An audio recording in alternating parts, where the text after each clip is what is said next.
What's going on, everybody? CaptainRoBear and crew here for Vecna, Eve of Ruin, episode 13, chapter 3. Yep. Ooh, all right.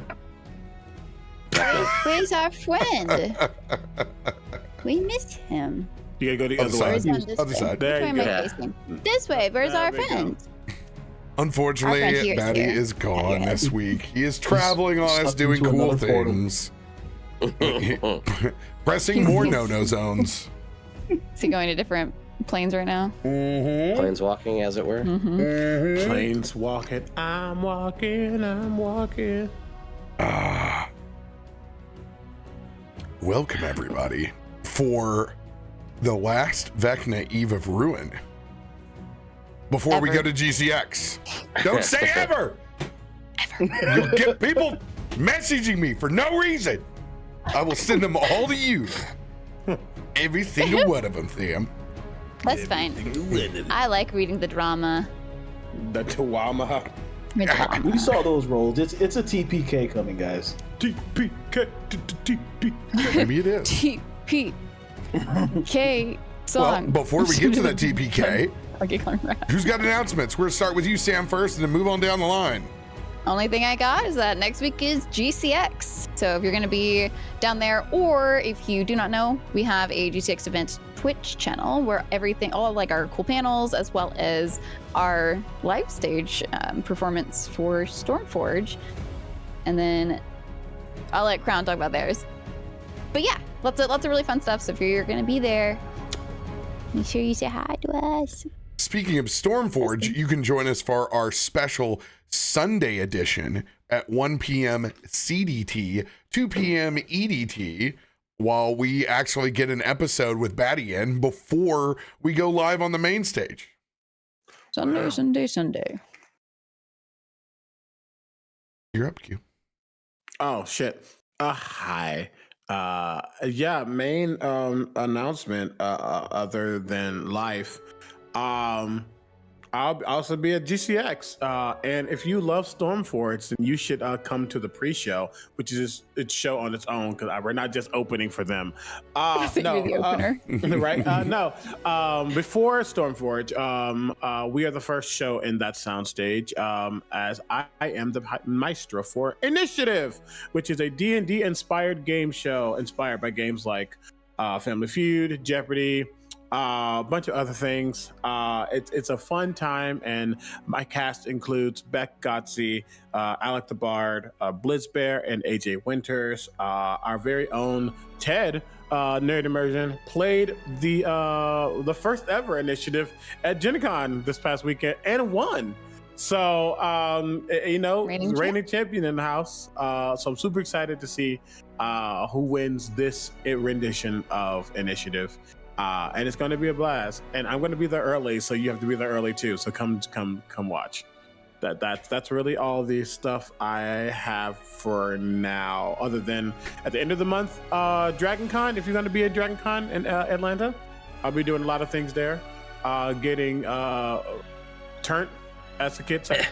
Well, that's how they do at Dragon Con. Yes, that's how they do. For all the community members that are going to GCX, the minute that I get to GCX on Wednesday or Mudcat gives me instructions on Tuesday, I am going to send the easy instructions on how to get to Q's show and our show on Friday, so you guys know where to go and how to get there on time. This is all new for us. I have no idea what Soundstage is like or where it's at. I know it's fancy, but we all need a nice little easy map and understanding of how to get places. Sure. Dropped. I will chime in once again in favor of Q's show Initiative. It was an absolute blast. The one that I was a part of, we had a great team there as well. Covers all different aspects of things. So if you're not like super into like D&D lore, that doesn't really matter. It was a blast. So I think you should go. Plus, and I don't know how it's going to be at GCX, but at Gen Con there was audience participation at points, and it was very swingy what the audience had to say. So it's definitely worth being there. And then obviously, again, stick around for Stormforge right after. But anyway, what I'm just going to say about me is tomorrow is if you have been dealing with or seeing or confused about all of the unknowns regarding the Player's Handbook 2024 and what's going on and copyright strikes and blurring and all of the speculation crazy videos that are blowing everything out of proportion. Well, tomorrow I will have a 1 hour long video explaining the timeline, what happens, what we're allowed to do, what we're not allowed to do, explaining the fair use copyright law to you. Not me, a lawyer is going to do that for you, our good friend Noah. But this applies to everybody. So if it's a long video, probably pause it and come back, but you're going to want to watch it if you're curious as to what's happened or what things are going to be like going forward. And that's me. We love it. What announcements for you, Floss? Nothing much. As you can see, I'm not in my normal setup. I've officially started my new job, so I'm on the road right now. Everything's going well. We'll probably be doing this mobile setup for a while until we get settled in. A little bit of sad news. Let's go ahead and rip the Band-Aid off. I don't think I'm going to make it to GCX this year. So I'm very sorry. I'm going to miss you guys. But good things are coming. So stay tuned. As long as you're taking care of yourself. We'll just be there and get cardboard cutouts of you and Ted. I will be there in spirit. Yeah, please do. Yeah. How much are those? You gotta blow it up 3x to accommodate my head size. So Oh, have to man. decapitate the cardboard. It comes in separate parts. Everybody give a big Heidi ho to Bife, who's in the chat right now in DGen hours. Look at that. Somebody's up late. oh, Go to bed. Yeah, for real. But thank you for being here. It's like 4 a.m. I like how I you can't did the math. Vecna. We love it. We love it. We need to pick up where we left off last session. Coming back from your adventure in Web's Edge. Now with one piece of the Rod of Seven Parts, you guys descended back to your multifaceted keep to spend a little bit of time resting, relaxing, decompressing back in Neverwinter. You guys all spent your time a bit different. Some with company, some without. A bit more of everyone's interpersonal relations and backstory revealed. All culminating in a dinner that has led you outside of your keep, listening towards this strange revelry that has swept over the entire city. After a murder in the streets, you guys were able to deduce that the cult of Vecna is still very active inside the city. So much so, you were able to see a vision through the eyes of the dead. Looking back and seeing those faces, the priests of Ogma that you saw at the very beginning of this campaign inside of Dagalt Never Embers. Strange meeting place for all of you when this adventure started.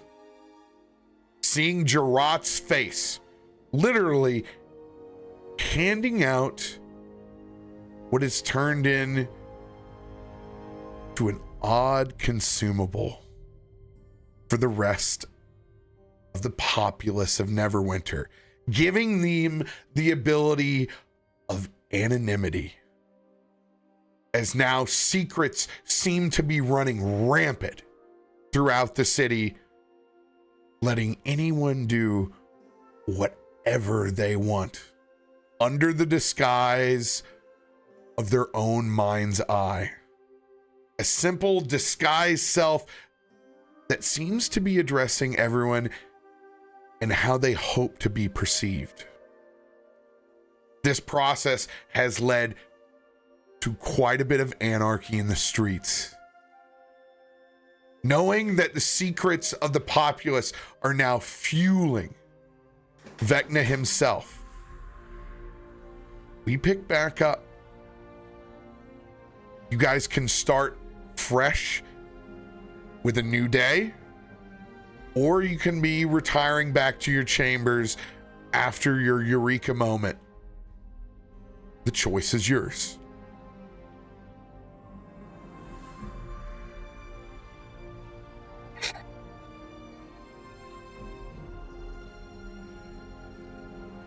I don't know what we're going to be able to solve tonight.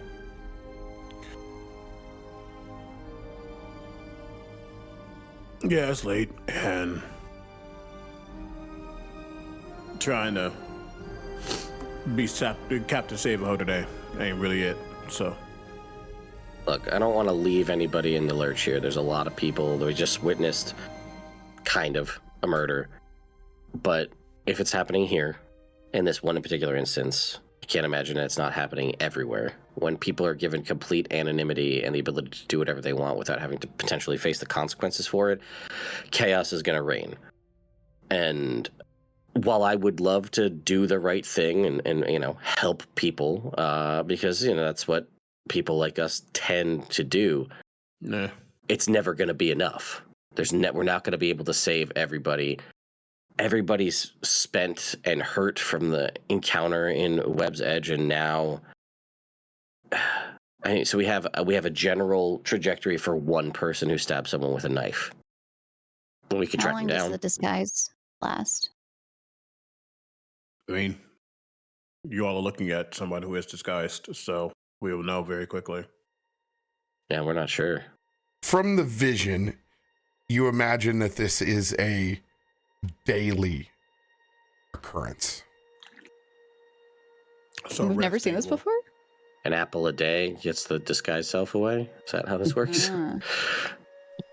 Enough for people to be anonymous throughout the evening and then return back to their daily responsibilities as who they were before. Yeah. Yeah, and don't forget that Isaiah currently does not have red eyes, has slightly kinkier hair, and clearly no fangs.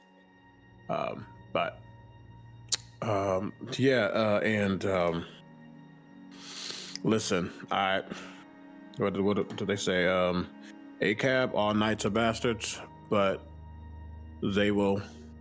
Neverwinter authorities can handle what they can until we need to step in. We don't need to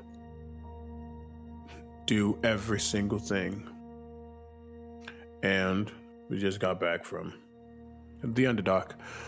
So, I vote sleep.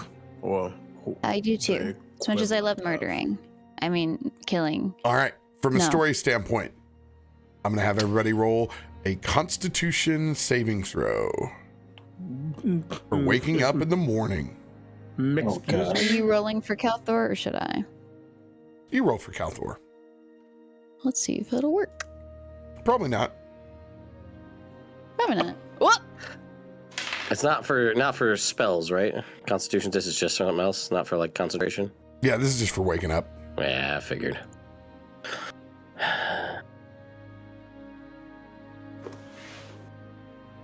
Sam, I have made you the owner of Kalthorr Thank sheet. you. It's like, I think it's not close. Okay. We're basically like, it's the purge outside. Like, Yeah, It's- it's exactly what I thought. It's part purge, Cool. it's part Bacchanalia. yeah, a little bit of both. Column A, column B kind of thing. Mm-hmm. Nah, it's don't let me click his. You'll have to reopen it. I did. Well, considering I sometimes see. things just don't work on your side, I will probably Yeah. just do it, you know? We can pretend I did it unless it's a 1. Then you did it. I mean, I think that tracks. Oh, it's a mystery. Ooh. Mystery What no did Cal- more. When do you start taking exhaustion? Like if you choose not to sleep? Let's not have that conversation at the moment. Got it? Okay.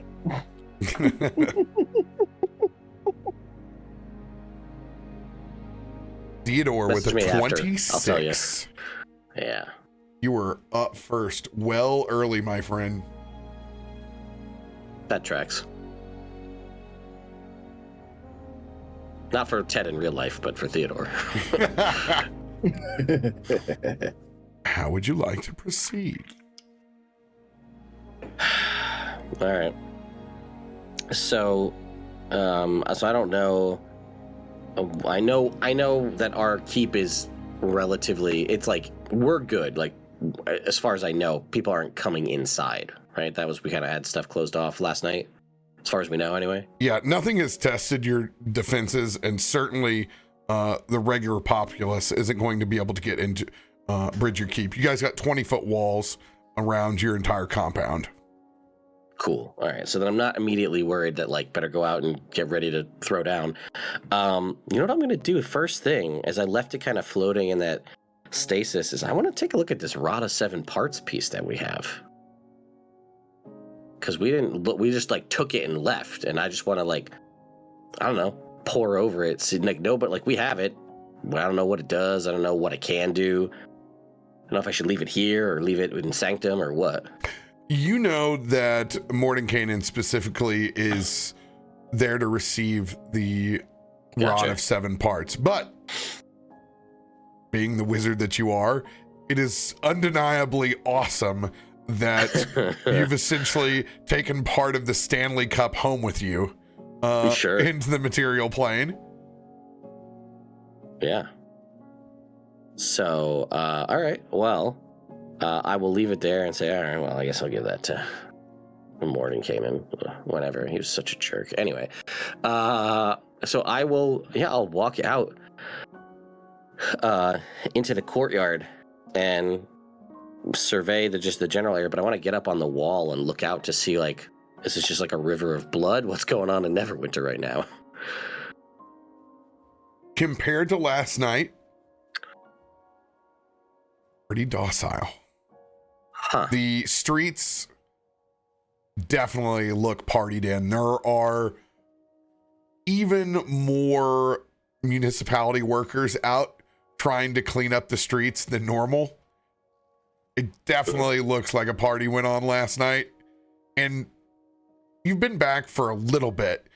It's intensified each morning now. And last night being the tipping point to the fact that it actually disturbed your sleep to see what was going on. Okay. I'll just kind of tip my hat to the maintenance workers in the street. And just head on back down the stairs. And I'll put on some coffee because,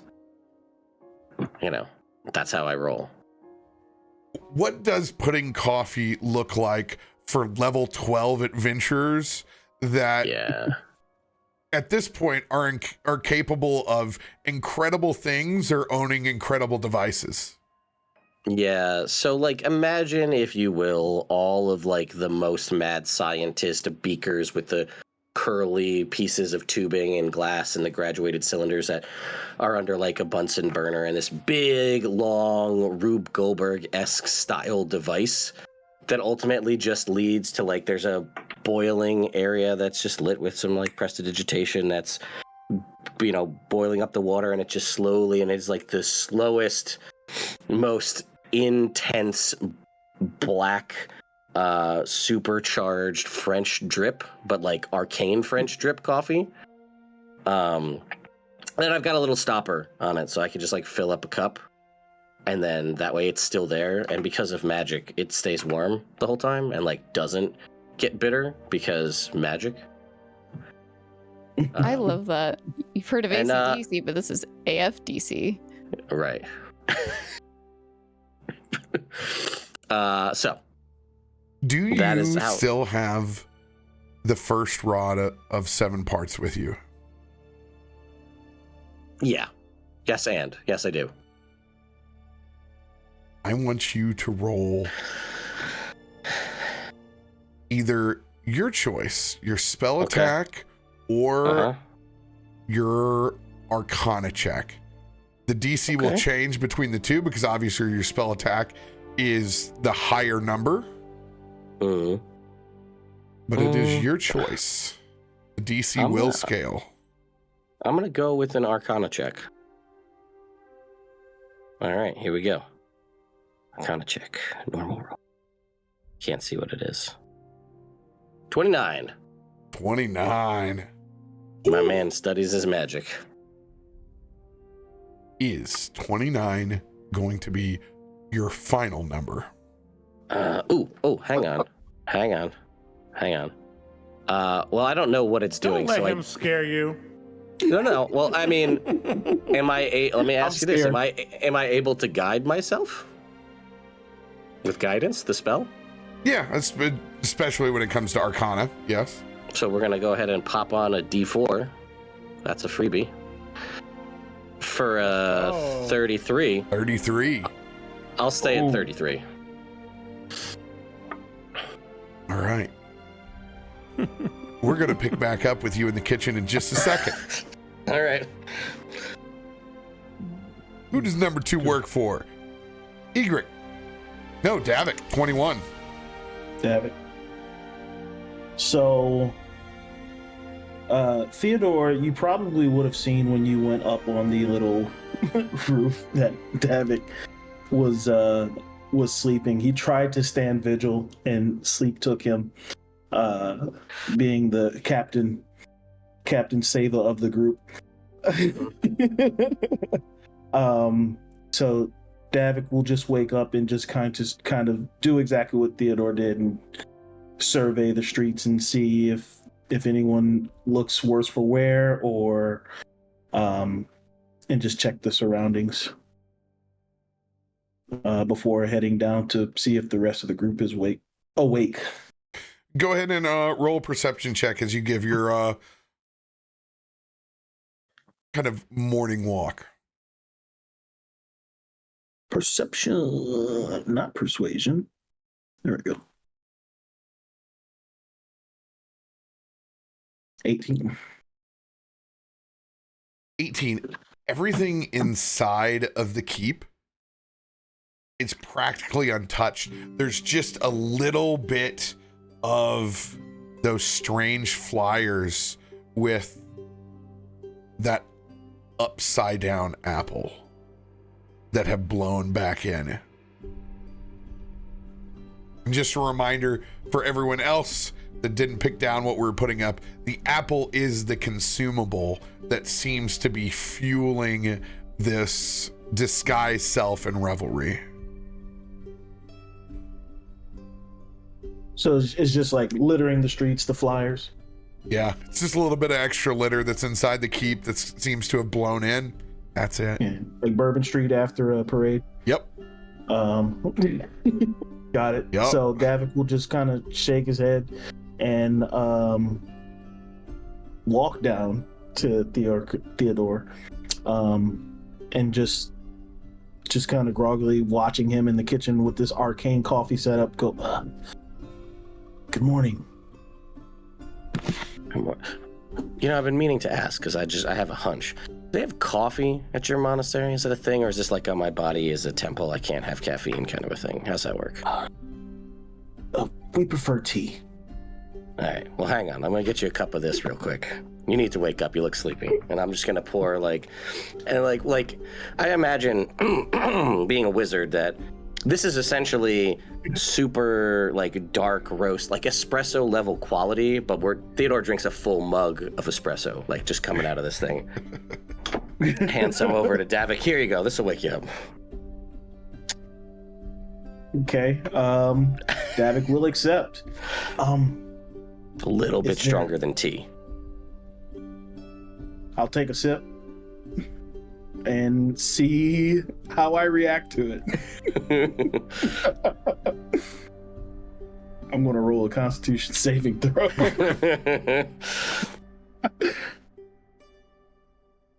Okay.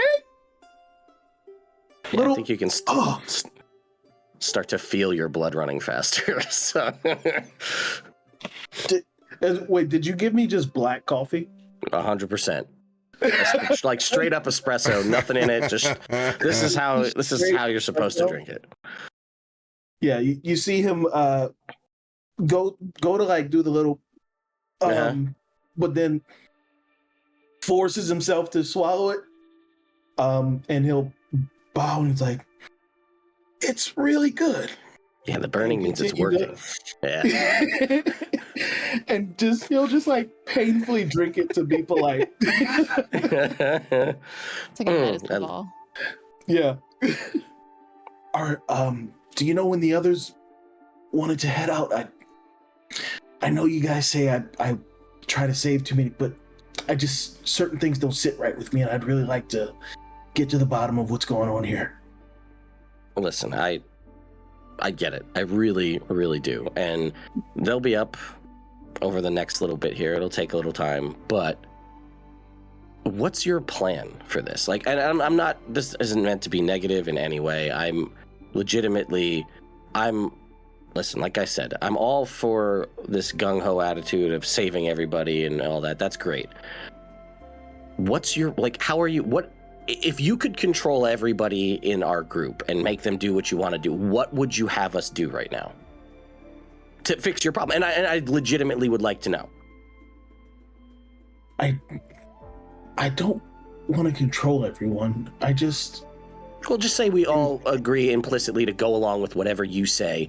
You're the leader today. Davik makes the choices. What would you have us do? Sorry, I sound condescending. It's just my first cup of coffee. I'm sorry. Please continue. I know, and maybe it would always say I'm too impulsive, but when I see something that I feel needs to be acted on,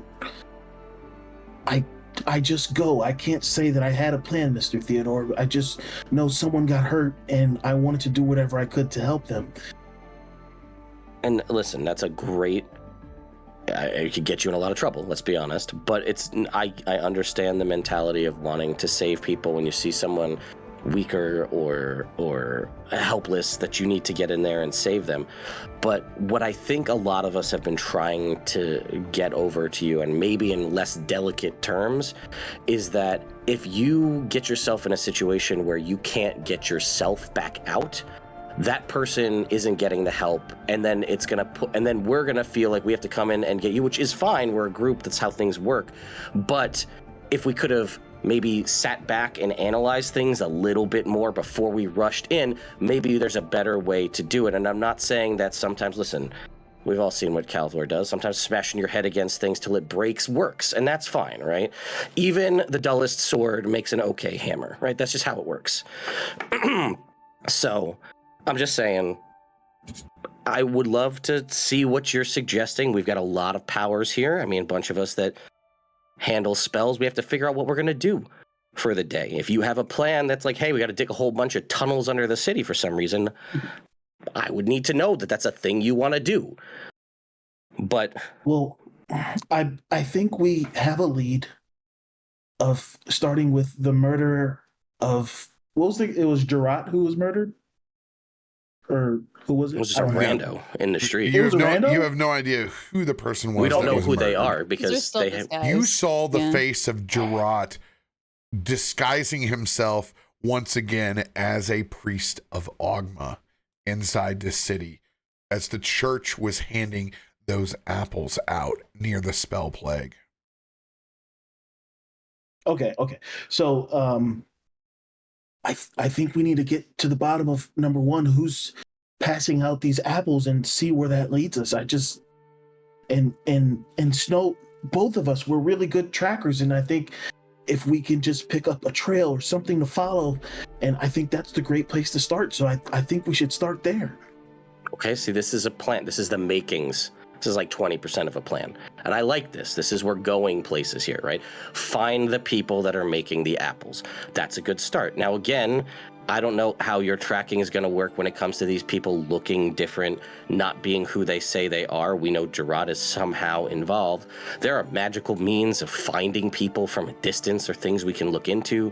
But I imagine from what I saw with the maintenance workers and everything that's going on, that blood trail from the person who got stabbed last night, that is probably long since gone. Or cold. Maybe not. Maybe you guys can figure it out, and that would be great.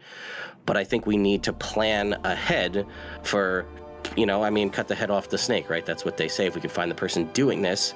But also, we don't truly know what the benefit, why they're doing this, other than people having just freedom to be secretive, which obviously has a tie to the person we're kind of addressing in the long run here. So maybe that's all it is just get a bunch of people to generate a bunch of secrets, like the person who murdered that person. That's a secret that they now have. Maybe that's what they want, but maybe there's some other goal.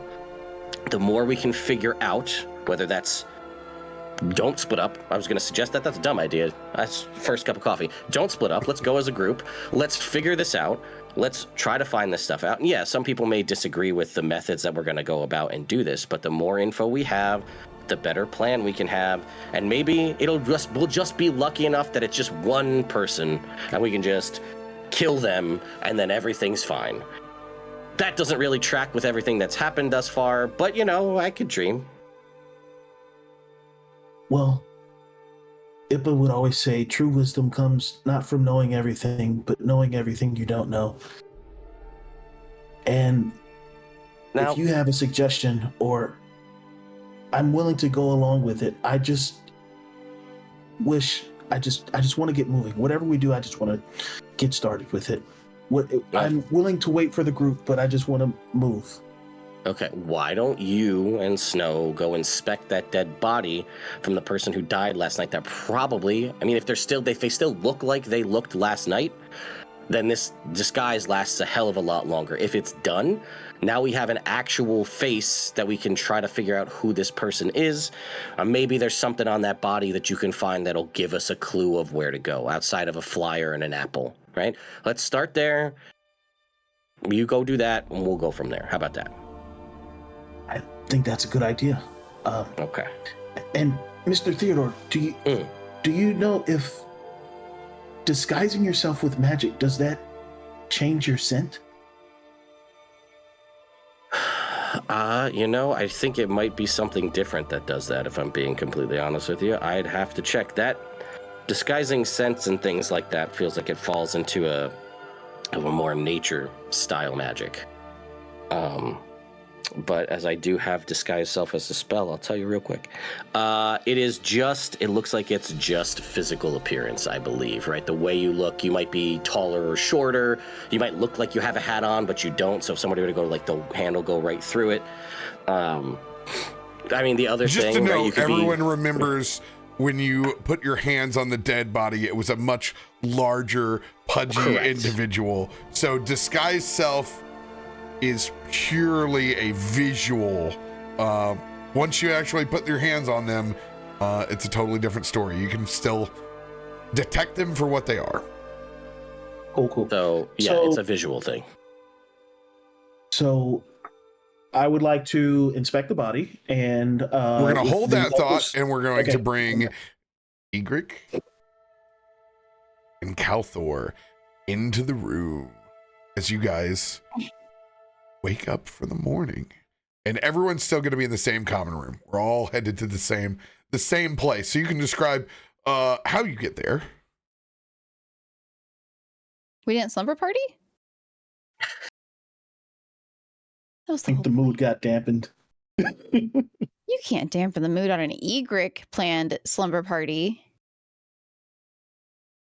Which means she stayed up far too late, even if it was by herself. I got up early. You technically don't know where I truly fell asleep. So I could have been there and then just got up and moved out, after the fact. True. We'll go with that. That works but better. Theodore just snores horribly, so you would know. It's real bad.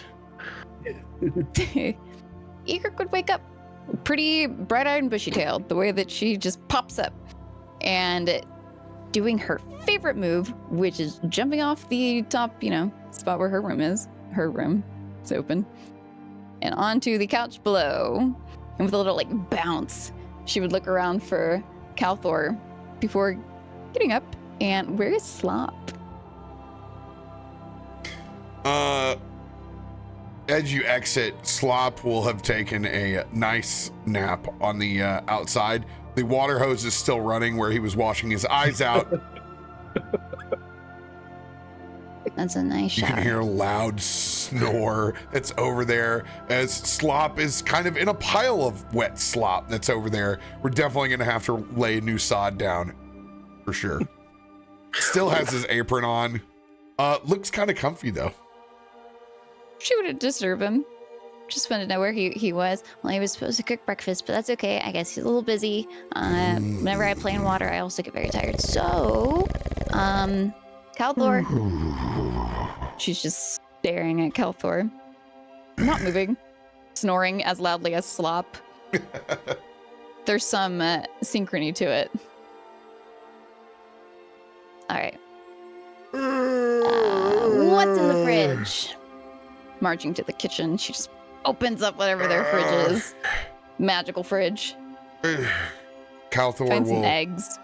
get up and slowly dredge himself back behind you as he sees that you're marching towards the kitchen. I'm gonna make some eggs. You need at least like 12 dozen. If you say so, Egrik.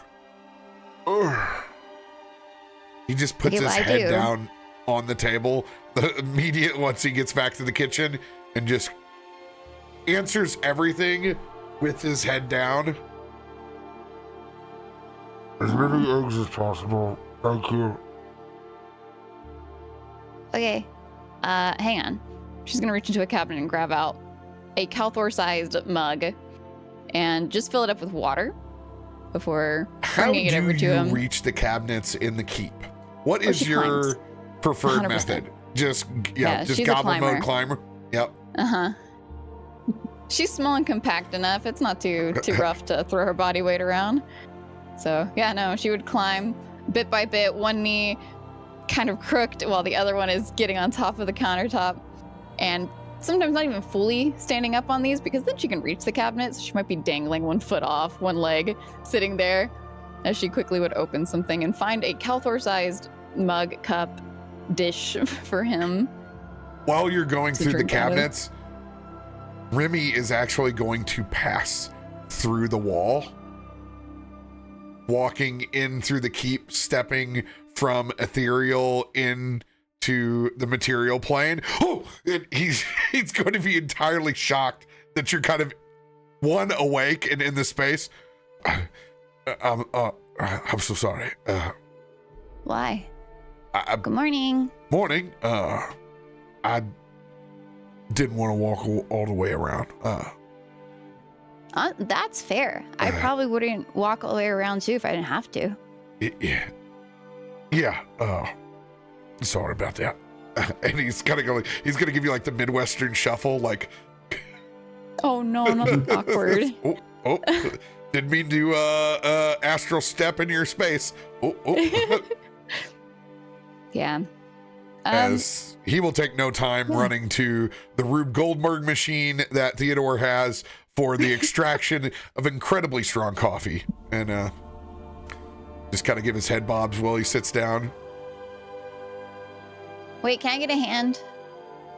Can you take this Kalthorr cup and go fill it with Theodore coffee? He snaps his finger and sends his mage hand on over. I need to learn that. So much easier. She gets to cooking eggs. Eggs and only eggs. That's it. There might be other things around. I assume the kitchen is still a little bit messy with strawberry toppings that should have been thrown away. Now it's stained a bit of the cutting board that it was on and the countertop, and they're like wilted and bruising looking. Next to, what was the spice we said that Slop put on the strawberries? It was like tahini. It's basically Yeah. yeah. Basically tahini. So that's like strewn about. And she would just push aside, maybe like dust a little bit of that extra spice and pull it into her hand so that she can like throw it away.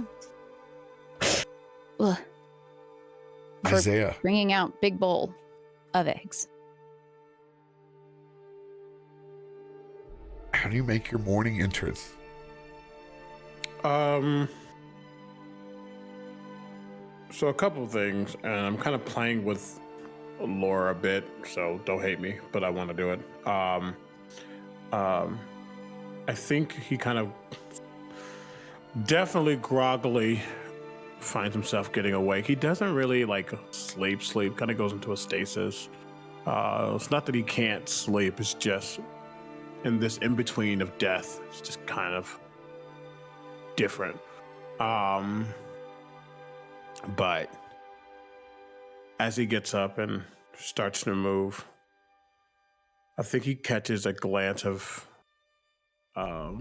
catches himself in the mirror that he has in his room. And as he's looking, he would see the curls uncurl themselves. He'll see the eyes become red again. He'll see the fangs start to protrude. And as the fangs finally set, he'll suddenly no longer see his reflection. He'll love that. And he'll walk over to the other part of his underworld abode, to the more decrepit and I don't want to say mechanized space, but a place where he tests things and he figures himself out and he gets himself situated, for lack of a better word. He'll go to like the makeshift fridge or whatever it is, and he'll grab one of the orange vials that would have been pre-prepped for him. That orange, very burnt orange, viscous liquid that acts as an artificial food source for him. He'll take that, head back into the main, his underworld common area. As he starts to take that, just tip it back, he'll look back at the box for a moment and just kind of stare at it. Run his hands through his head. Go look at the box and open it once more to see the empty vial now. What the hell did you do? Closes the box, pushes it back, and begins to head up. Obviously gathering the things that he needs, his gun, his other gun, just making sure everything's inspected. Everything's he does like a routine. Honestly, he'll probably do it upstairs. When he gets up into the common room area, he'll sit at a table. And you'll see him basically completely disassemble his pistol and his sidearm, or his revolver and his pistol, and reassemble both, just to make sure they are at capacity, as best as they can be, making sure nothing's wrong, doing any type of cleaning he needs to do, making sure that everything is just on the up and up, so nothing is broken and nothing is loose as they continue doing whatever they are about to do. And as he said in there, you will see his skin and his the tone of him like getting a little bit more color as he's rejuvenating from the serum. But he's quiet. He's not like a super talkative person. He knows that Egrik's cooking the eggs, and he can hear faintly what Snow and Davik might be doing, but he's just kind of to himself as he's working on his gun. Theodore. Here we go. All right. Back to your 33. Mm-hmm. Let me make a small roll. Oh, goddamn. Oh gosh, I don't like this. Me either.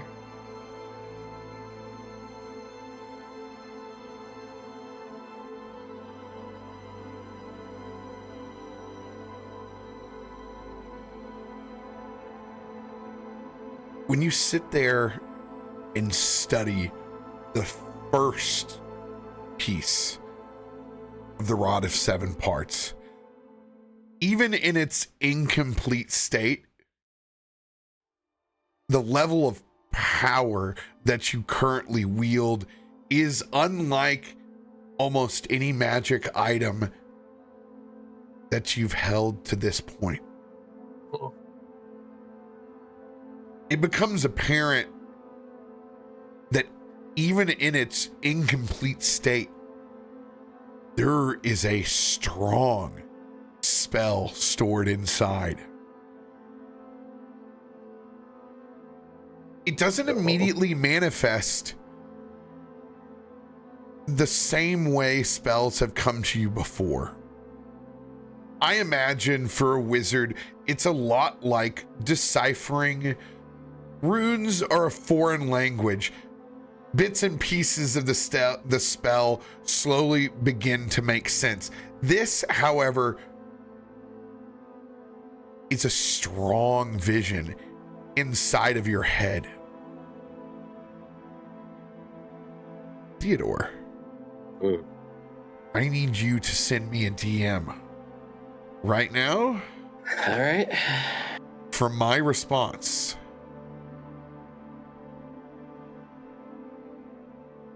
Okay, I'm waiting for the response. Hey yo. Excuse me. Excuse me. Best friends don't keep secrets. Right? Do we still have a shared mic right now? I didn't. That's an after coffee spell. Like that's. Best friend don't keep secrets. Oh damn. Best friends don't keep secrets. Okay. See, there's a good answer, but there's not. That's the most normal answer, but It needs to be Theo's answer.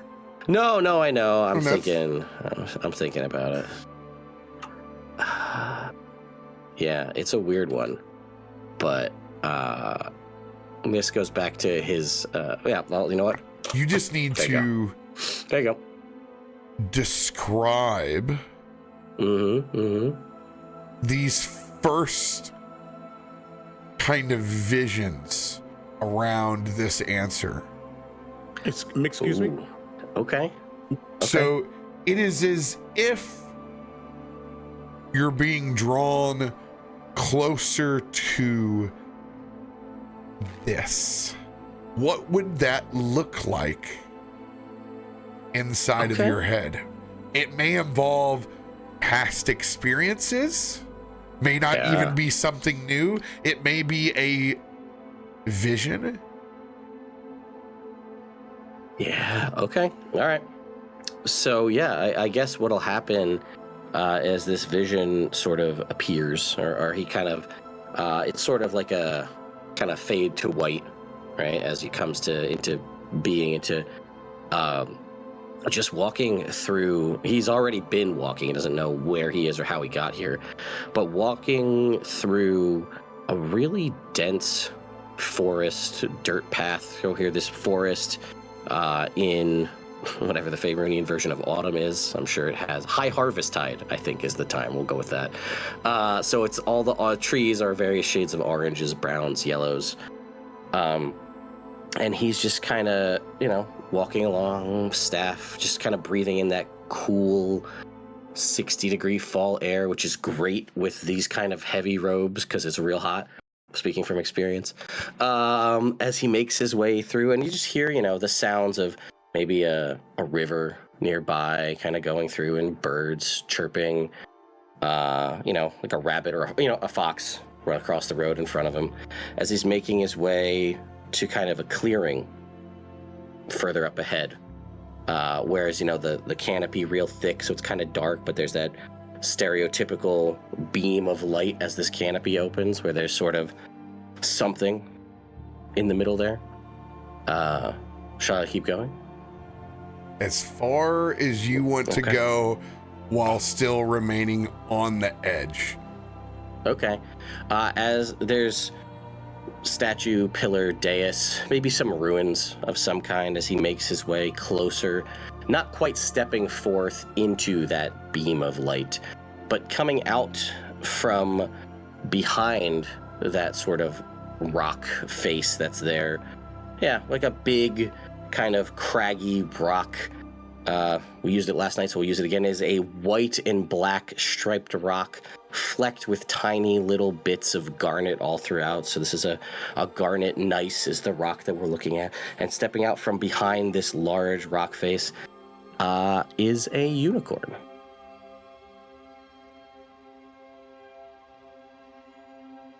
Excuse? You heard what I said. Egrik. After you've set your eggs back down on the table, I want you to roll a perception check. Okay.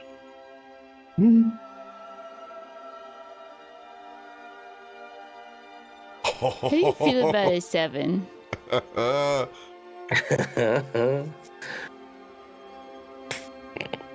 Yeesh. Is that going to be your final number? I don't know, because it's so early. I don't know what to use. I mean, I don't know if you're going to get to see this vision, but I feel like Egrik wants to be a part of this vision, depending on how this goes. So, Well, just to spell it out, Egrik is mechanically the only way that everyone can see this vision. don't worry about it. Just let it be me. I'm just kidding. Do whatever you want. I'm gonna luck. Yeah, that's fair. Take my luck. I just want to spy on you. That's fair.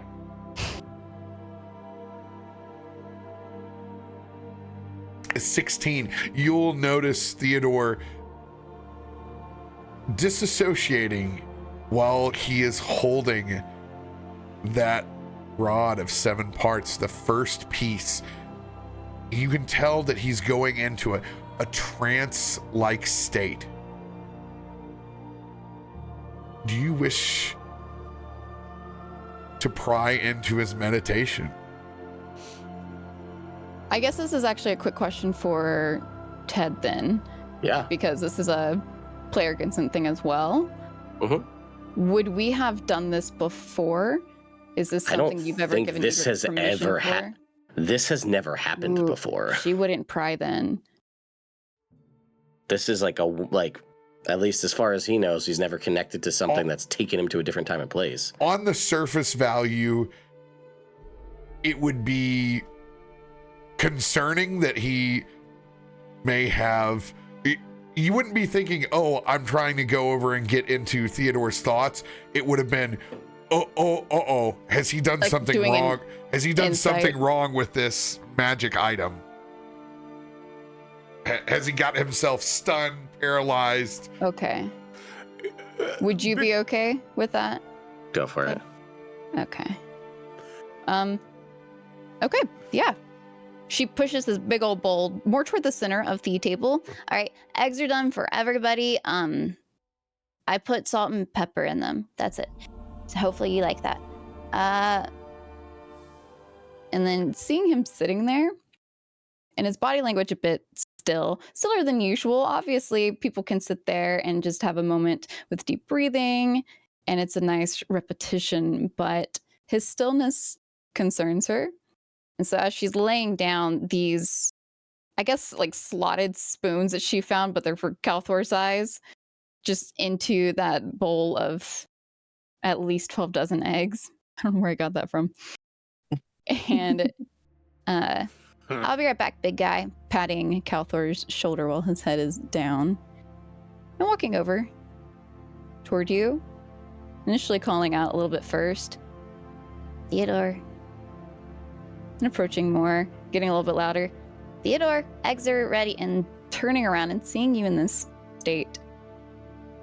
I think that she would watch for a moment to gather if this is normal or not, and maybe things have happened, before seeing that the rod in your hand and this new state of mind is not anything that she's seen with you before. So it's concerning. So I think she would sit down next to you and just reach out her hand. Theodore. She would try to peer into the vision or the state that you are in. Roll your spell attack. You need to hit 33 or above. Ooh. Jesus, I'm so sorry. I apologize. That makes it fun. It's not likely I'll hit it, but it makes it fun. Is this on the bottom? Oh, yeah, it is. She might get that nat 20. Chat. We'll see. There it is. See?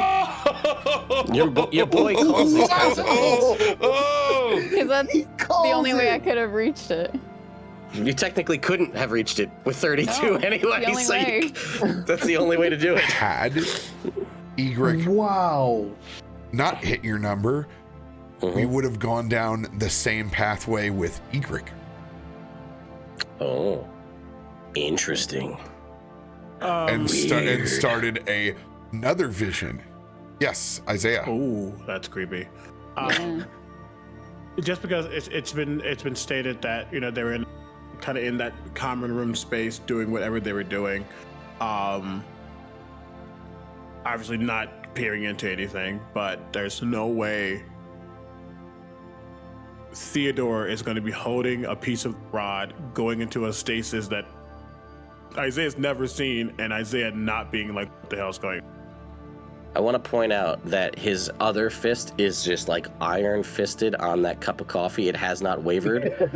He's in a trance, the rod in one hand and that coffee, it doesn't spill. We're just kind of idling in an idle motion. So if anything, I just want to be close and watching because that's his best friend. That's he is the guardian of the Rock Man. Yeah, and you've never seen this before. No. This So is he's new. just like literally, I think this would have him.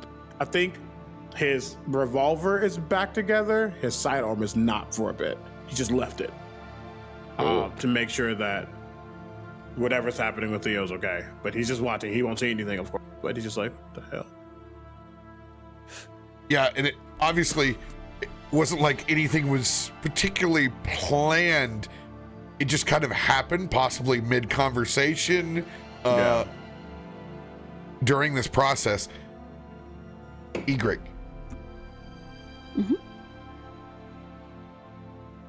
You now stand outside of your body.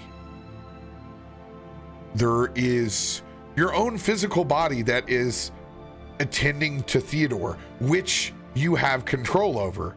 You also have control over your projection that stands halfway between this material plane and steps away from the vision through Theodore's eyes.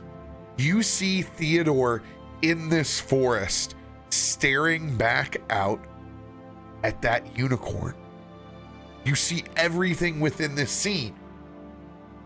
It is your choice whether you project to everyone else what exactly is happening. You can also interact with Theodore inside of this space right now.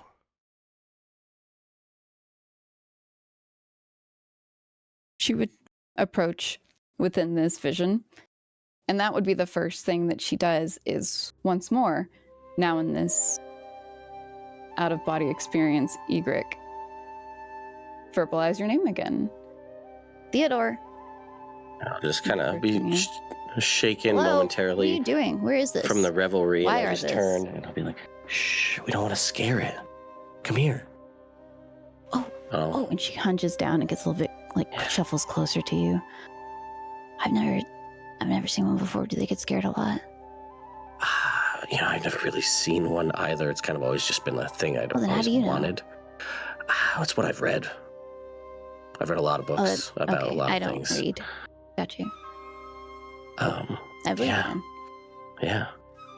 I don't know why I'm here, but I'm not really complaining. It's beautiful. It is really pretty. What do you want to do? Do you want to write it? I'd love to just get close to it, but I'm a little nervous. Do it. All right. Man, No I time. gotta tell everybody about this. She would And like to share the vision. Yeah, and I will start moving forward, very like How to Train Your Dragon Toothless style, like hand out, not looking, just walking towards it. And like get kind of closest and then just stop, hand out.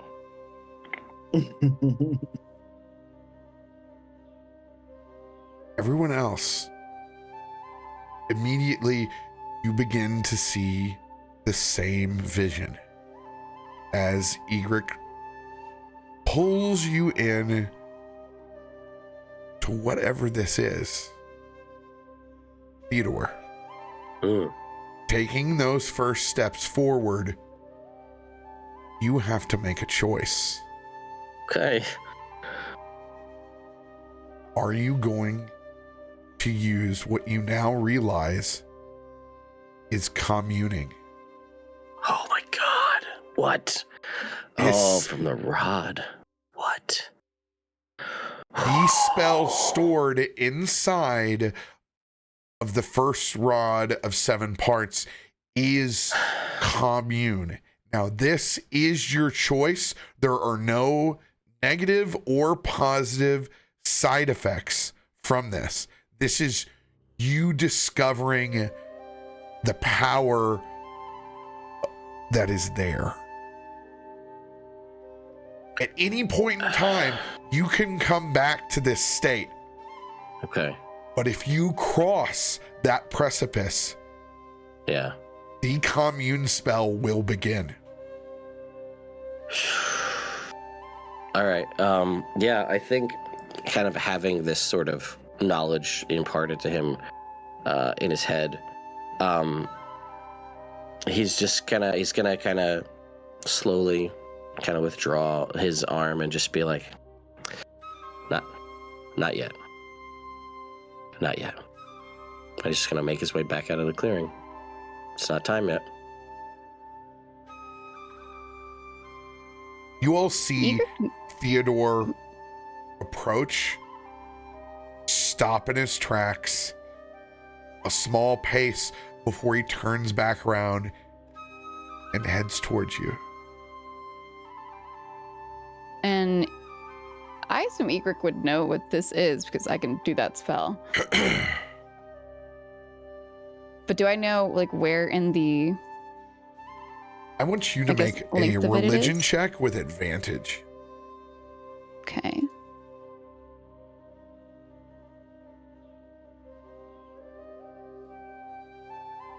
Let's go.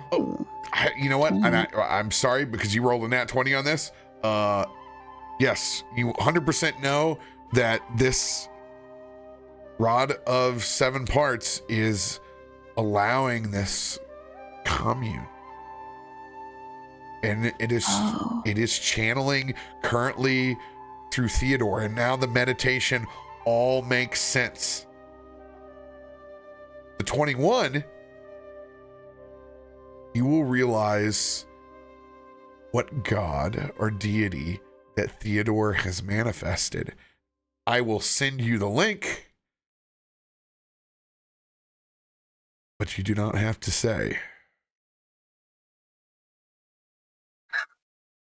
I think This was going here. I'll tell you that much. this is a lot. Just being pulled into the space, he doesn't really know what's going on. Everything's happening a lot, and as we have established, they analyze before they act. So he's just watching, trying to see what just happened. He doesn't know that Egrik has pulled him in, anything like that. But more importantly, I think he's just like, if he can, he just locks eyes with Theo to be like, And I'll just kind of give like a reassuring, like, it's all good.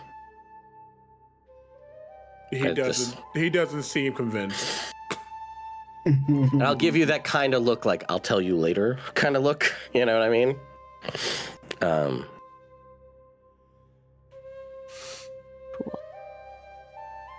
She wouldn't say anything. Because that's somebody else's privacy.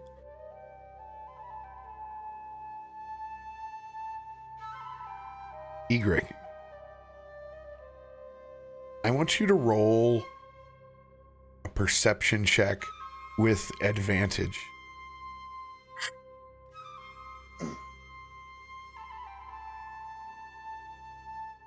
Oh my god. Let's go.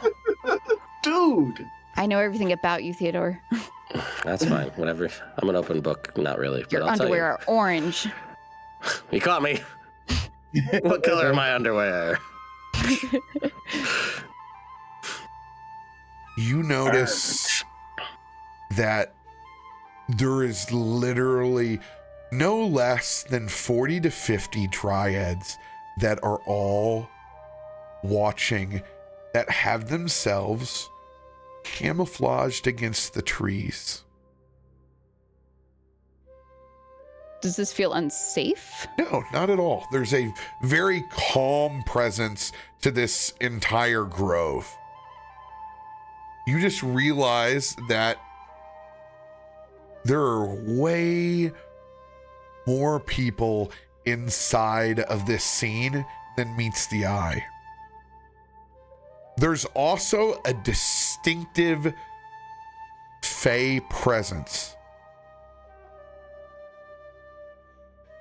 You can tell that there is an Archfey that is here inside of this grove as well. Don't know directionally where? They are That one's new not for me, folks. camouflaged up against the tree. You can actually see this small white wrought iron table with 2 seats, 1 empty. And there is a very adorned satyr sitting there watching all of this transpire. You can see very distinct green and golds on their armor. A very similar glow to their eyes as Remy's. But it is an Archfey that you have never encountered before. Very new money in the Pantheon. Someone that you haven't encountered, but is my first actual play character, Chikios. Sitting and watching at the empty tea set, trying to decipher probably what is exactly caused this meeting with the Rod of 7 Parts. They're sitting silently, sipping tea, just watching. And the canon for this, for the rest of the audience that doesn't know, if on the Wild Magic table you roll the unicorn roll, my first player from the Feywild, Chikios, will come riding in on this said unicorn. And has showed up once before. You can tell that they're not trying to interject themselves into the scene whatsoever. It is more of a simple Archfey curiosity. Hey Theodore. That way. Point your eyes. Is Theodore able to see this Archfey? Theodore cannot see Chikios. Do you see it? A lot of trees. No. There, it's an Archfey. It's right there. The minute that you point, there is a face, a smile, a little bit of a point back with the tea in their hands, and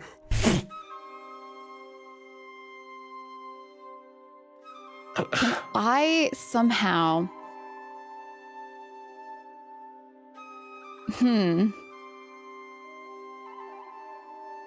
see this and everybody else can see it the way that I'm showing the vision.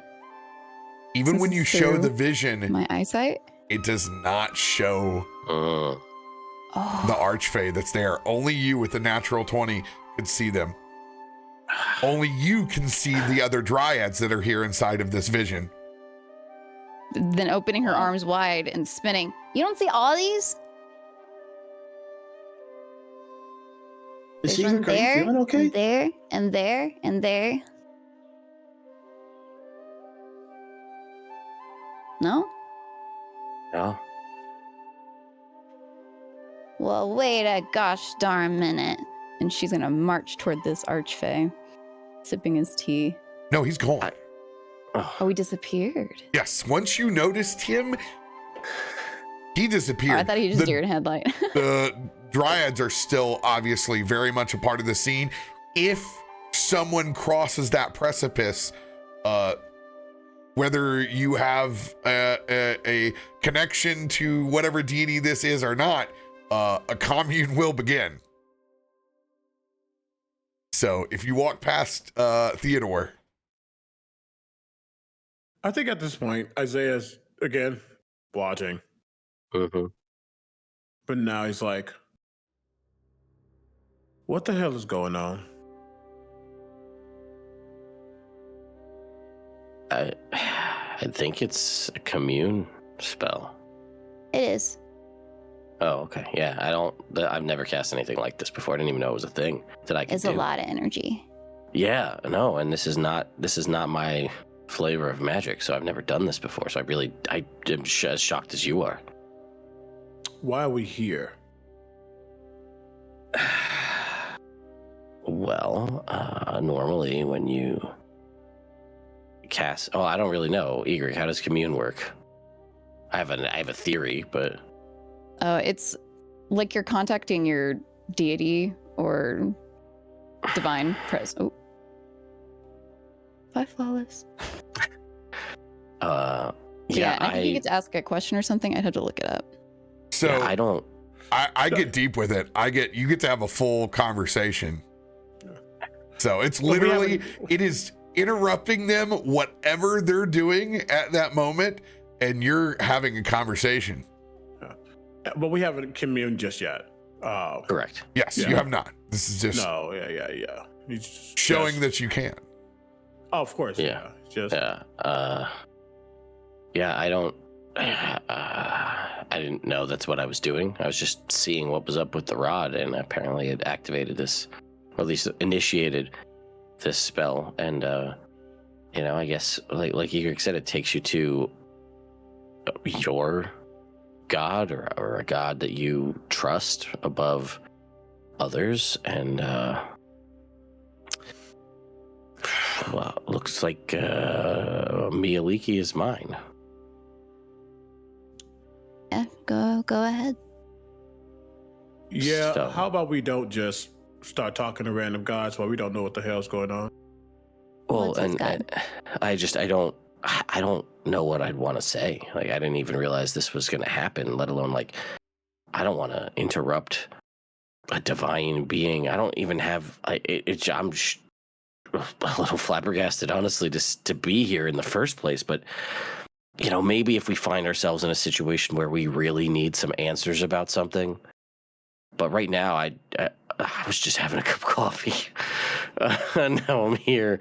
So this is a lot to take in on a random day in the morning. So I'm just trying to, there's a lot to unpack here. And I don't even, I'd have to really think about what I'd want to say. Do you want to leave or stay? I don't feel like it's time right now to have this kind of conversation. Okay. I didn't even know this was a thing that I could even be involved in. So I would like to leave now. Maybe I think think it's about this, from come back later. The rod piece that you're holding. So give me a second.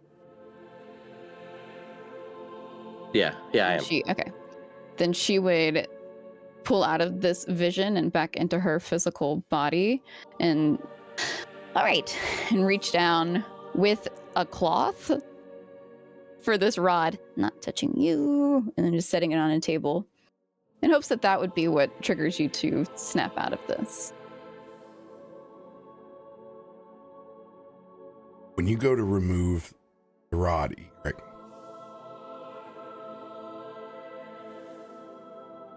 there is a pull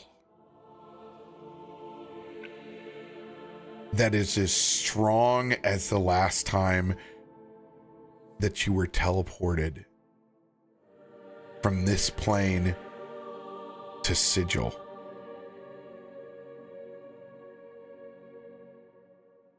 with your double nat 20,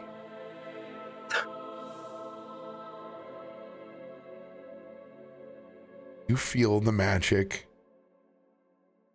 of the three wizards trying to teleport you from your keep once again back to Sigil. All of Everyone. But with you holding the rod of many parts and rolling 2 back-to-back 20s, you stop this teleportation spell.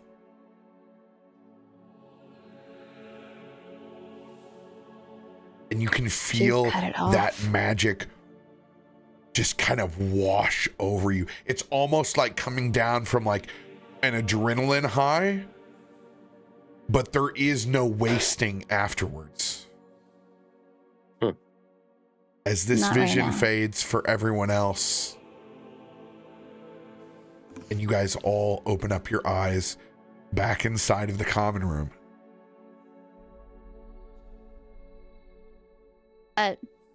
Don't worry, we're not going anywhere. They can come knocking later. She doesn't know if you all do not know who it was. What are you talking about? We were about to poof again. Teleport. Sigil. You didn't feel it? It's the wizards. I think I was a little kind of out of it. That's fair. Did anybody else feel it? Did we feel it? Anybody that wants to roll an Arcana check may do so. I ain't worried about it.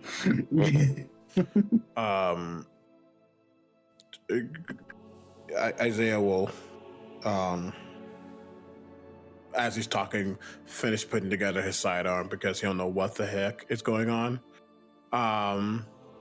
And not knowing is the concerning part. And it's just, he's kind of staring daggers at Theo. That's fair. Because even if it was good intentioned, it was reckless, and anything could have happened with that. So he's just like fixing together. He's like, "We done meddling with stuff. Do we know more about it?" Yeah, I think we're good for right now. Wait, sorry. This was a really strong pull. I don't think you should just ignore that. I stopped it because I don't want to go there right now. We have a lot going on. But do you need to contact them? That nobody felt that. No, what? No. Remember we got teleported to Sigil? I saw what you shared with us. That's all. Oh. They tried to pull us back. None of you saw an archfey and none of you felt the pull. Am I just sleep deprived? Kalthorr pulls his head back up and walks over and kind of puts his hand on his shoulder. I felt it too. Thank you. More coffee. You stopped them teleporting us. Yeah, because we can go later, or they can ask later. They didn't even ask. Twice. Well, they probably want the piece. I would guess that, yeah. Oh. Is there a safe place we can put it? Instead of taking it with us? I mean, probably the safest place is with them. Yeah.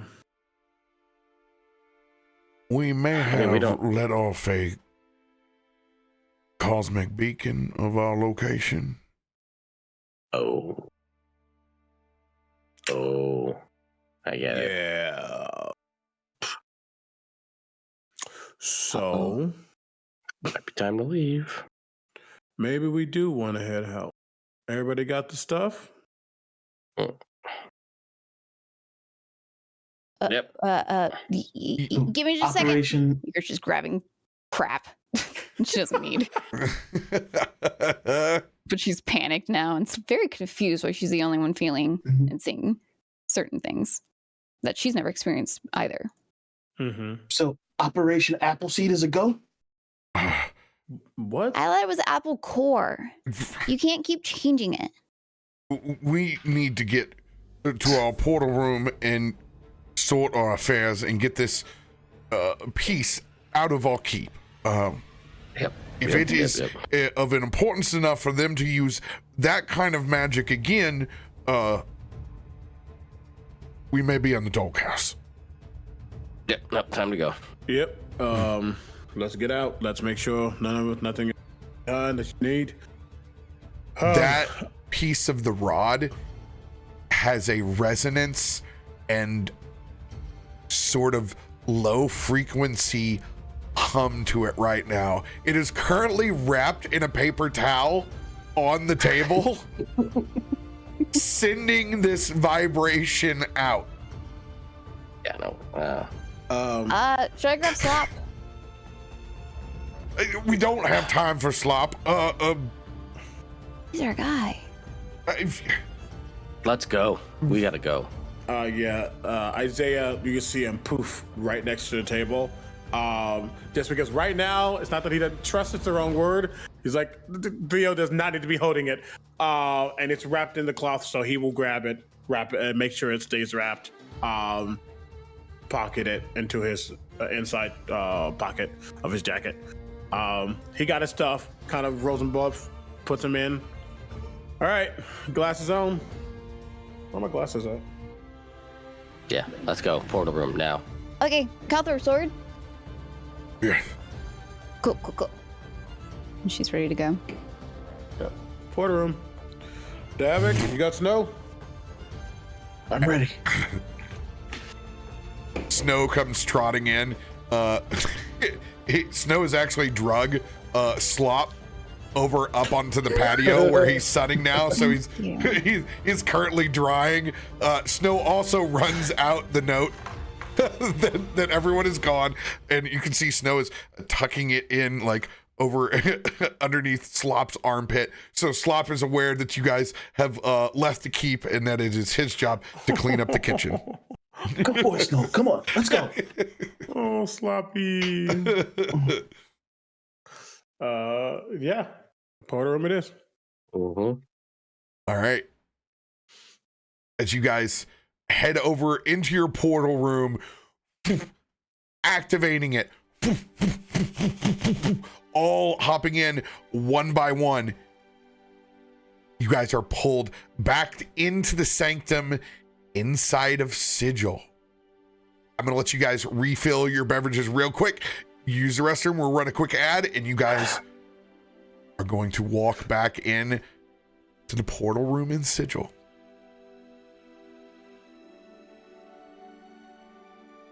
Let's go. That's perfect. I gotta use the restroom too. That was not planned. What the heck?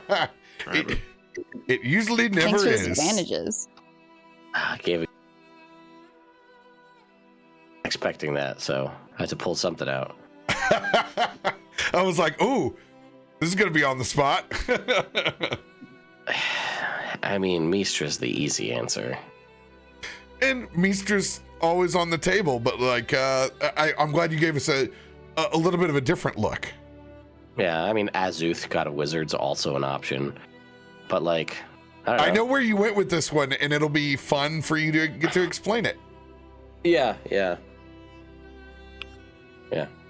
I agree. Well, we'll see if it'll be fun. It'll be something. That's for sure. Yeah. I don't know. I think it's we'll see. But I feel like it's almost like somebody who like you have your thoughts about like religion, and then like maybe you change your mind as you kind of get older and you shift the way you think about things. Yeah. Like you go to college and study books in the history of the cosmos. Maybe you're like, this works. We're not doing seminary school here. We're going to wizard college.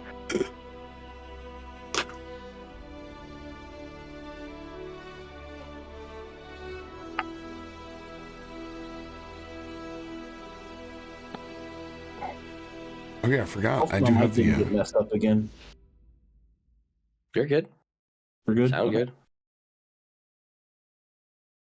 Because when I took my buds out, it started coming out of the Mac again. I was like, oh crap. All right, we're straight.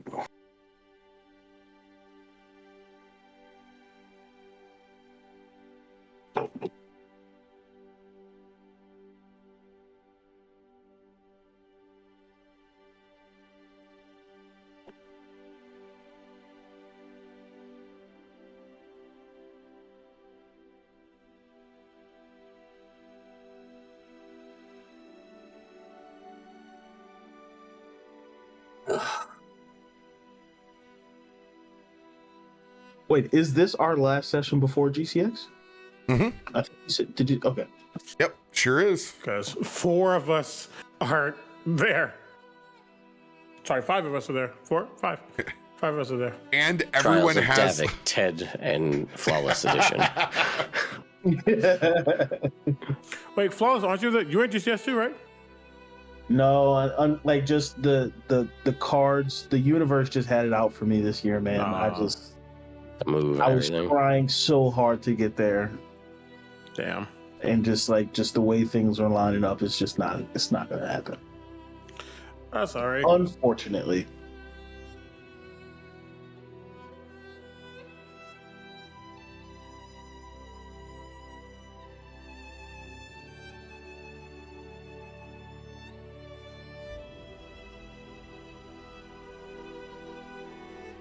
Oh. What was that? You cut out for a sec. I said a little Theo Davik 1v1 for trials. I mean, we could try it. I guess I'll have to DM it as well, but Oh just pull out Vecna's magic missile right out the gate. And I saw you roll that. I don't want nothing to do with that. I don't want that versus Theo because Davik can get some punches in. Theo has good.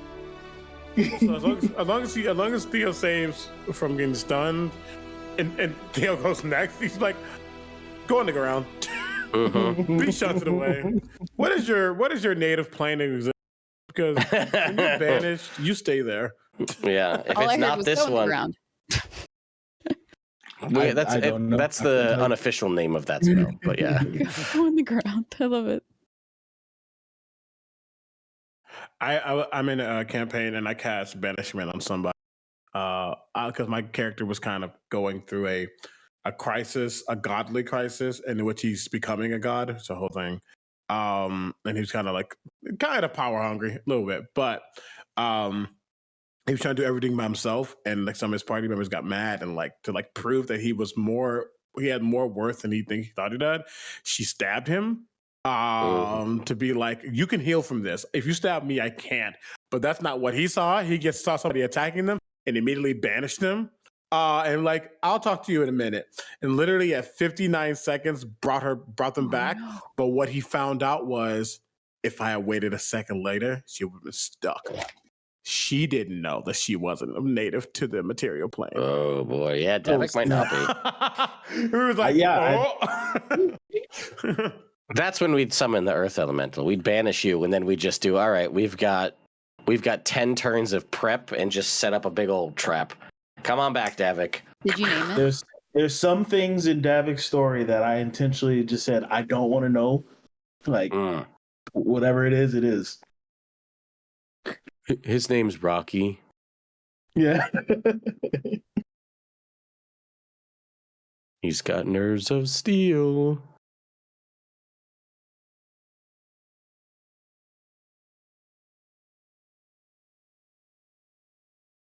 Yeah, I'll probably come up with a better name. More geologic in nature, but Rocky is the current running title. I'm playing a game using the perfect draw system, which is like Yu-Gi-Oh. Oh wait, Yeah. I thought I was on snacks, but I'm not. Okay. And my deck is called the Gemstone Legion, so all of my cards are based on gemstones.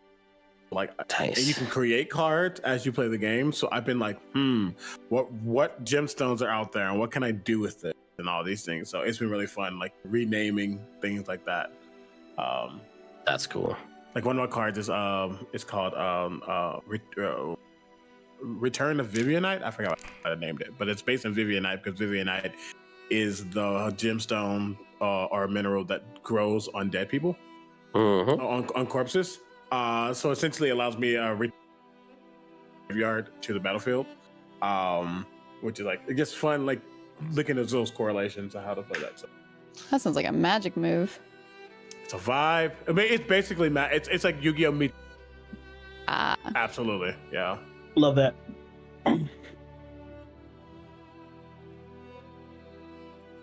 Got some Cheerios, governor.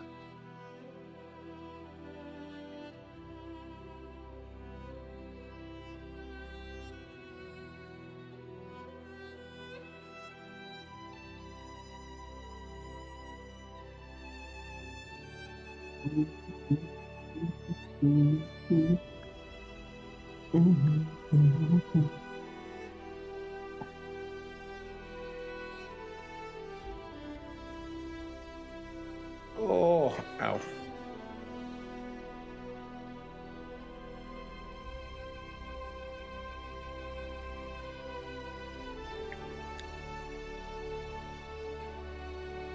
Yeah, I feel so fatigued right now, and my back is if I've been like stretching this entire time, like I'm literally gonna lay back down because my body feels gross. I hate that for you. Flawless, if you could set your camera settings 720 inside of ping. I changed it.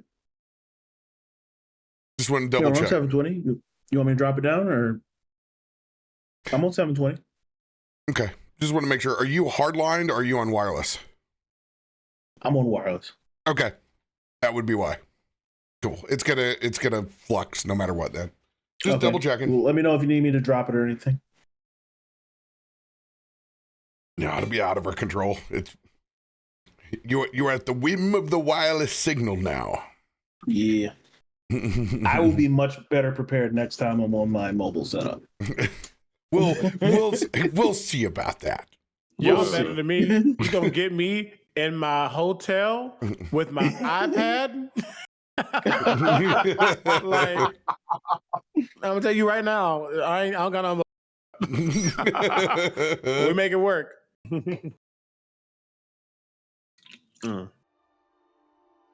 Theodore.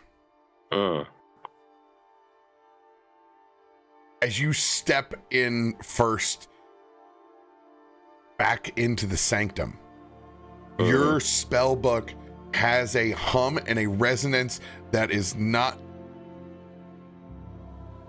unsimilar to the one the Rod of Seven Parts was resonating before you took off. And you can see exactly which page that it's leading to. Do you turn to it? I mean, why not? Not unsimilar to Vecna's magic missile, there is a new spell that is writing itself into your book. In Sylvan, it's gotta stop happening. the commune spell writes itself into the book. In Sylvan, in a very translucent mixture of green and gold flake. And it's a very Arthurian like illustration. Like it's not just text there. It is its whole ass box illustration with little kind of green groves and dries. You could look at this 7 different times and see different things within it. It's as if the grove has illustrated itself in spell form into your book. The menu said Arthurian. I just pictured the word commune, but it's the big C that's right. Yes. Big C, yeah. Yeah.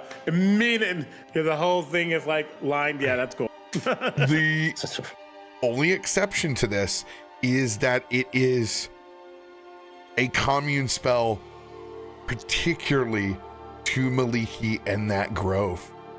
Okay. But you have not lost this. It is still there with you. Man. So many people just keep adding shit to my spell book. I was just about to say, it's so disrespectful for somebody else to writing. Oh, maybe I was going to use that page. Like, come on now. Don't be touching my stuff. Anyway. That's my page, punk. Noted.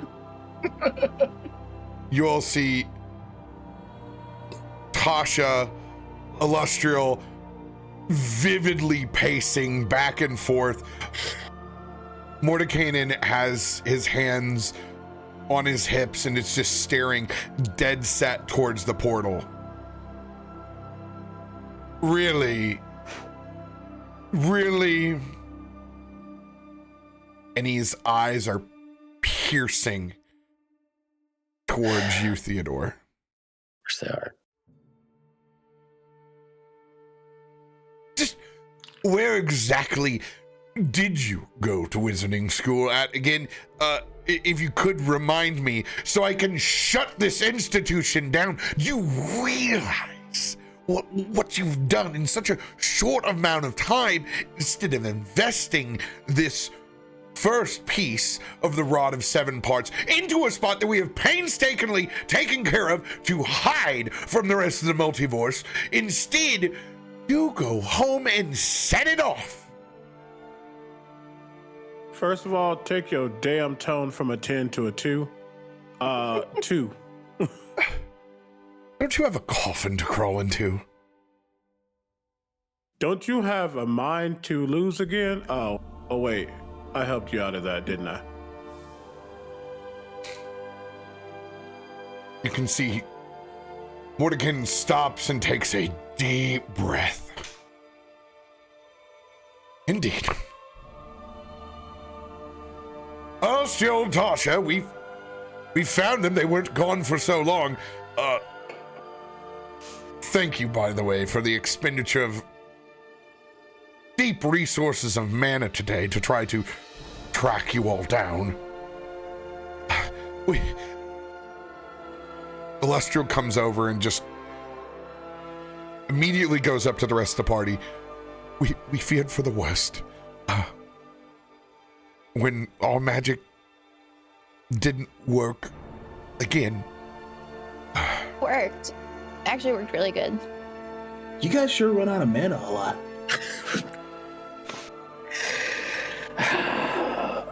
Tasha puts her hands on her hips. Just Jesus Lysander Christ. And she once again storms out, slams the door. Well, at least something is consistent around here. Oh, that ended me. This ain't Elden Ring. Calm down. That was so innocent. Continue.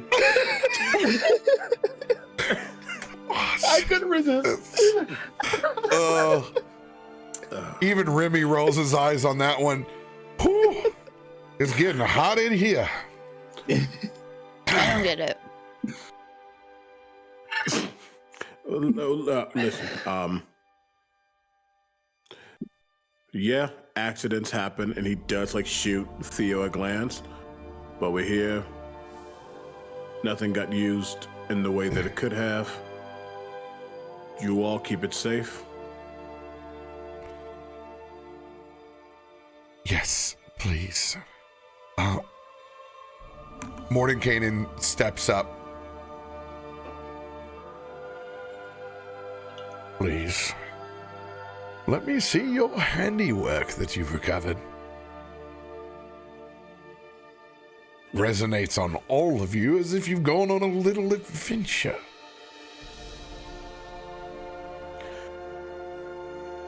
Isaiah will open up his jacket, reach inside, as he has the wrapped piece. Oh. And he is staring at Morton. Where are Tasha and Illustrial? Tasha has stormed off once again. Illustrial is did. next to the rest of the group. She did. Of course she did. Tasha's just done. It's a young and moody version of Tasha. Absolutely. He'll just stare at Mordekainen, and he's definitely staring longer as he hands the rod to Illustrial, not him. Power play. Oh. What a mighty vessel. I hope you didn't use that first. As he stares at the napkin. I only wiped my hands on it. I only cooked eggs. He would have unwrapped it and given it to her, but And then Egrik puts the paper towel back on. Here. Yeah. Here. My gift. Thank you. Mordekainen, will you provide us with the next location? It would be my pleasure. As she hands the rod over to Mordekainen. God dang it. I'll go use this somewhere where I don't let the rest of the multiverse know. More importantly, I will use its power to divine where the second piece is. I hope you're ready. We must make haste. Just staring. Doesn't really matter if you're not either, as he says under his breath, as he begins to walk back in towards his chambers inside of Sigil. As he is going to try to divine where the second piece is. Can I help? Or is it something that'll happen? Anybody regardless? could find the location as well. And you could have back on the material plane if you'd wanted to and gone further, but their magic interrupted the moment before you got to the last piece of what the rod could do. No. You're right, chat. I do need testicular torsion, but only for Mordekainen. That's where it's for. That's what it's for. I need to look up this spell. I apologize for his candor, but he does mean well, and he is honest with his words that your spot on the material plane is currently compromised at the moment. Until you move for the second piece. This is the best. I hope that your affairs are in order. Even though it was a signal, it will have been a weak one. You have acted hastily, and that is the best that we could hope for. Wait. Your magic was fine. It was actually really strong. I was just a little stronger. I think it's because I had my first cup of coffee. Well, it was you. Egrik.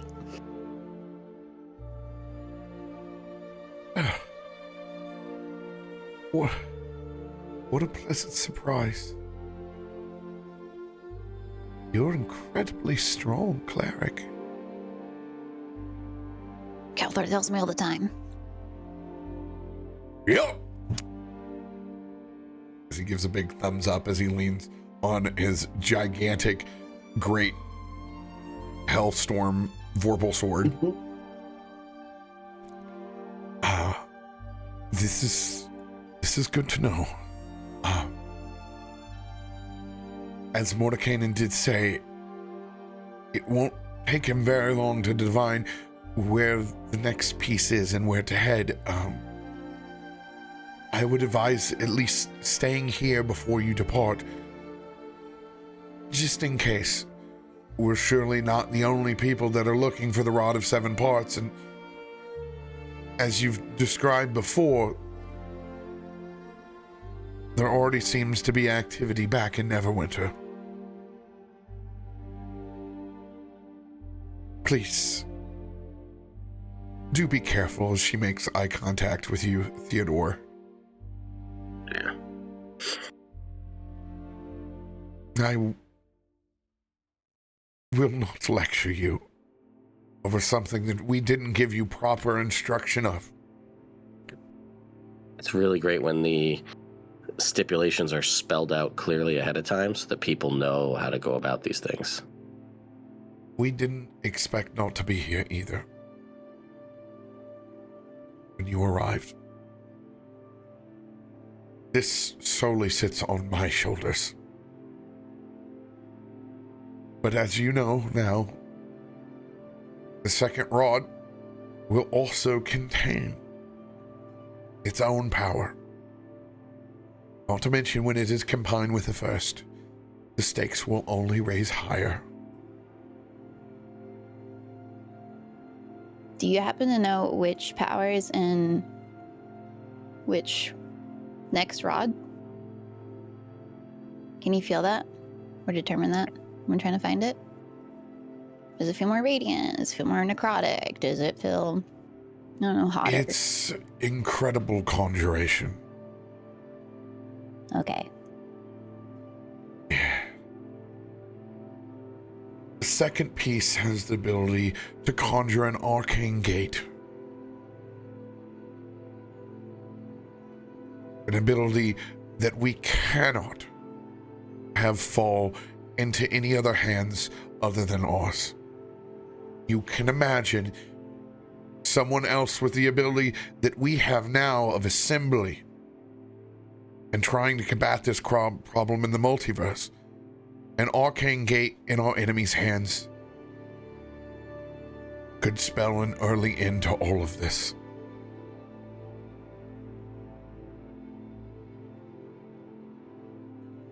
Depending on where Theo is, and maybe the others too, especially because we have two wisdom folk here. As Illustrial saying this, even through his glasses, because he always has his glasses on, you will see his eyes continuously flickering over to where Morgana went.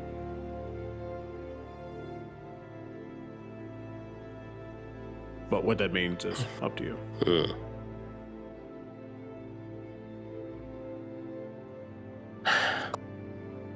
Well, I guess now we wait. That we do.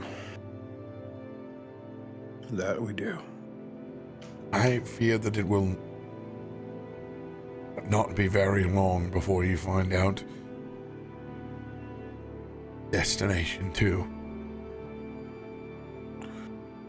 Considering where we came from, that first place, Webb's Edge, we definitely have gained the attention of someone. I'm assuming wherever we're going is going to be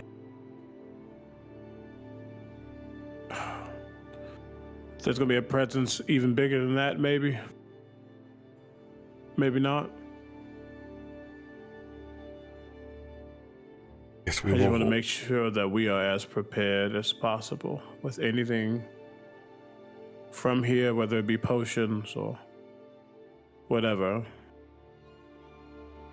We're putting our asses on the line with this. That we can handle, I promise.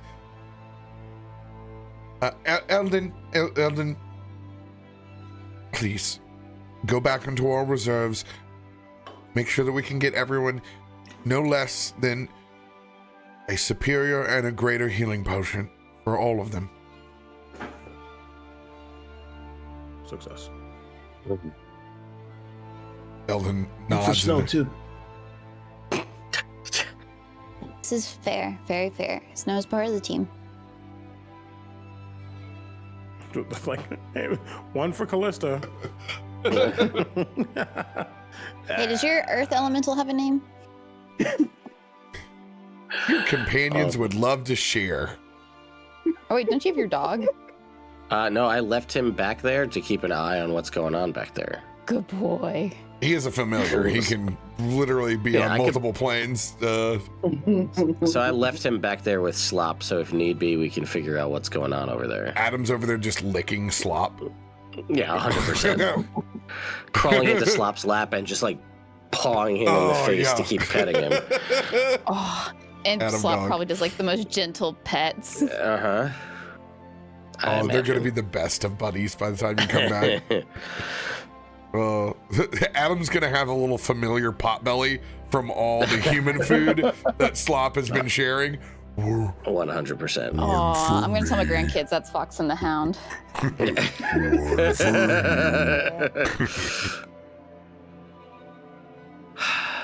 We're slopping the hound.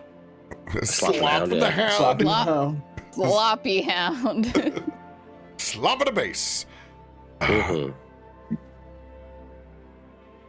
Is there anything else that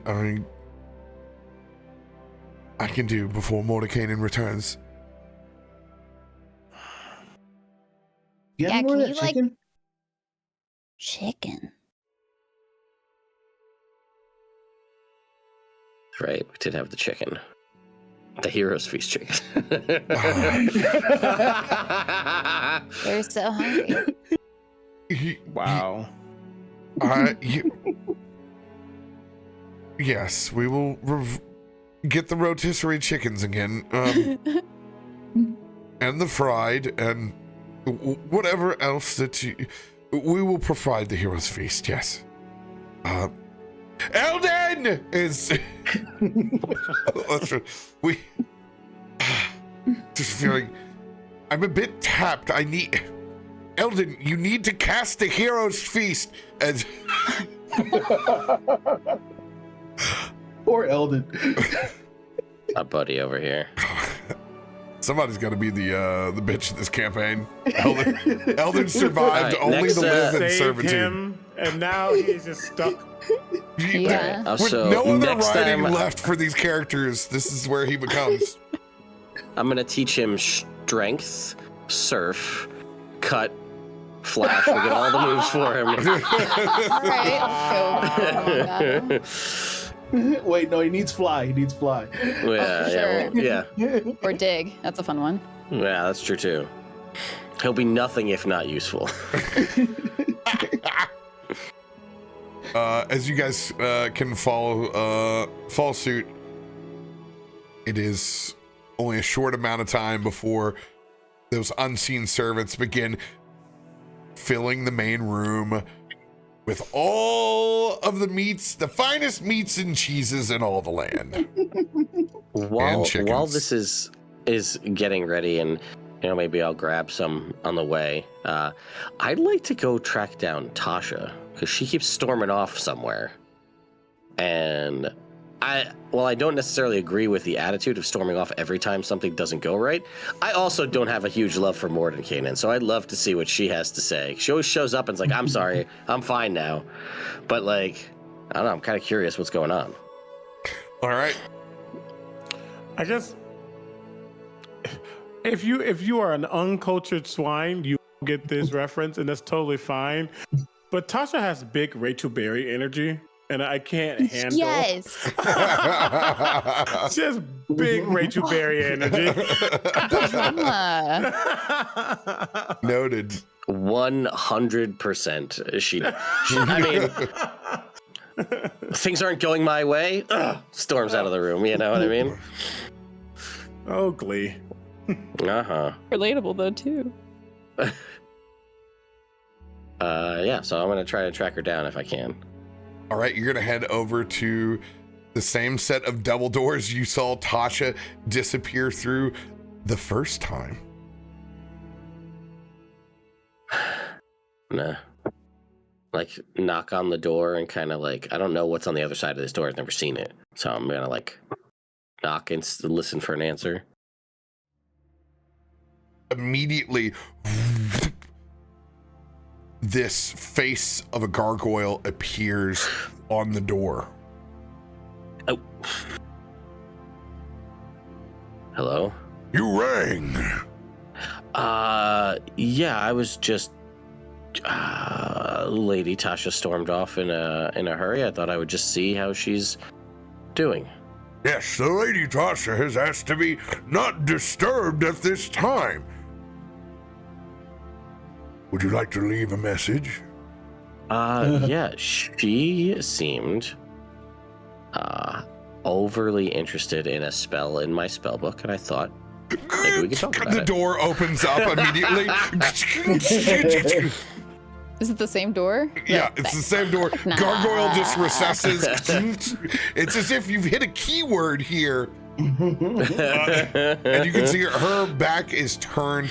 This entire room is decked out in the macabre.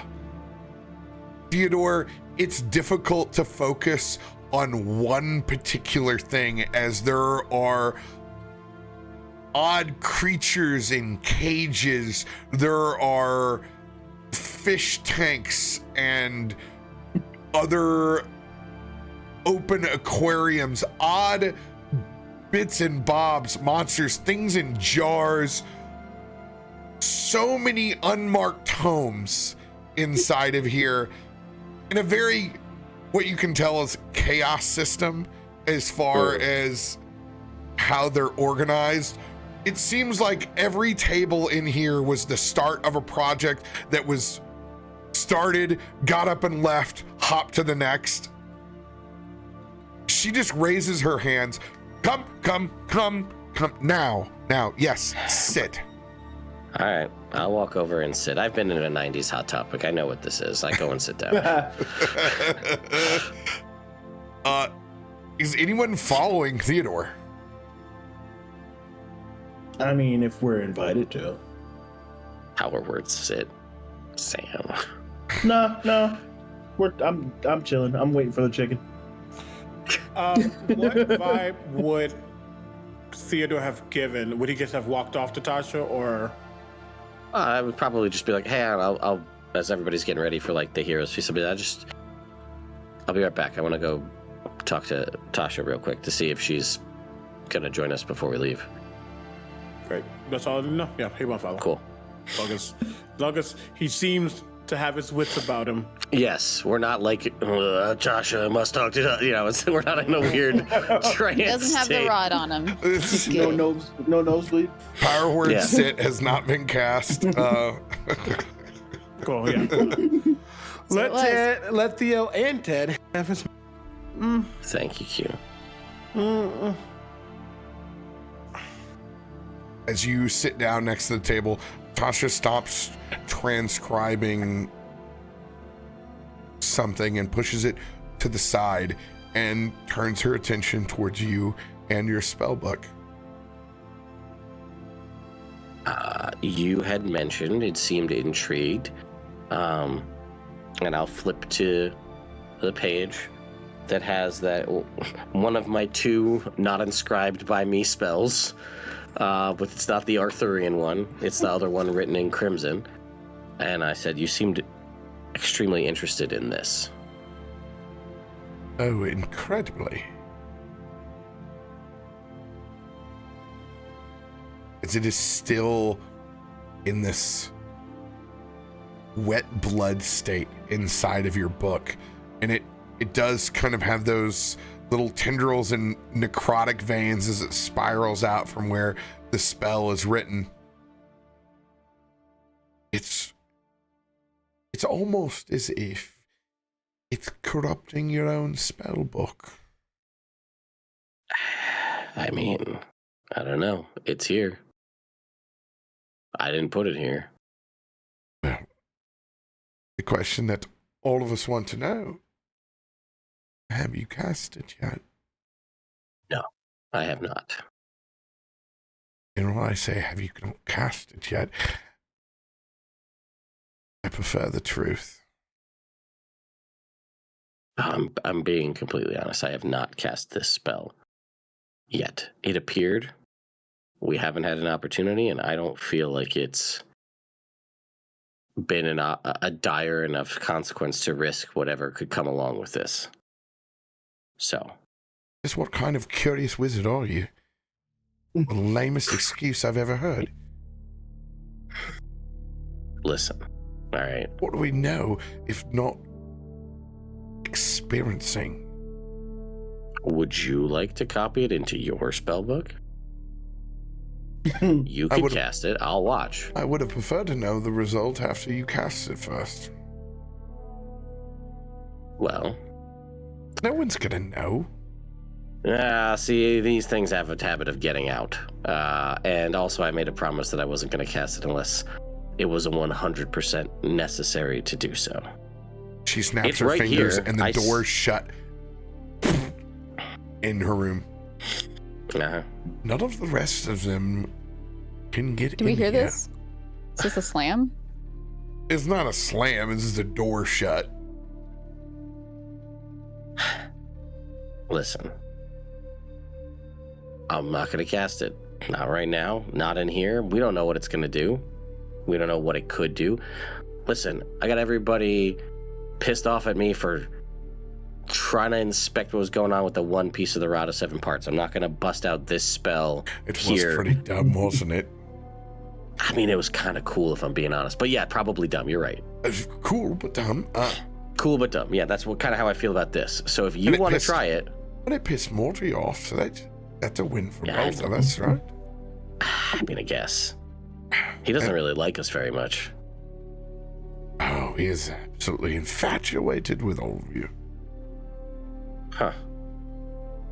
Well, you never would know it from talking to him.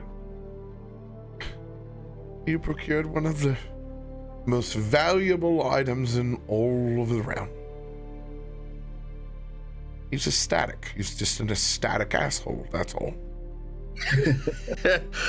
Well, that's a pretty apt description if I've ever heard one. He's a prick. So why do you spend so much time with him then? He's still more powerful than I am, and unfortunately, that means kissing wizard ass until you're on. I get that. Well, like I said, the spell's here. You want to copy it down, make a scroll out of it, whatever it is. I'm going to take it with me when I leave, but, you know, if you would like to, the opportunity's here. I know you're interested. I saw the look on your face. And you know, I'll pull out the Nothic. Of course we want to know what it does. Yeah, I mean, I just worry that it's going to be another beacon situation. I'm not transcribing this until we cast the spell. Oh, it pains me. This really is. And I'm making a wisdom saving throw for Tasha. Okay. What does a wisdom save look like for Tasha? Let's find out. Great question. Really good. Oh, I hate your dice.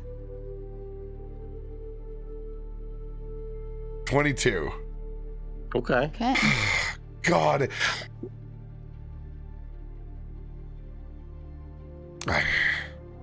I hate when everyone else is right.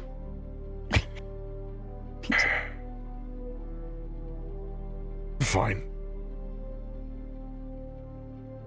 We'll stave this little secret away, and maybe, if you could get yourself in enough danger to use it on this next course, so we can find out if it totally corrupts and takes over your spell book, or if it does anything, I don't know, physically to your body, alters your thoughts.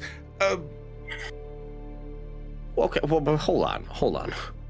That's a lot to just throw out there. Do you think that any of that is a possibility? Should I excise this from my spellbook if possible?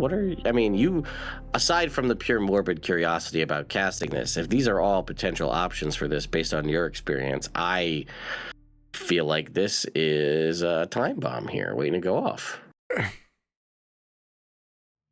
In our line of work, we have what I would consider a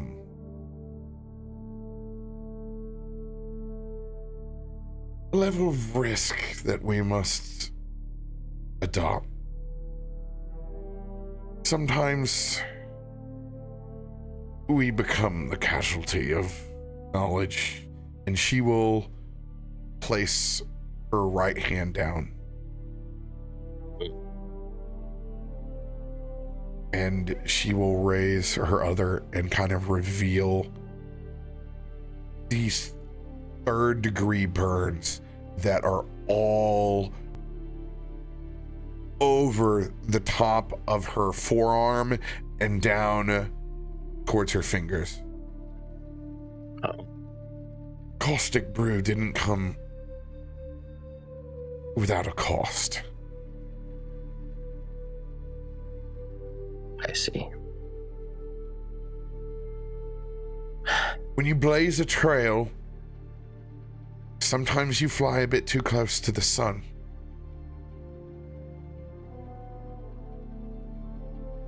But that's what makes you remembered in this world.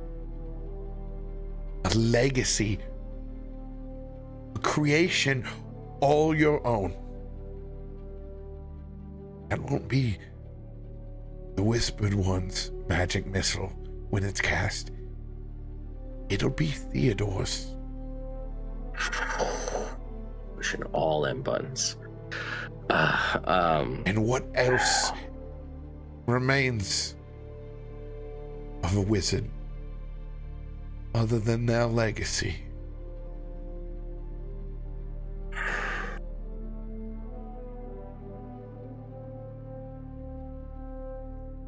RoBear, you're a dick. You're not wrong.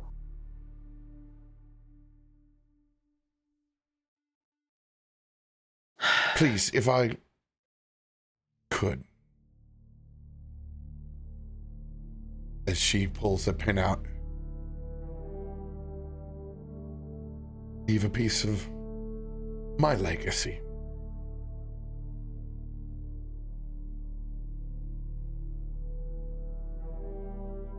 By all means. With your permission, she will sign your spellbook with Tasha's Caustic Brew. It's everybody else's, so why not? This is basically a yearbook at this point. Get an autograph. As long as You it doesn't wanted the say have a autograph. great, as long as it doesn't say have a great spellbook, I feel like I'm okay. Actually, I think it would say live your legacy underneath it. Aw. Tasha. All right, Tasha. And yeah, I mean, I'm gonna pick up the book and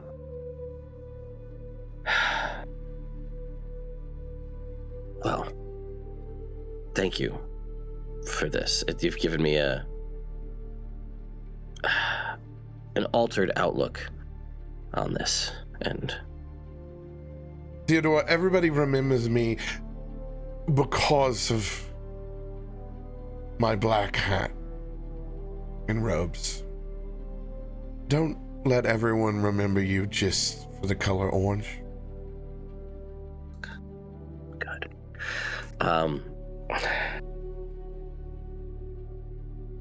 Thank you. I do truly take all of these words to heart. And if I find out any more information about this little legacy, you'll be the first to know once we get back here. Thank you. But Heroes Feast is on, so I'm gonna Oh, I'm so go do that. tired of chicken. Yeah, they really love chicken. That's fine. It is what it is. Tell me when the sushi comes out, please. And she snaps her fingers. The door opens back up. The best potatoes yet. Last time they were great, but these ones, like chef's kiss. I need to teach Slop this recipe, shoveling in as many potatoes as she can, almost to the point of like Chubby Bunny. They're kind of like falling out and like, like a drip with her chipmunk cheeks. You take the mashed potatoes, and then you put the chicken, and then the gravy, and then corn, and then shredded cheese. And she spits out this ball of potato that was just in her mouth to then grab chicken and what else did you say? In what order? It's potatoes, gravy, chicken, corn, gravy. and shredded cheese. Corn. And I call That's a KFC famous bowl. I've had this before. I call he's it gonna famous- mash it famous together. bowl. A famous, yes. If you didn't, Famous if you didn't bowl. make that, if you didn't make that joke, I was gonna say, Davik, this could make you famous. So we've created tahini and we've created. All right, cool. We're working on really building. There was a period of time for like 2 Finger looking years good. where if you heard Leonard Skinnerd, it was a famous bowl ad. Jesus Christ! I hate everything. Yeah, while they're figuring out Davik's infamous bowl, yeah, just kind of just staring. Every now and then he looks towards the Mordekainen's sanctum, but he'll look back at the group. Hopefully, there's a nice bottle of red that's a little more sticky for his taste. No doubt. Otherwise, he ain't eating nothing. But yeah, just letting the kiddos be kiddos over this food. But also Great waiting stuff. for Theo because Yeah. he's just perpetually worried. When I eventually come back and sit down and be like, oh, awesome, chicken. I'll sit down and I'll be like, and I'll like flip to the page and I'll be like, huh? Look at that. She signed my book, bro. She signed my book. Look at this. Live your legacy. What great words to live by.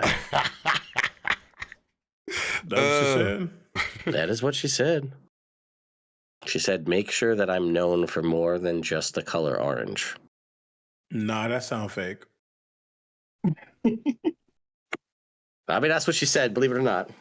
You know. Is that what you want? You want to cement yourself famous? I mean, I don't necessarily need to be famous, but it would be nice to have a legacy out there. Also, her room is wild. I think there's so much stuff. I think you'd like it. It is very gothic in nature. Just because I'm dark and brooding, it doesn't mean I like gothic stuff. I mean, that's fair. But it's still, I don't know, it's wild. Anyway. Just so you know, you can have a legacy by having a kid, not necessarily doing something outrageous. Yeah, that's true. Just saying. Not No, you're everybody right. got to have a conversation with an archmage, and that arch tells you to cement your legacy. You're not wrong. But You know what? Go ahead, Q, make an insight check, if you would. ooh, gladly.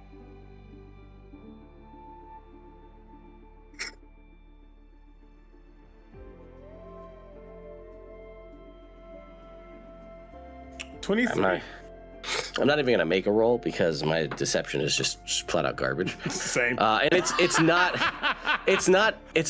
a deception per se. Yeah. But your point, and you've mentioned it once before, and there's just like when you say that, and he just kind of has a yeah, like he's thinking about a little something else whenever you're talking about, well, you could have a kid or just that kind of a thing, or you're the dad of the group but not actually a dad kind of a thing. Mm-hmm. It's definitely been some kind of reserved, thinking off in the distance kind of a thing. Has it been looks or these passing moments in the sense of what if, or a sense of has been done and looking back? There's definitely like a wistful looking back kind of a thing.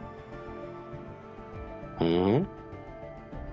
I'm full of surprises. He will clock I think there's a moment where like you know get kind of talking. Then there's definitely a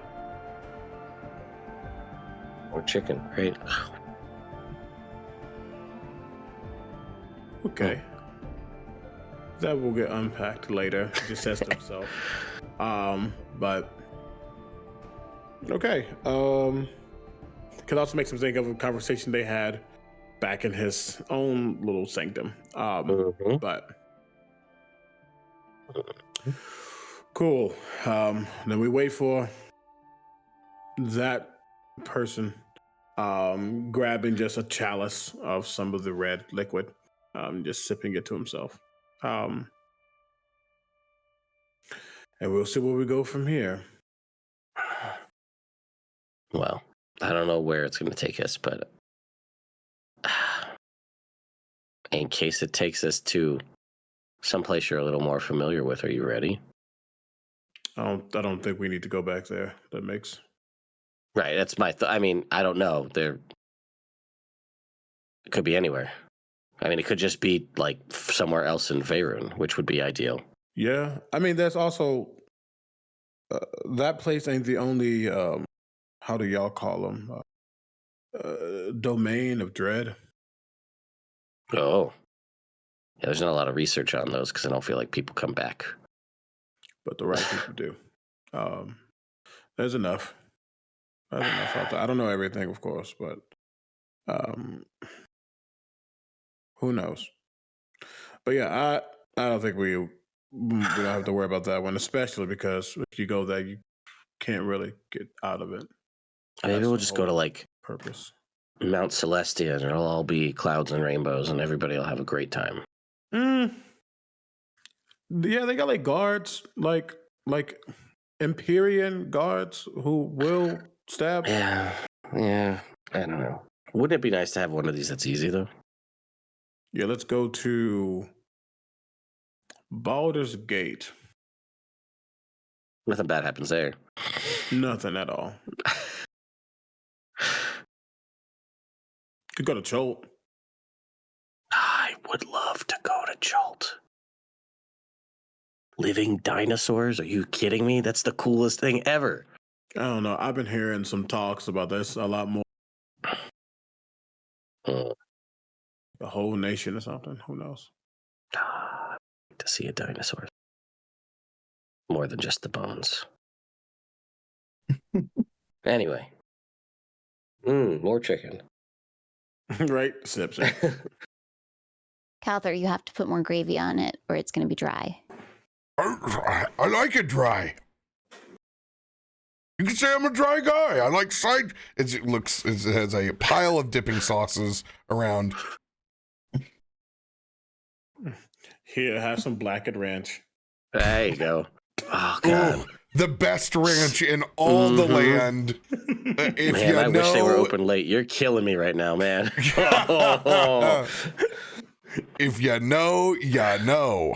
Oh. Mm-mm-mm.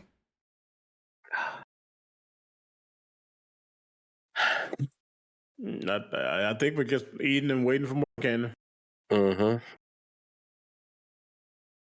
Well, before Mordenkainen bursts through those doors, I'm going to let you guys go on a quick break while I pull up a VTT that is not freezing. It's not your side. It is Chrome that is using 50% of my CPU at the moment.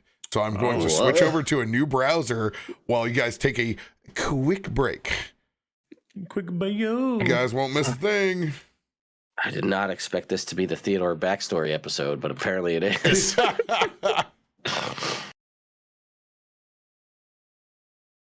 Oh, man. Oh, Chromio. Oh, Chromio. Where art thou? Wherefore art thou, Chromia? Let's task manager the Chrome, shall we?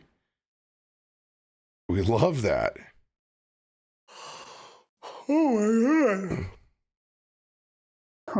Chromio. And I got all these people writing in my book. What the hell? Yeah, sorry for the loss of agency in your spell book. That's fine. Would I Egrik can have deal ever with it. taken a crown to it? Nah, probably not. She would have thought about it though. Very intrusive thoughts. I'm sure she would have. I can summon a unicorn or summon Vecna. I don't know what I can do. I got all sorts of weird shit going on now. Yeah, summon Vecna. Let's just talk. Yeah, can we talk this out? Can we wrap this? Sit down. I'll spin my chair around backwards. All right, Vecna, what's really going on? Jokes. You can tell them. That might convince them to change. Please stop. Hey, listen, buddy. I don't know if you've heard this, but secrets are no fun. That's all I'm saying, my man. They should be shared with everyone. That's all I got. So, has anybody told you that before, Mr. Vecna? Have we had that? Have we talked about that Mr. before? Vecna. Mr. Vecna, buy me a drink. Mr. Vecna, buy me a drink. Go take your whispers and I don't know. Yeah, you're right. Chat's right. I didn't get Illustrial right in it, so I am a little sad, but all right. Yeah, that's fine. Yeah, Tasha's. Yeah, I'm working on it. Tasha's. That was an unexpected. I'm very curious to see what other weird wizards vibes I can gather. Get them to sign my yearbook / spellbook. Hey, going through the multiverse. We really are collecting right. What's next? Yeah, and like Egrik start collecting gods. That's just the wizards. Like, wait till all these other legendary people start showing up. Oh my gosh! Wait, what if Egrik makes miniatures of each god that she's visited to potentially test out? I think what you should do is you should just get like a janitor keyring of holy symbols, and just like Benny. From the mummy. From the mummy, and just start running through all of the different gods that you're praying to until one of them hits. Just like Benny. I actually had a character who had that, and he just was like, Torm? No, all right. Let's just start flipping through the key ring and see which one works at the moment. Hello, anybody out there? No? All right, next one. Sketching your spellbook, Ted, a prototype for a sandwich made entirely of chicken. What do you mean, a chicken as the top bun and the bottom bun? Yes! What is this crazy concept? Only if it turns into Davik's Heroes Feast that gets another spell to my list. Let me tell you what. There's only one other item in fast food lore that I will religiously get, like the McRib when it's released. And let me tell you, the Double Down is one of them. Oh yeah, it would be called Heroes Feast for Davik's. It'd be Davik's delicious dinner. Yeah. So you want that? That's the legacy you want. What if Davik gets a spell before Theo? I mean, I can send him to hell. Like, there are options. That is so rotted. We could put him in the ground. Oh, yeah. That is so rotted. I mean, you want to get technical. There's a lot of spells that they're not named, but they're ones that are a derivative of other spells that I do have, but not one that has my name on it. Like, RoBear came across one of Davik's named attacks the other day and was like, I can't wait for this to come across the log. You have to shout it when you do it? Is that how that works? Just imagine he's been shouting his attacks this whole time. We hate it. We hate Davik all of it. style, Dragon Wrath. Pocket sand. Rotisserie chicken breathing. Level 3.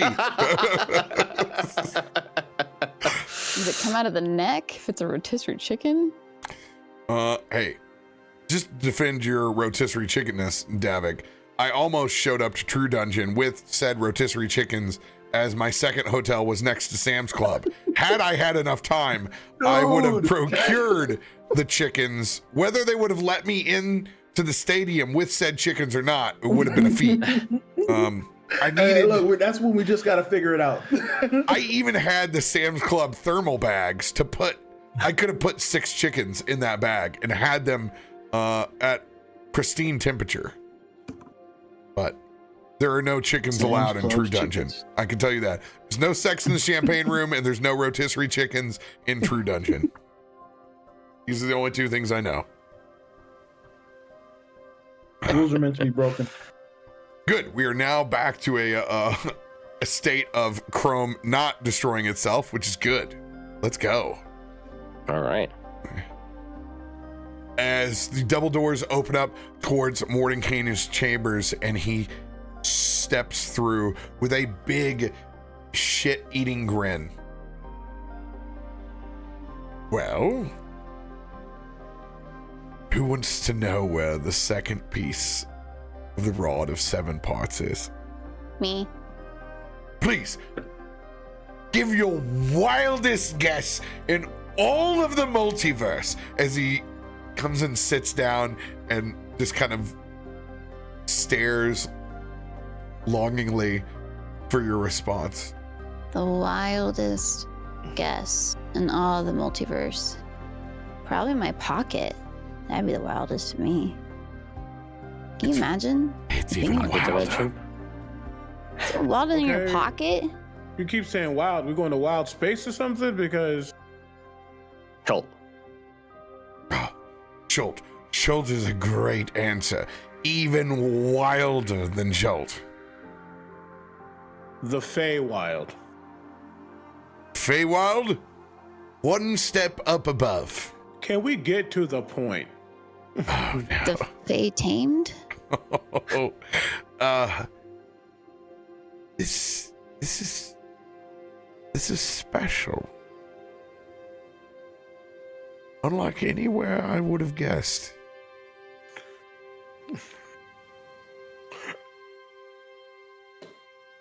It's almost, Losing its special. Come on. if it wasn't so important to tell you exactly right where it was at, I would love to see your faces when we... And Illustral, like, she slams her hands down on the table. Mordenkainen, quit being facetious and tell us where the piece is so we can prepare this party better than we did the last time.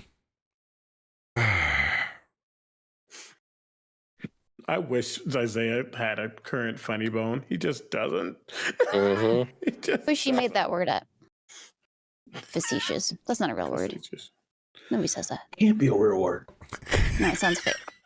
The sidebar. Oh. Oh. You're going well. Most have never gone nor will. Where?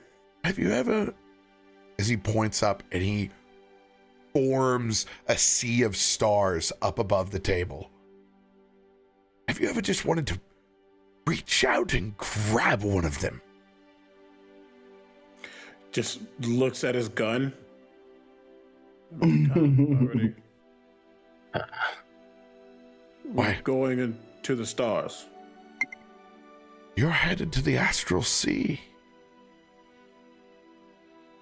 What?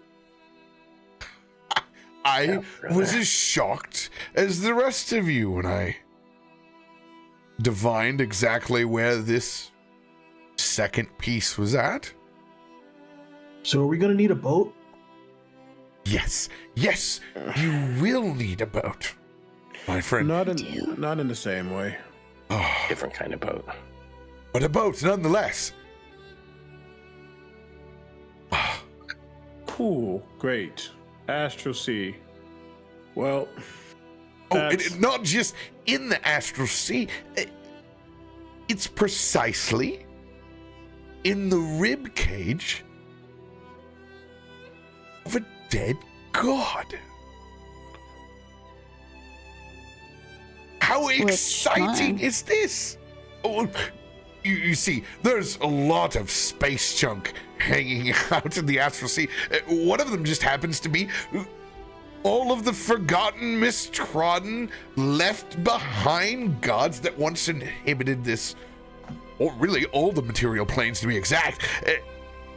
somehow it's got itself lodged right up there in the rib cage. So we just swim down and get it, right? Exactly.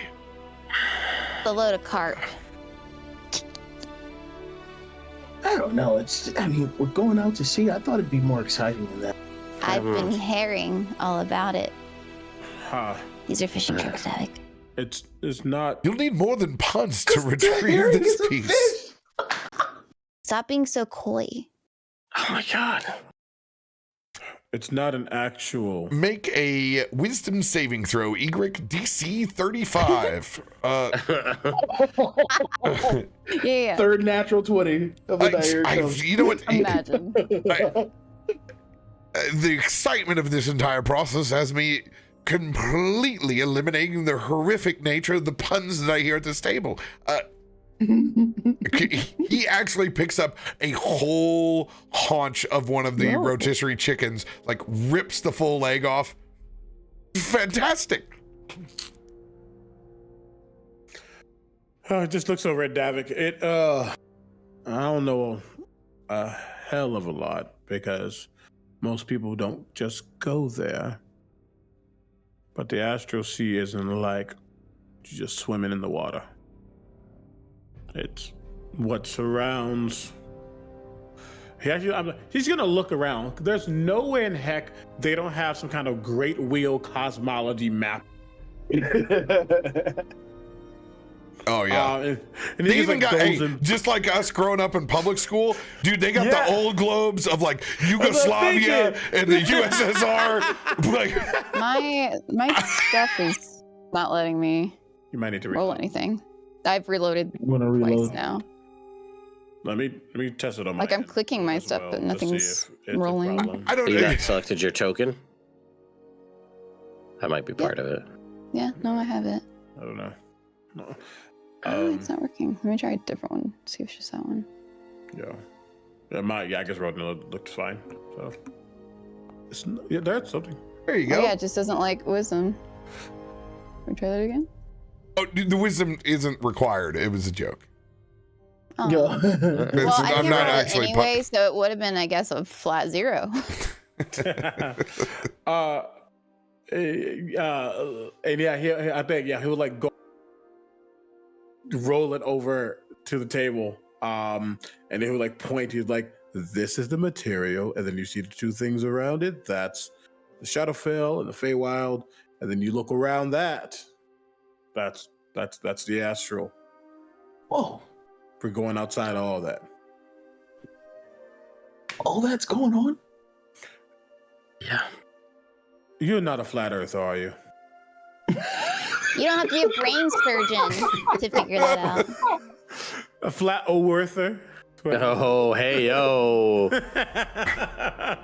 No, I just didn't. You've been in I have a lot to see. All right, when do we shove off?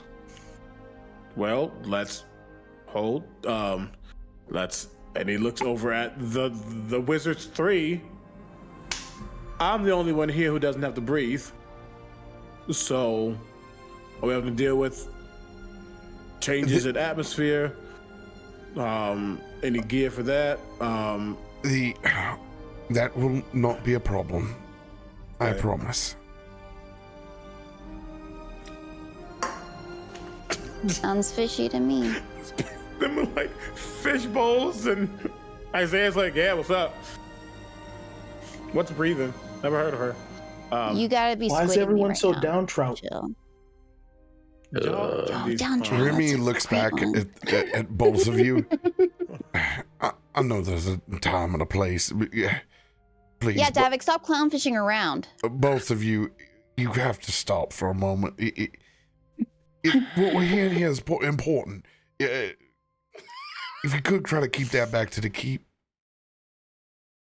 I see what you mean. No. Alman had to say it. There's a lot of, from what I've read, a lot of interesting creatures we may encounter in the Astral Sea. Yeah, even a hamster. That is true. But, As long as we're prepared,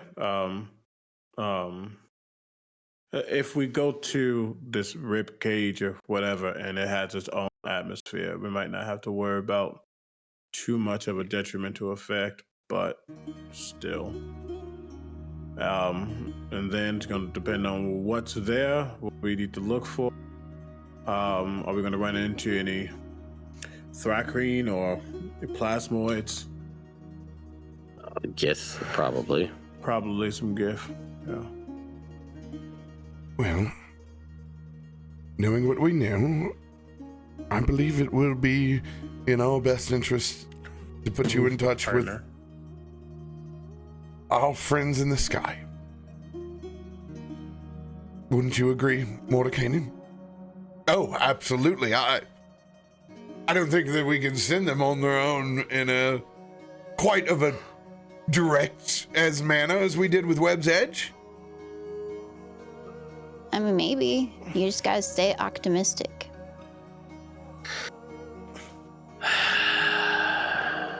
Wow. You do. Remy is going to stand up and go over to you, Egrik. Banishment. Please. He's going to look down at you. I'm trying to make people feel better because everybody looks like a mess right now, which means we're not going to think clearly unless you clear your thoughts.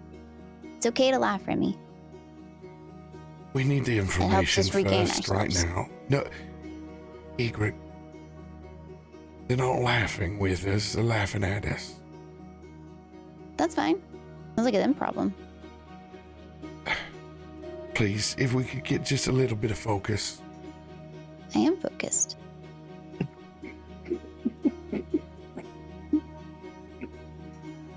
He's going to look over at Kalthorr. I said my I piece. am focused. Egrik, come on. Hey. We get information. He leans over and whispers in your ear, Egrik. Well, I guess another one wouldn't hurt.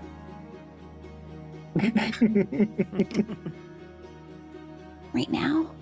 Krill out, man. Krill out. It's like music to my ears as Kalthorr continues to eat and enjoy your puns as possibly the only one that enjoys your puns outside of Davik. Thank you, Davik. I don't think it's phasing him in the sense that like he doesn't see it as a detriment. They're getting information. It's not like they're like overcrowding, And it's like also like what's just expected at this point from Egrik and Kalthorr. It's like it comes with the territory. I'm super broody, so they need to not be super. Yeah, I want to make this very clear. She's very serious. Like she's genuinely trying to help people feel better right now because everyone looks so serious. Yeah. So she is paying attention thoroughly to how bad your facial expressions are. Man, Remy needs help. Probably therapy, actually.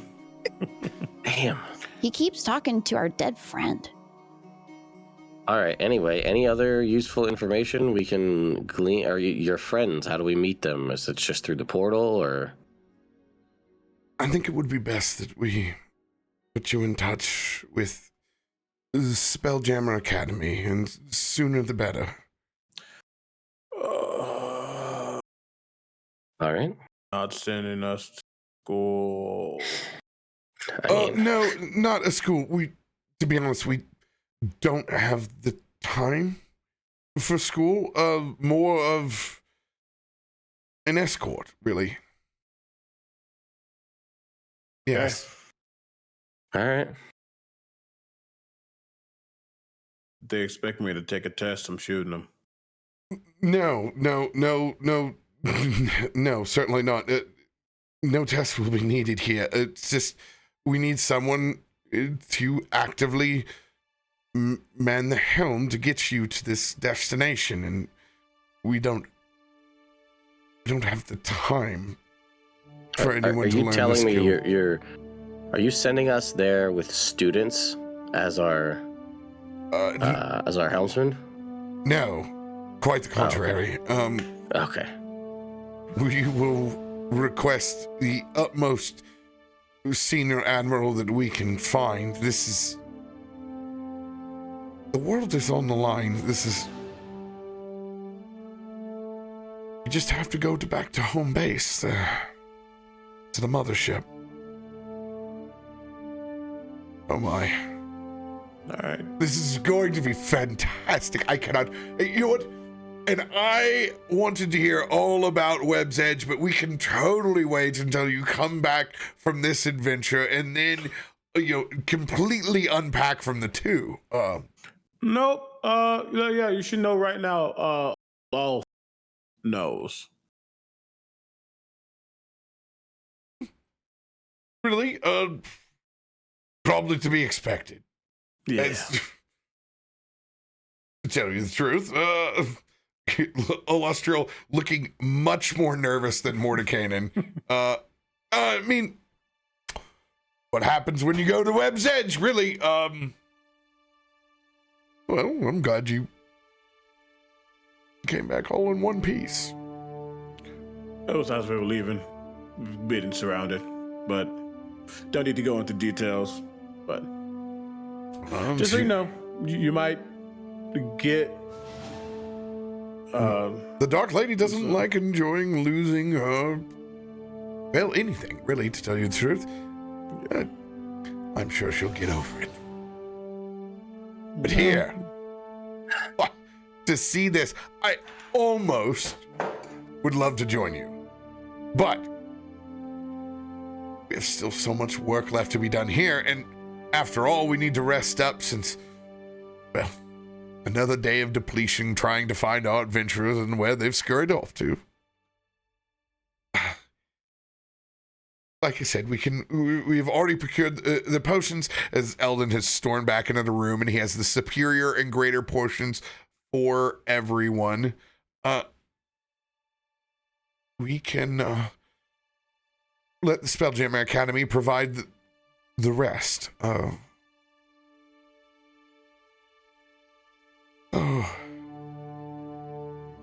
This is going to be a long, long day.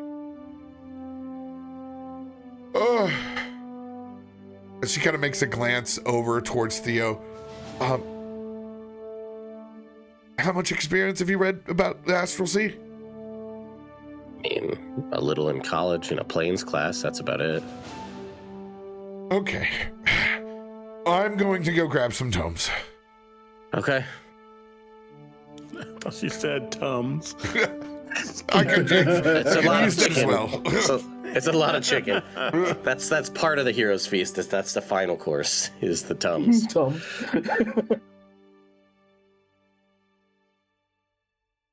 Eldon, if you could get in the process of hailing this portal to the Spelljammer Academy, please.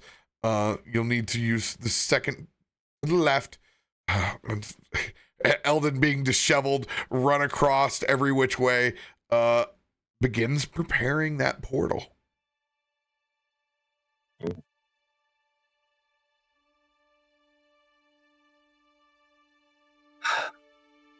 All right, I'm going to Astral Sea. All right. This is not where I thought we were going to be today either. Technically, first you get to go to space, and then you get to go to the Astral Sea. All right.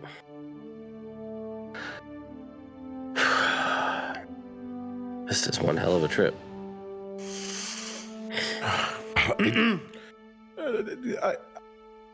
Isaiah's going to just kind of not really sidle up, but we'll just find a moment to sit next to Egrik.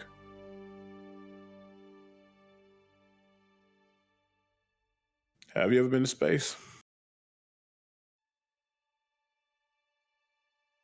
I think.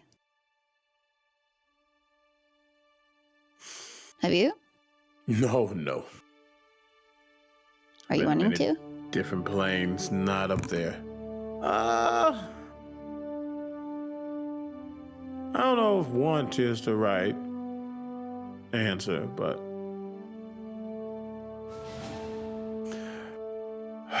this is going to be different, I think. I know.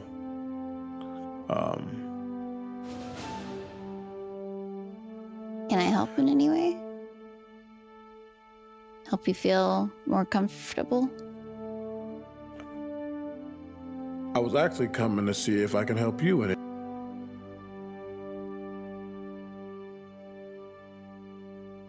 I don't know if I need help.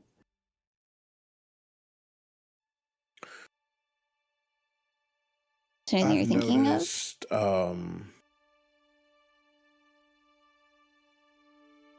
I don't know where it comes from, but you kind of sit within the liminal, that twilight between dusk and dawn. In space, there isn't really any of those. The stars Is are that always out good or shining. bad? It's not bad, actually. It's probably great. You might be more powerful up there. Who knows? Could you imagine? Have you seen what my Vorpal Sword can do? Yeah. And the fact that you can manifest your divine or twilight power through a spiritual version of that tells me you got a lot more power than people.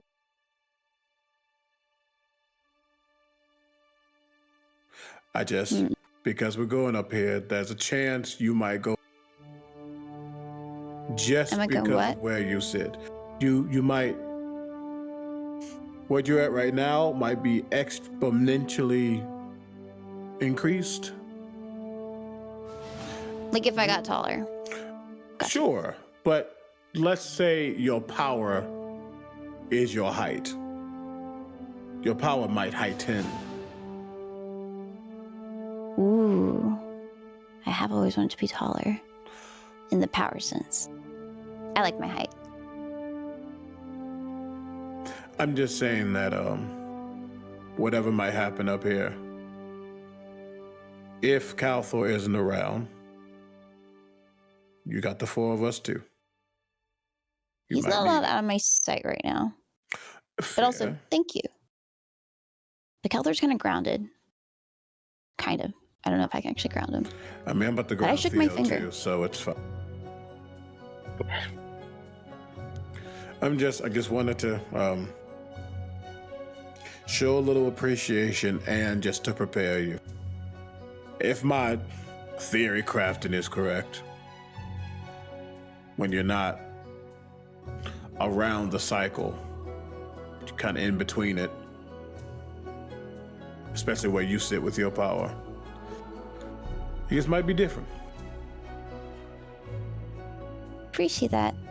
Actually, a whole lot. She's gonna lean over with her shorter arms and like do a little hug, trying to get her hands, probably touching her fingertips around you. He's actually pretty thin, so probably it gets around. She wraps around 3 times. Oh gosh.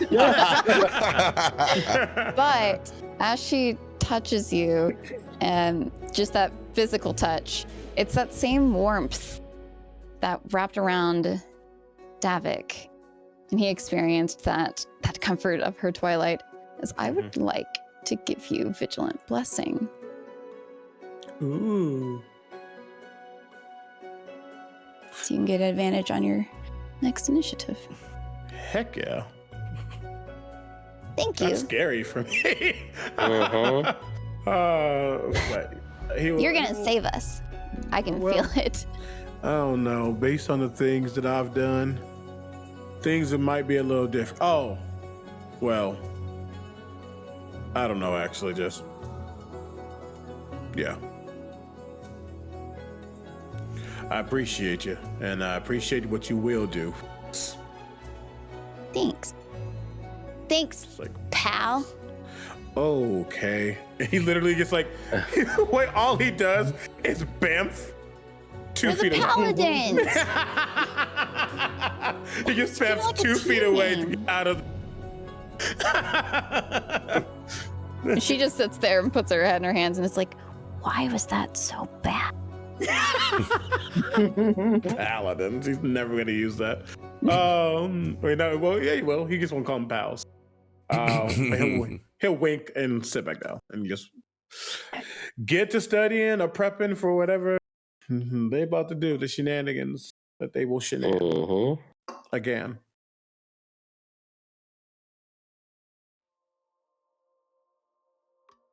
The portal has been prepared. Celestial. Thank you, Eldon.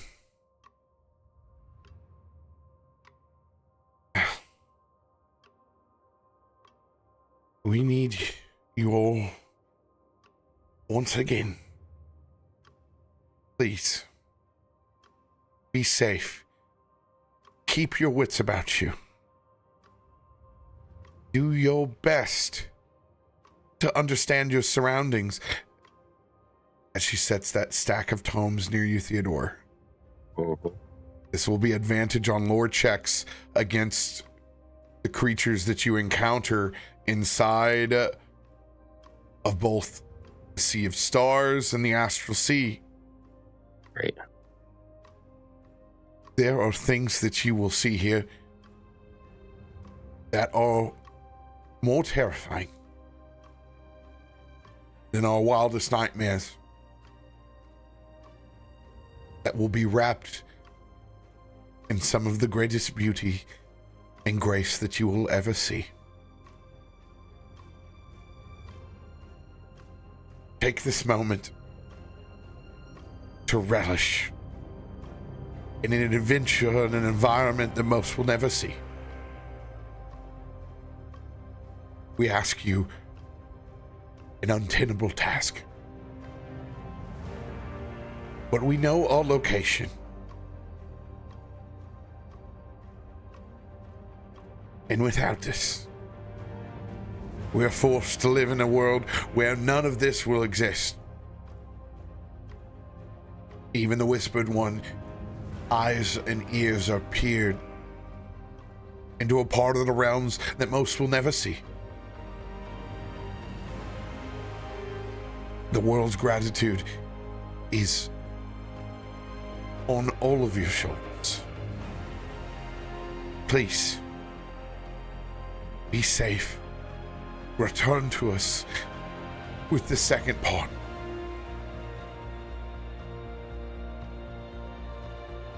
We'll all be watching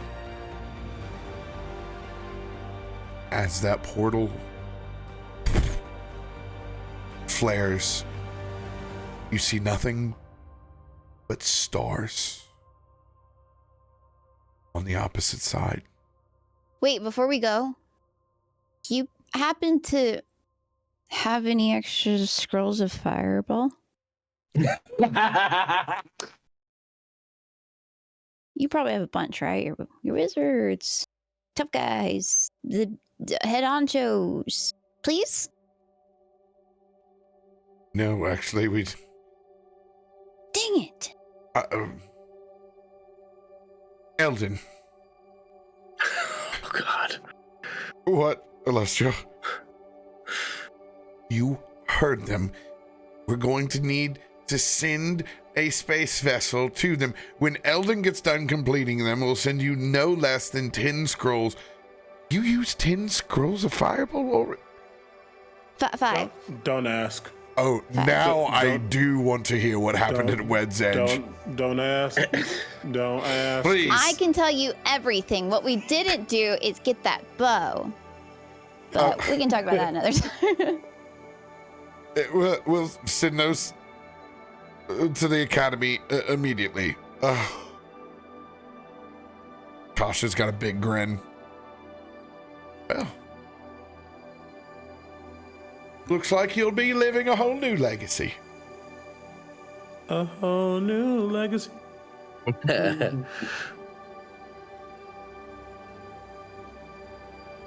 portal is open to space. Shit, I think Isaiah gets to the front and looks back at the group. Round 2. And literally just jumps back. He's so tentacle. I get it out, and she runs to hop into this. Remy tries his best to push you through the portal, but he just misses. You're too aerodynamic, too small. As he will fall face forward into the portal. I'll jump in too. But it's good, dude. That was a turtle disaster. God.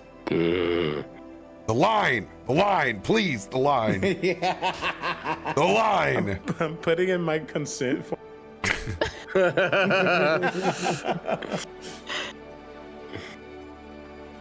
Whoa! If we're falling, is that a dang target? You're not falling. Woo! Floating. You are floating up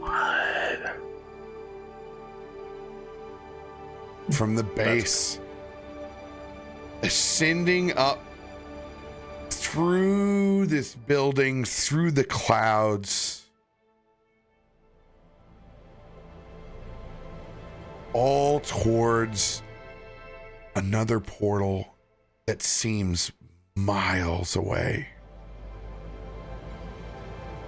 As Davik walks up to the portal, he'll kind of clutch the necklace that he has, which is the amber that he places on his shrine, but it's affixed to a necklace. He'll just kind of grab it and just kind of solemnly close his eyes for a brief moment, and then he'll just step into the portal and go up.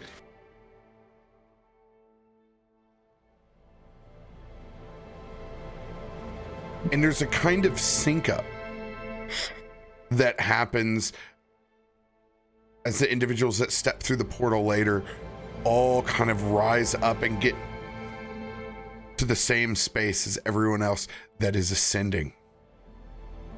Unlike the last time, there is a long process in stepping through these planes. You guys get to take up all of the sights and gravitation. I never long rested. You can go ahead and hit the long rest. Yeah, I just realized I never long rested. Sure that we good on that.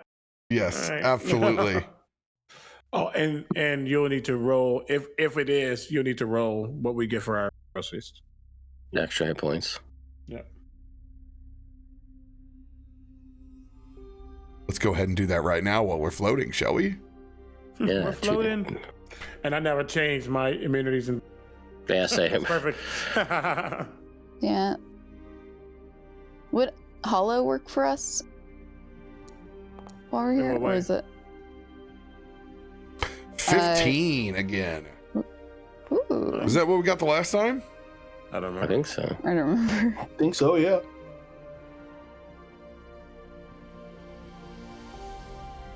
And your question about Hollow? Never mind. It can't reach us here. So we can just type in 15 to the max bar now. Mm-hmm. Yeah. Yeah. We love it when stuff works. Rising up and transcending to the sea of stars. It begins to erupt all around you. Egrik, you can feel the presence of a twilight unlike anything you've ever felt before. As strong as the twilight of the Fae has pulled to you, being in and around the actual star energy seems to just embolden you. See? Your twilight orb now does maximum healing and does not require a dice roll. It is max healing while you are here amongst the stars. Never leaving. Just bye. Well, there's an Egrik, new character. And bit by bit, as all of those little stars appear,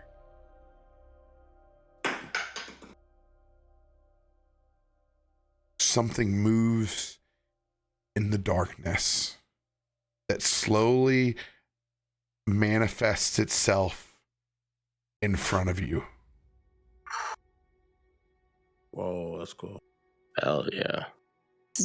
Pretty. Whoa. The one sea creature you didn't make a pun for manifests.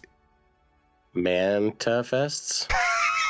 You gotta let me know next time. Sorry, I couldn't resist. If anyone's played Super Mario Sunshine, I'm getting flashbacks. Mm-hmm. Worst level ever.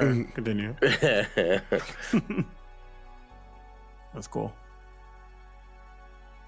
Table flipping and follow. As you feel yourself being pulled back down now into this massive manta ray spelljammer mothership.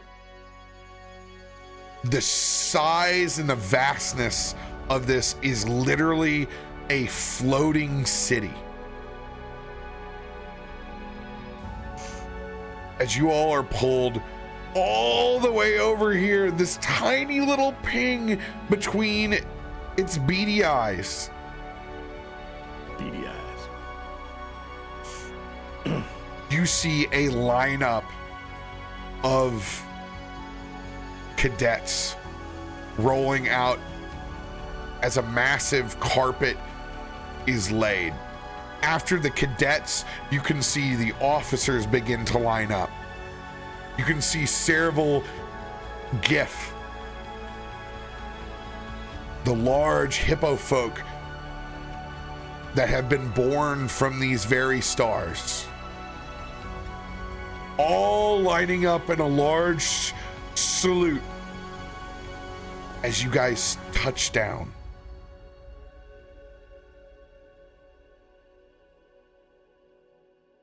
As trumpeters alert of your presence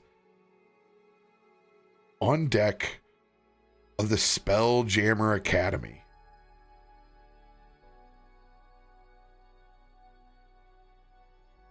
Two large banners raise. All with a massive Z on front of them.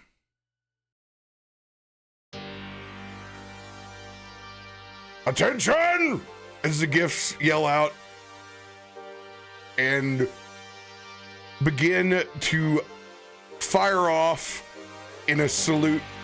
Admiral on deck!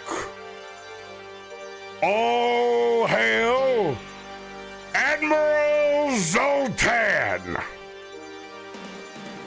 As you see this mantis thrycreen on his Segway.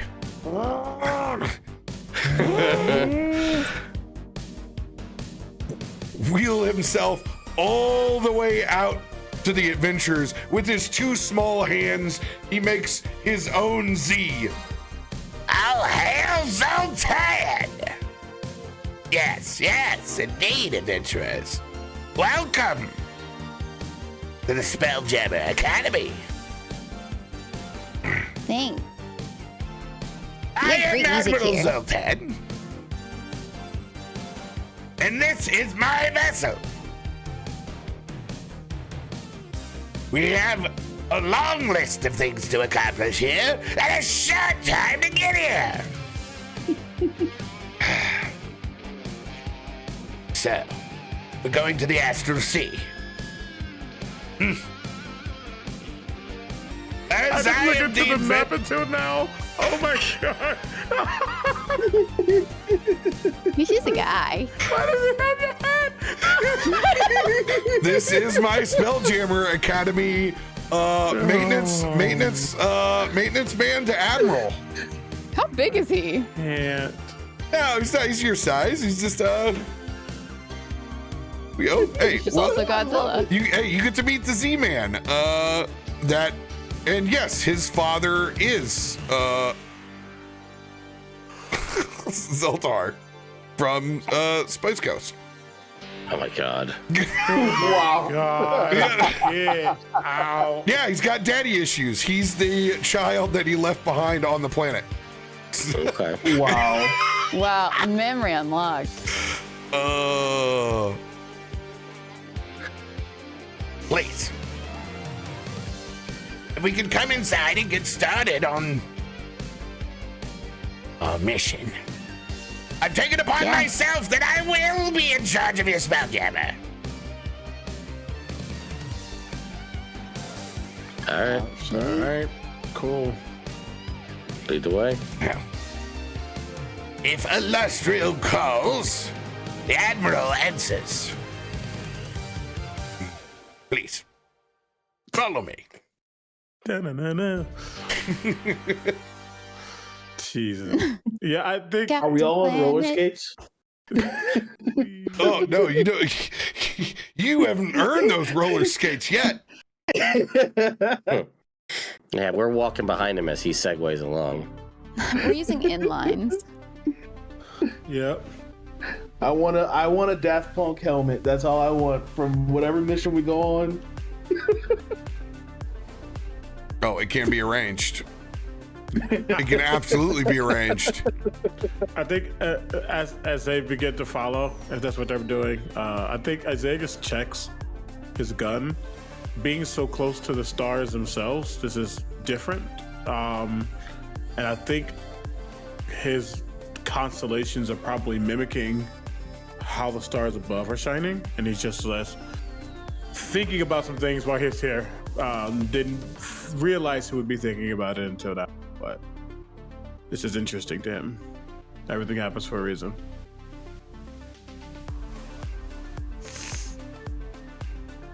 Five constellations now? Six constellations. Yeah. Follow our new buddy. As you all follow in past the academy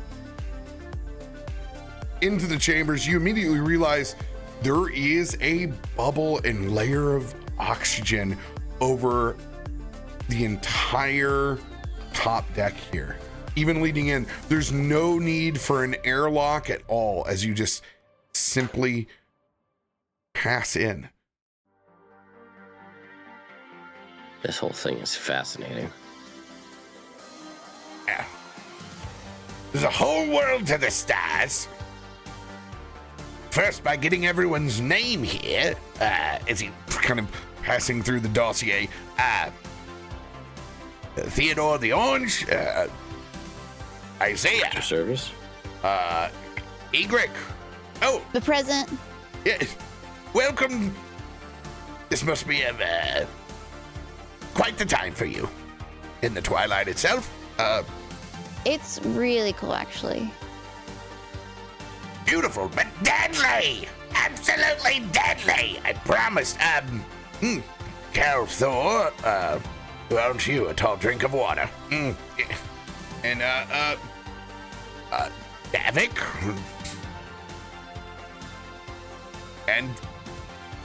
And your dog. His name is Snow. Snow. Fantastic. And Remy. Yeah, you look like you've seen dead people. Please, go to the commissary. Get you something. You look like hell.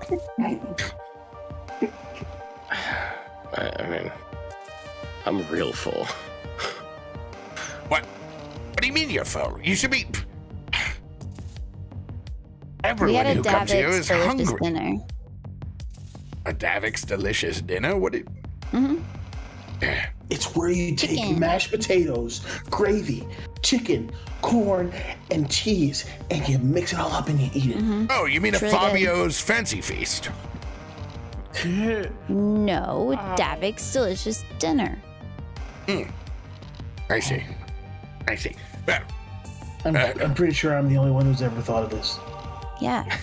Oh, good. Here are your waivers to sign immediately. Normally these are cadet waivers, so please, we're not responsible for anything that may happen. Davik will pull out his Sanctum Chamber of Commerce pin and click it. Yes!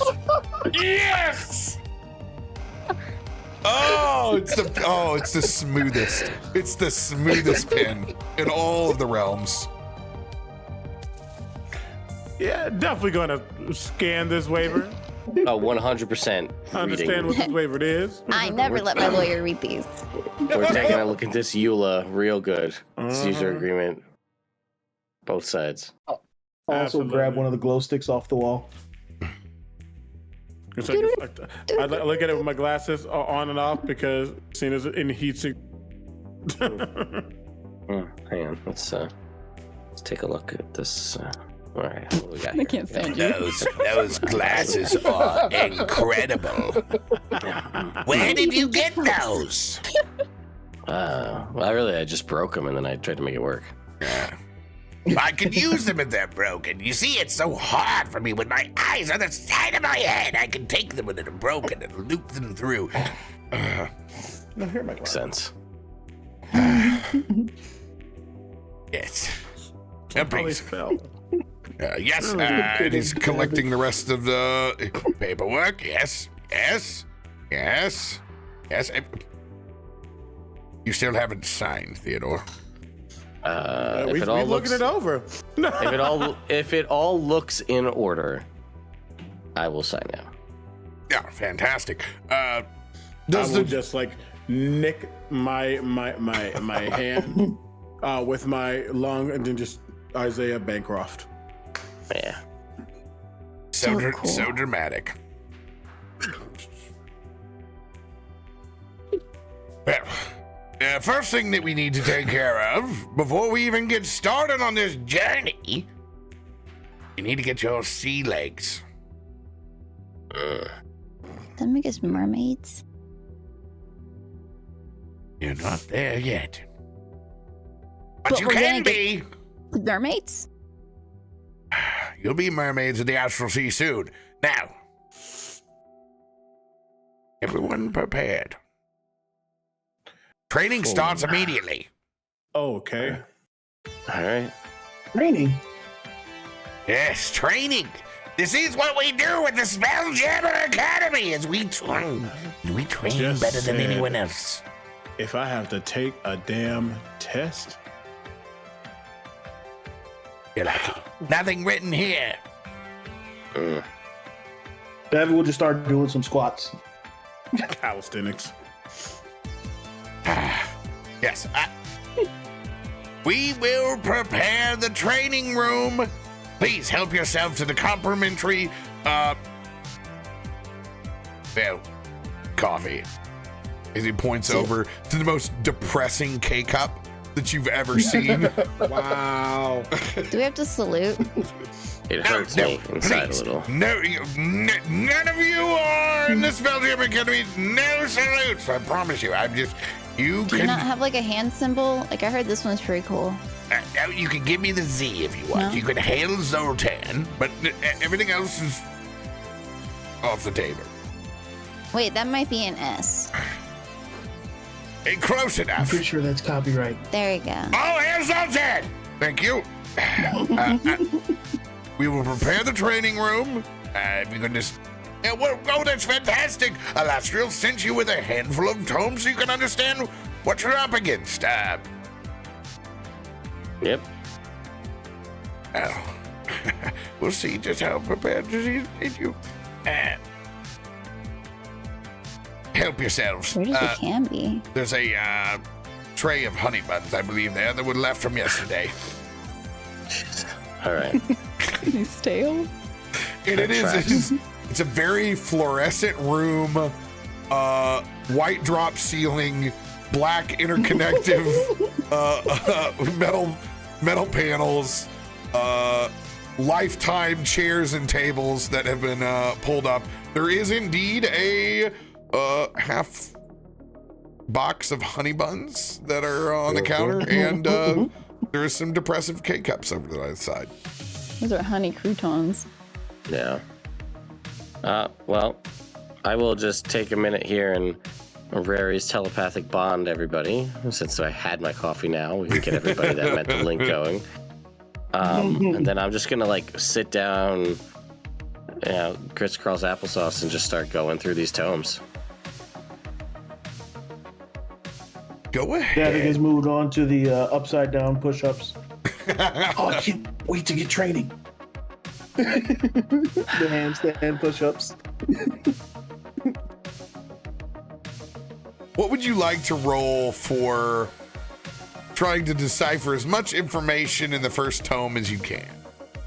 I mean, if it's an option, I'm gonna go with Arcana. That's gonna be my guess here.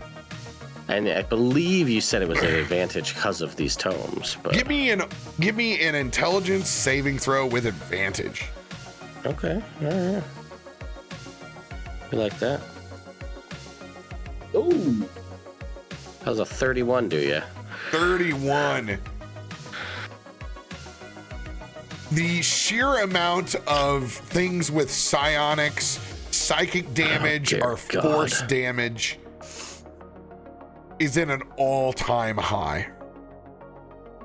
All right, I'm gonna mental link just the highlights to everybody. Just like the things that may be relevant to consider, like a lot of mental-based magics here, a lot of psionic, psychic damage. So if you have anything to kind of guard your mind, this is going to be the name of the game. Should I light my candle? We haven't started training yet, so. This light of mine. I heard that in one of the. It's really good if you guys get a sweat going before the training starts. We're glistening as much as the stars right now. You just see click. Yep. And yes, your candle can still burn as long as you are in the oxygen pocket that is on Spelljammer ships. So, Okay. yeah. You can't burn in space. We won't get that auto advantage. Don't worry, I got you. I have mean, plans. It's a nice way to nerf it in a way. It makes sense. Well, on the ship, when you're on the Spelljammer, you're fine. Oh yeah, of course, yeah. But we want to always be on the ship. Yeah. I'm assuming. Yeah. But Isaiah, jokes aside, he does just, he checks the barrel that is empty and it's always empty, but it's just always humming with that radiance, closes it, again, inspects the constellations a bit, kind of just cracks his neck, but kind of just goes into himself. Because that's what he needs to do. As long as this training room isn't completely bright. But he can handle that now in ways that you all don't know yet.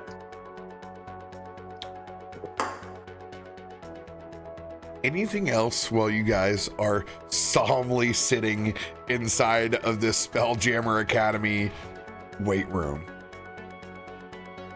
So after the call out from Theodore about the mental things, Davik will finish his set and then just crisscross, close eyes, meditate, try to center himself. I will pop this because if we're training, sounds like we're training against monsters. So just pop my vital sacrifice. That's rude. That is rude. Yeah. I'm gonna pop this too. Since we did take that feast, I'll go ahead and pop another patient defense, see if I can get a better roll.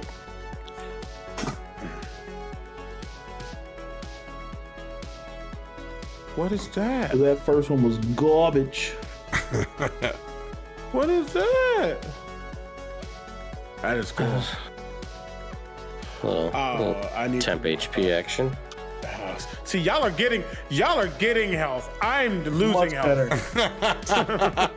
So we are absolutely abundantly clear right now. Much better. Okay, we said we take this off of my max. Cool. I just Correct? double checked. Sam, you were able to get the extra hit points on your on Egrik? There we go. I typed it in. Did it not work? No, I was just double checking because your character sheet was giving you trouble earlier. Well, if Yeah. it Yeah, is you got it on where there. you're supposed to type it in the max, right? Yeah, you got it. I just wanted to Okay. make sure because it wasn't letting Yeah, you roll. thank you. You're welcome. Yeah. Also, I think Egrik, being surrounded by these stars and already feeling this connection in the astral sea, as the conversation is furthering along, I feel like she's been looking around at the different bars and like trying to pull any of them toward her. I would like to cast Stellar Bodies and bring 2 stars around me. It's making me play something, but I don't know where we are on the map, so. Ooh, what does this do? I'll just put it right there for now. Got You create 2. 2 small this stars star. that orbit you. They twinkle pleasantly, shedding dim light for 10 feet in radius. The stars protect you. If a creature within 5 feet hits you with a melee attack, they have to make a wisdom savings row, or they take, since you're in the Twilight, they will take maximum damage. Ooh. Call me Rosalina for this session. Yeah. My Loomies. I kind of love that we get the bond over both harnessing the stars in different ways. Oh, That's really nice. I'm so here for They're this. so astronomically different. Right? Oh. Oh my gosh. Sorry, I am a menace. She can't be stopped. I am a problem to me. The door opens back up. Well, are we ready to experience the astral sea? In theory, I say in theory. After all, this is a danger room. Love it. The combat is very real, but not too real. If you'll go unconscious, we will pull your bodies out of the danger room, but I do stress that these kinds of things can leave a lasting trauma. So please, take it seriously!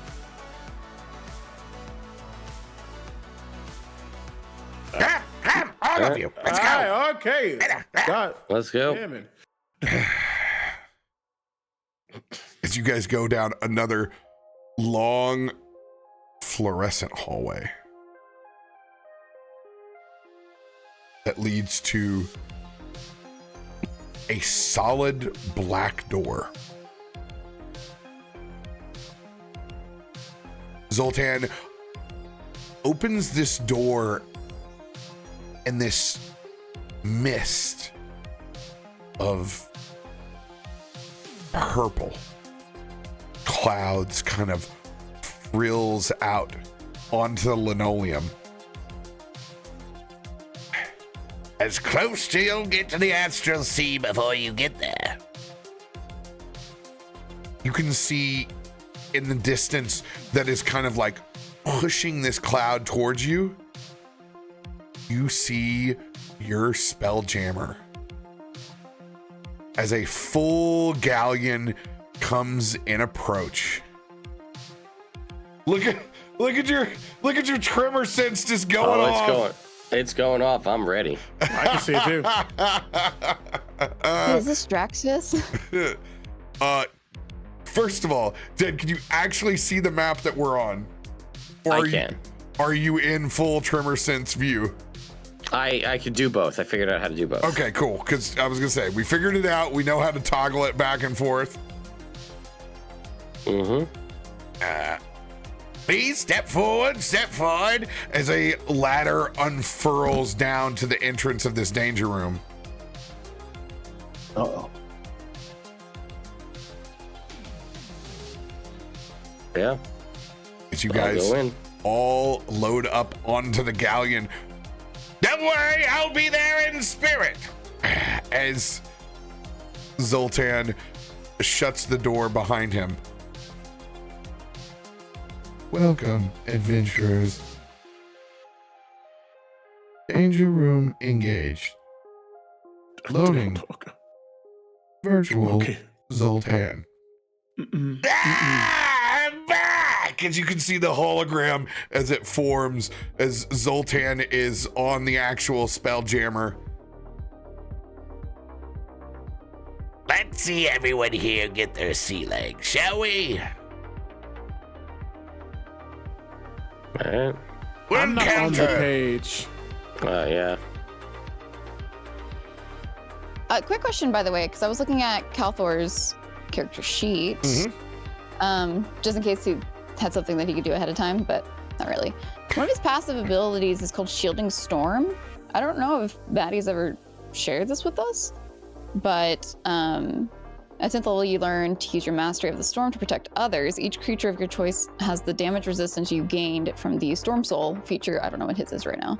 While the creature's in your Storm aura. So there's a resistance that we get next to him that we've not been utilizing, or if that's something he just got. I just don't know to find out what resistance it is. Beats me, he hasn't used it yet. But information for y'all. There's something in his aura. I just don't know what it is. When he activates his Storm or Storm Barbarian, whatever he is resisting, also get that if he shares. I don't think it's something he casts. Yeah, he does. He's never done it. Yeah. He's done the Storm Aura once, but I'm sure it possibly leveled up since when he did it, because that was way back at the very start. He will be auto raging. Good job, Isaiah, on the map there too. It's fine. That's how it is. You're probably in the shadows somewhere anyway. Right. That's where you are. It's transported actually far out into the astral space.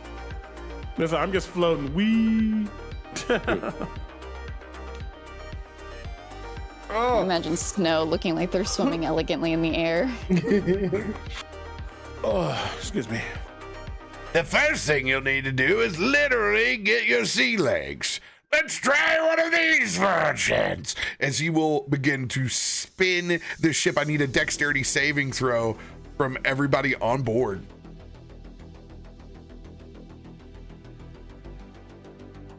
Oh, is the candle lit? Yes. Egrik Okay. said she wanted to light the candle when we walked in. Yeah. Let's go. Dude, monster saves. Oh, you're at advantage. No, I know. Advantage. I'm just tired of these ones. Well, I'm just tired of if history dictates, this should turn into a 20. Well, no. So I rolled first already. That was the second roll. Oh. Yeah. 24 is what I got. Gotcha. What the heck? I always get one. Oh, dude, killer saves from everybody. I will roll for Kalthorr. Here we go. Is there a 4 coming up on this die?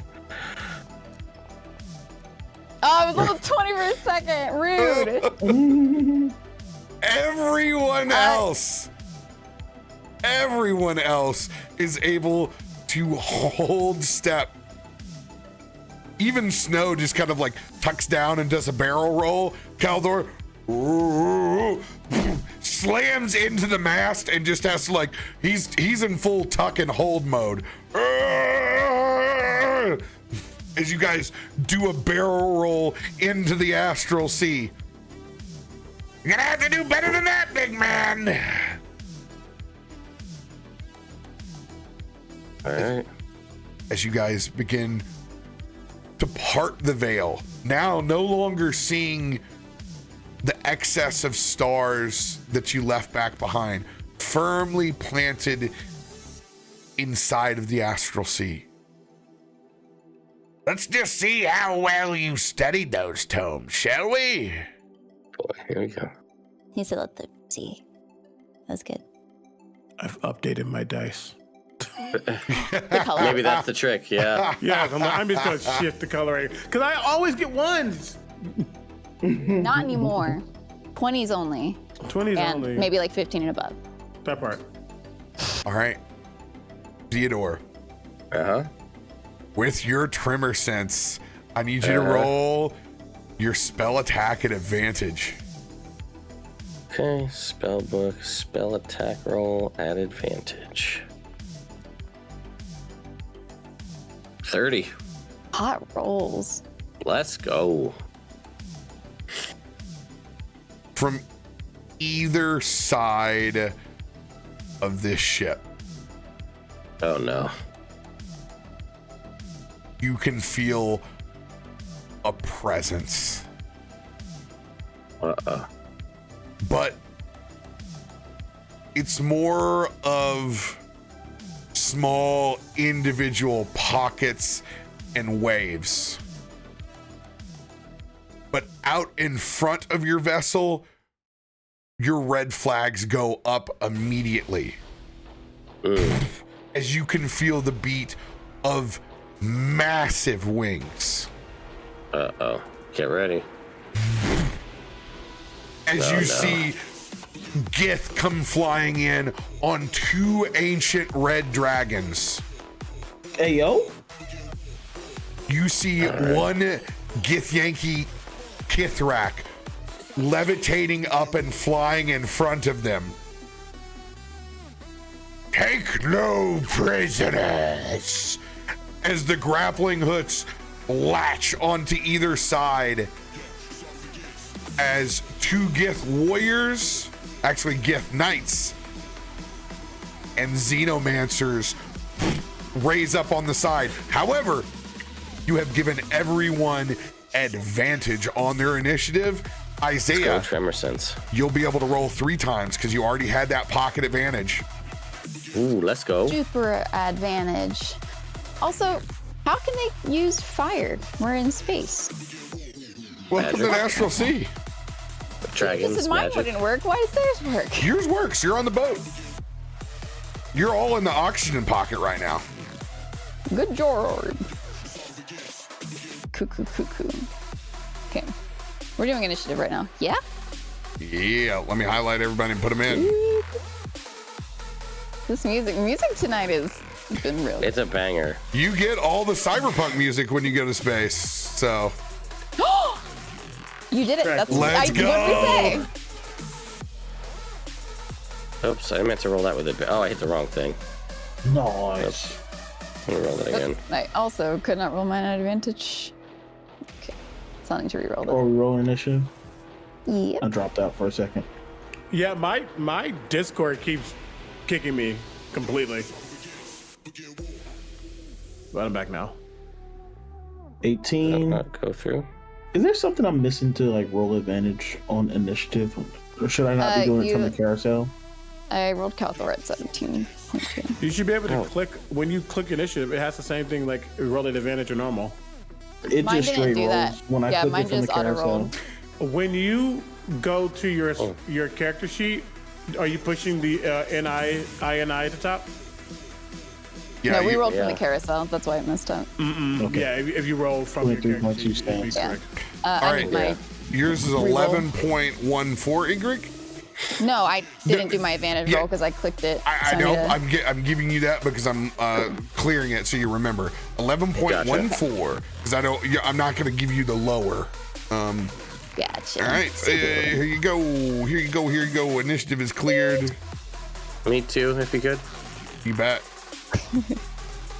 Well, it's a little better. It's literally 1 point better. Davik, 23.2. Remember that number. Can I reroll? I already Kalthorr? rolled a d20, so I rolled a natural 18 on the first one, and I rolled a 4. I was listed as snow, so like Oh, I'm wait. fine with the 23.2 or whatever. Do we have Indomitable? Is that Relentless. initiative? Oh my gosh, I always get this confused. Do we have 2 of them? Because I'd like to reroll mine and Kalthorr's. Yeah. If we have a 3, I'd love one too. Okay. If that's cool. All done. Bow. Yeah, last time I was very far down the chart, and that wasn't good. Mhm. When there's 2 dragons, you really want to go first. Yeah. Well, I would just like to be closer to heal instead of waiting till the end when everyone's already probably dead before me. You said ancient red dragon too. Ancient. There you go. That's right. Huge. Why didn't that roll at advantage? It's janky. Let me try Kalthorr's. There we go. Well, his rolled at advantage. Now he's much higher. So sorry, RoBear. I need mine reset one more time. So I know. It's okay. Come on. Ping. Or not ping. Actually, both of them. I like that there's 2 Isaiahs. So we get 2 Isaiahs. Like some There we go. That's better. Yeah. Oh, did you get kicked out of Discord 16.14 yet? is my final. Yeah. Q keeps getting kicked from Discord. It sucked. Oh, what's going on? Chill.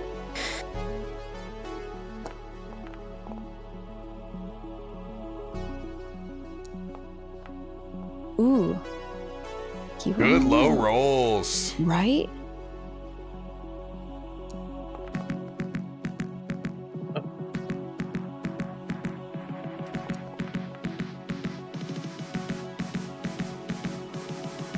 Oh, Welcome back. Oh, go back. Welcome I back. have zero clue why. It's just kicking me. Discord just completely kicks me, and then it goes to its loading phase, and then comes back. All right. Looking down at the time, we're at 12:30. Do you guys want to get in your first round before you depart, or do you want to start here when you come back? It's your choice. I'm good either way. 'Cause I'm Yeah, same. way earlier in the night still than y'all. I will defer. I can do one round. Yeah, all right. Oh, yeah. Yeah, basically we'll just get down to Egrik. Okay. Cool. I'll have Kalthorr's planned as well. Let me have something for him. We'll cut off a dragon head, Kalthorr, please. I know, right? Okay. And for mechanic wise, the Githyanki Knights that are on the ancient red dragons, they are cavaliers. What does that mean? So they kind of like how we did with the other lady in the dragon she had. Yep. Oh, okay. Cool. Got to deal with the dragon before you deal with them, pretty much. Yep. And they'll just be, the dragons will be taking their turns. They won't do anything unless they are dismounted from their dragon. Okay. Just keep double nat ones, dragons. Yeah. the call. These Githyanki on the side of the boat, they're also enemies? Oh, absolutely. Okay. Okay. Yeah, they're climbing. And They're currently are they on this. grounded? Are they floating or flying or what? They actually, all of the Gith have the ability to hover inside of the astral sea at the moment with their equipment, but they have latched onto your boat with grappling hooks. Okay. So there's no like throwing them off the boat, right? Nope. Negative Dang Ghost it. Rider, and there's no. You guys can't be thrown off either. Okay. Okay. You just chilling gracefully, getting a float and swim out in the astral sea. Go ahead, Isaiah, lead us off. Then my first attack, I guess kind of survey this area. I see the big things, but sometimes getting the ads out of the way is better, so that we all can go after. So this boyo this person right here, let me target them. This person down here, I just look towards them, kind of just cock my head, spin the barrel of my gun, and you'll see the sun motif that's on it begin to glow as I use a charge to activate the sun firstly, and then I'm going to shoot them. We're gonna do this, and it's at advantage because I'm in the light. Oh, calling it Star Shot is so pretty. So I'm gonna do my -5 to make this a sharpshooter.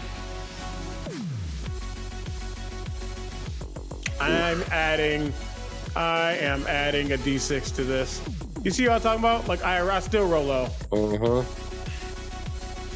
Let's see here. You 17. That hits. Oh, okay. I should listen. With you, I can expect. So never mind. Okay.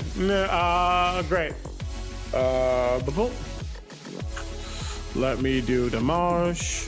17 is the AC with their major armor. So great. At least for those things. Yeah. Xenomancer. 62 points of damage. First attack. Woo! Second attack. As I do this one, I'm gonna use a separate charge.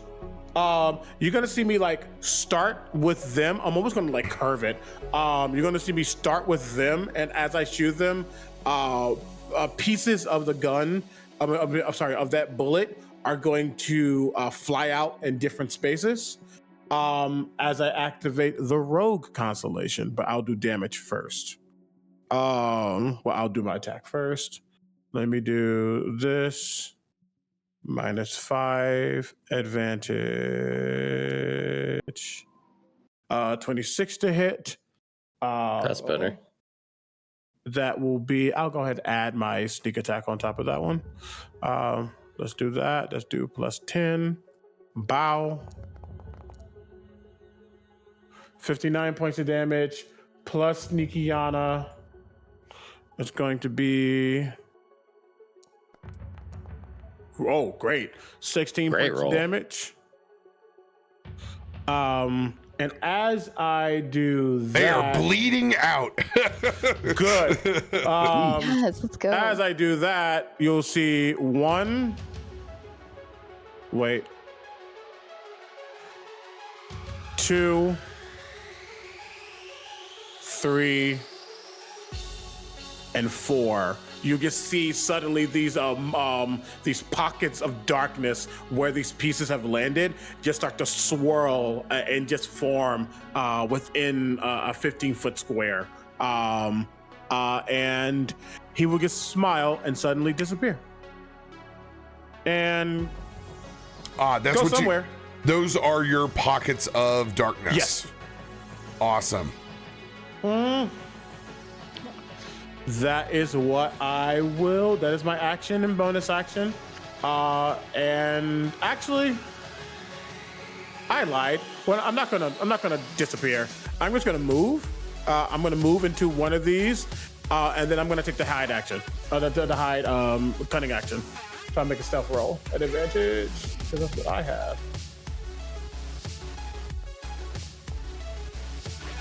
Nice. 29. I'm gonna mark your height as your stealth, so we remember. 29.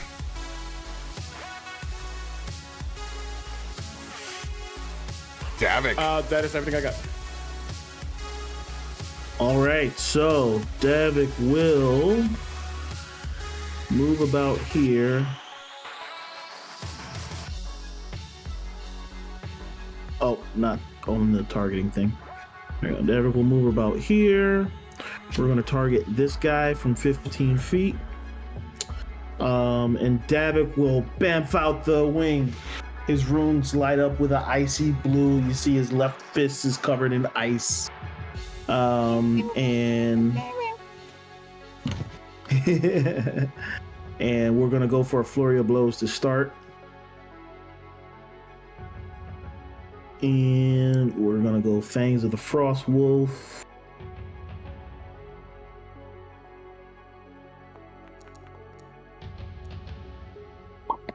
$25 hits.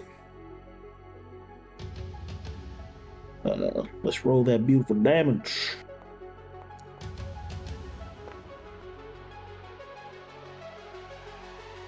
That damage. Oh, dang. 36. All right. Going again.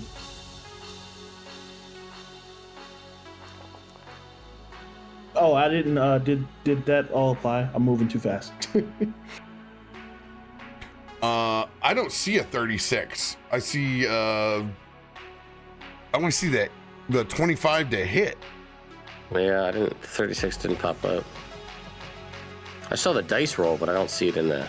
Yeah, I don't see it in the roll log. I don't see That's weird. I'm on public. I don't know why it wouldn't show. Guys? It's You all see right.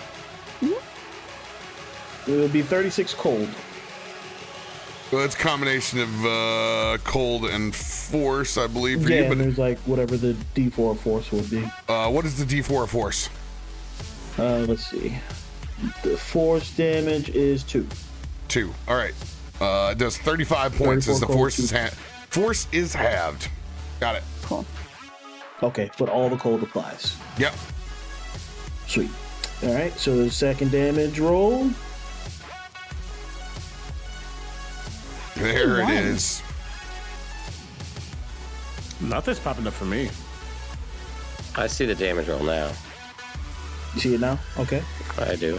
I see the roll. I don't see it pop up in the log. But Do you have it, RoBear, or do you need me to call it out again? Yeah, I don't know what's up with yours. I see the roll, but I don't see the damage. We'll get through it. Just tell it to me. 25 cold, 3 force. All right. It does a total of 26 points of damage. And then last punch for flurry of blows.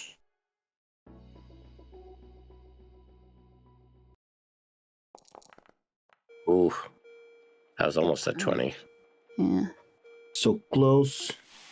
Here comes the damage. All right, so I see that too. There we go. Now it's come through. Let's go. You got it now? Yep, 33 points. And then, so after punching this guy 3 times in the face from 15 feet away, Davik will lift his left arm in the air and start spinning around. You see ice start to swirl as he will use Winter's Wrath on both of these nerds. All right, save down. Got it.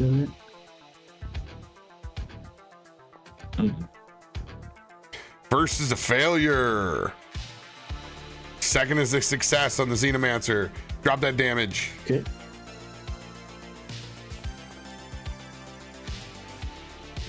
Mhm. 22 points of cold. And now Davik will fly the rest of my movement, and he'll just kind of scream out, not knowing what you guys know. He's like, don't group together. And I'll be floating off the side of the boat here in the air. All right, 22 points to the Githyanki Knight, 11 points to the Xenomancer. Is it enough to kill the Xenomancer? No, they're still up, barely. Snow's turn. Get him, Snow. And Snow's gonna hit both of these guys with cold breath. Oh my gosh, cold breath ran out of Mother Hubbard. Here, I'll just skip the consume resource. Yep, that's what you There we do. go. Good job. Good job. All right, here we go. Cold breath. Save coming up. it sounds like Snow didn't long rest. Wow. All right, failure, success. Drop the damage. Nice. 1 to a 2. 28. And I will have Snow retreat to... He can't float, so I'll just have him go stand near... Actually, I'll have him go back here. All right, 28 points on the night. 14 DTD as Snow gets a kill on the Xenomancer. Snow's always cleaning up my kills, man. Same deal. Davik hurls that thing and he says, he screams out, don't group together. And he looks at Snow, get him. And Snow just runs up, blankets these two with ice. They shatter. So you guys will notice there'll be a faded spot where the character's at and a blood splatter. So you can see where they're at if you need to go back and loot or do anything with the body, but it helps free up in space a little bit. Nice. Yeah. Let's go. And just, you know, Snow did run through magical darkness, so just make sure that he doesn't get stuck in there. Okay, good to know. All right. Good to know. Get him, Kalthorr. Let's see here. Do you guys want to hold Kalthor's turn or you want to make him go smash?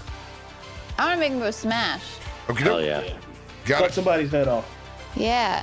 All I imagine is him just yelling, Egrik! As he stay there. That was actually really good. That was a good one. Thank you. It really hurt my throat, actually.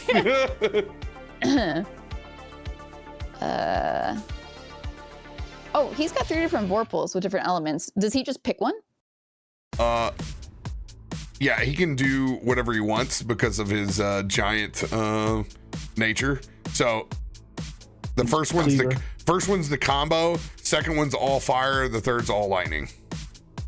Also, his first swing with Pyramaul, he can swing like a barbarian in a sweep. It is his ad clearer that he has just leveled up to. So he can attack both of them with Pyramaul with his first you swing. just have to move like right here or whatever. Yeah. It extends out 10 feet, so yeah, he gets a big one. A big I one. can't target both of them. Oh well. It's all right, they make the saving throw. DC 20.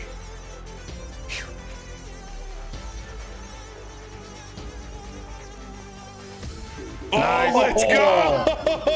And it's lightning. Just get yeeted. That does something. I know we said no one's getting yeeted, but come on. Nice. Double fails. The knight is going to take maximum damage. There's a normal roll. All right, what's that potential damage here? Oh, good googly moogly.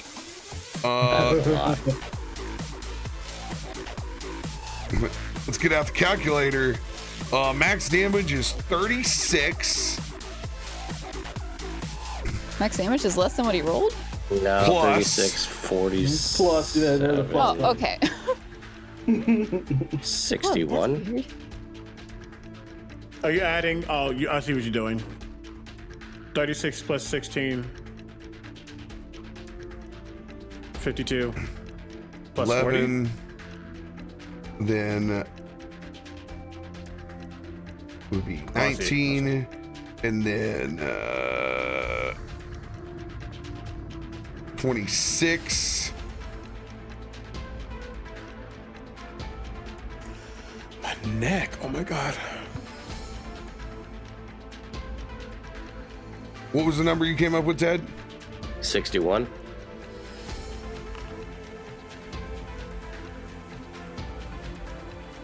Looks like I doubled the 11 on it. All right, 61 points. Woo. Woo. Oh my god. And on the swing, that was 40 on this one. Let's go. That's pretty good. Oh, hit him again. Which one was the lower one, or was it not these ones? Was it the other side? No, it's... Oh yeah, they're at the bottom. Never mind. You can swing your Vorpal sword now. Yeah. I was just seeing if I was getting people mixed up with who he was hitting. Vorpal time. We're just gonna go for the one right in front of him to the right. Mm-hmm.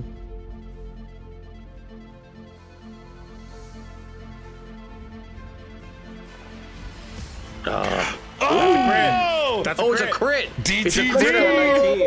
Yeah, he and I both got 19s now. Oh, please describe the demise of this Danger Room Technomancer.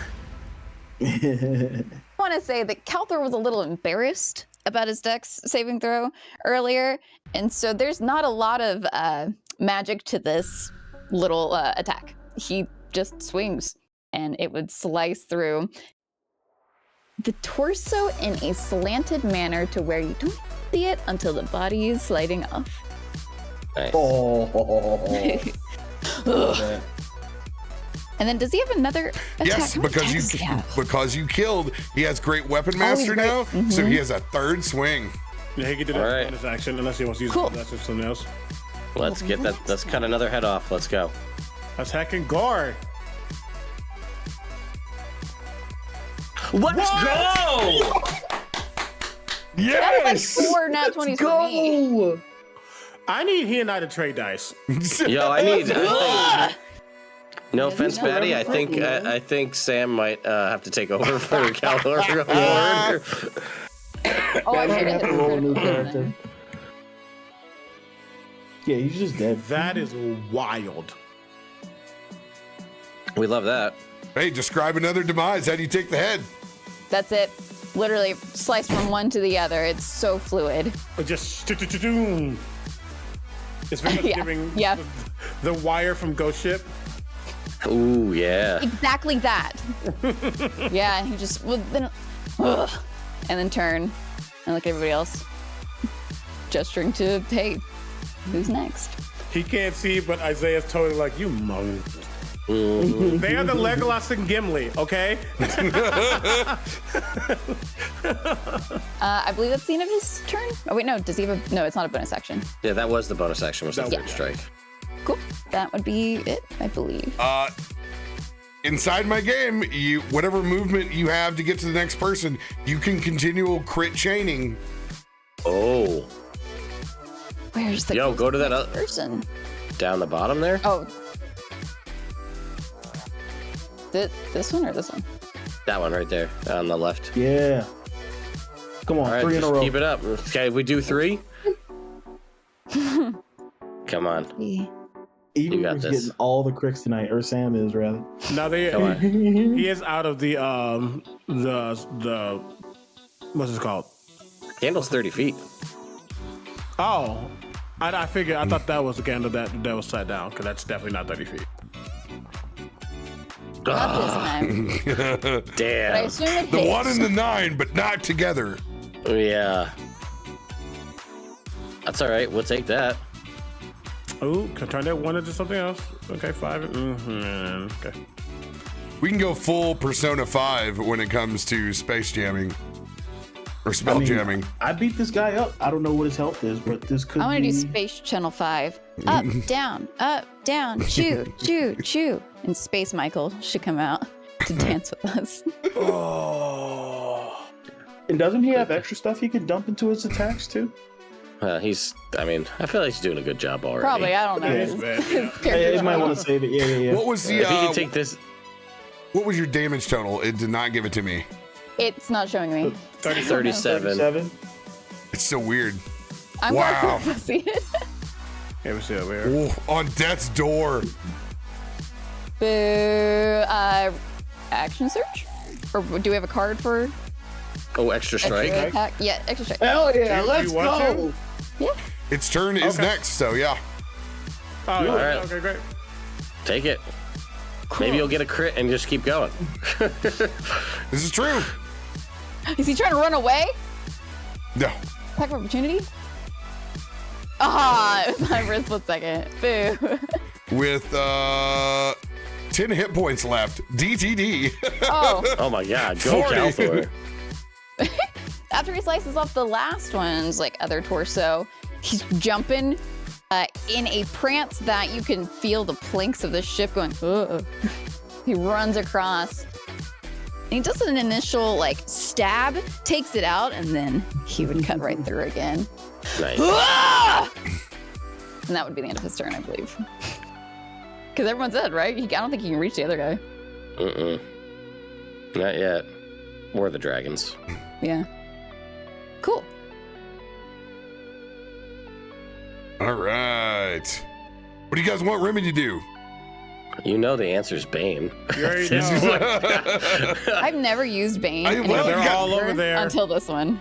You also have 2 dragon breaths, so I didn't know if you guys wanted to bless Oh. Oh. Can for I the do saving blesses? throw. Do I have that? Maybe I can do that. We might, cause yeah, Bane won't be too much on them right now. They're gonna be using saves against us. Yeah. All right. Maybe Yeah, bless is a better us, call. Yeah. I Unless, won't get it. I think I'm too far. yes, unless Or Remy has if- true if sight, I Remy won't get it moves. either. Can blesses stack? No. No. Dang it.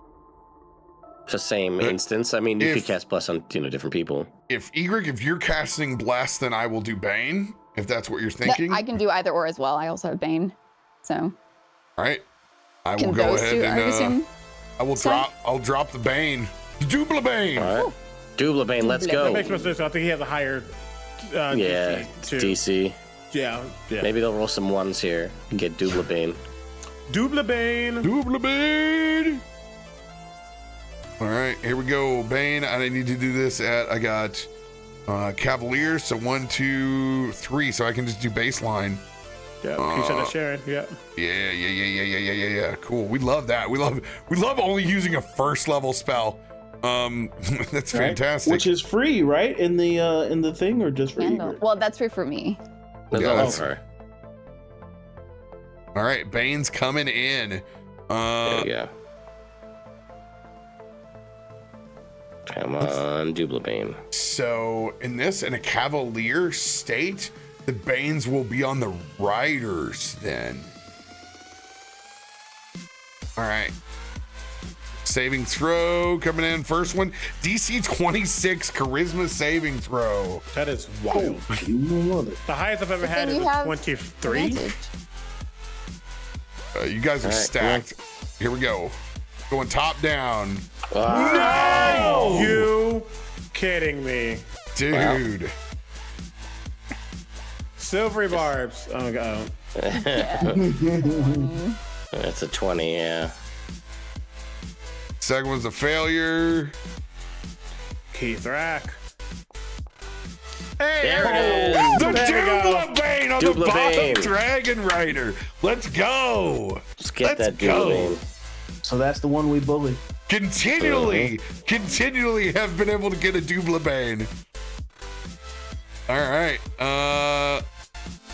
Into my turn, and I am going to use my new Eldritch Tarot as I'm going to toss 3 cards on my bonus action. Tarot is nice. As my bonus action.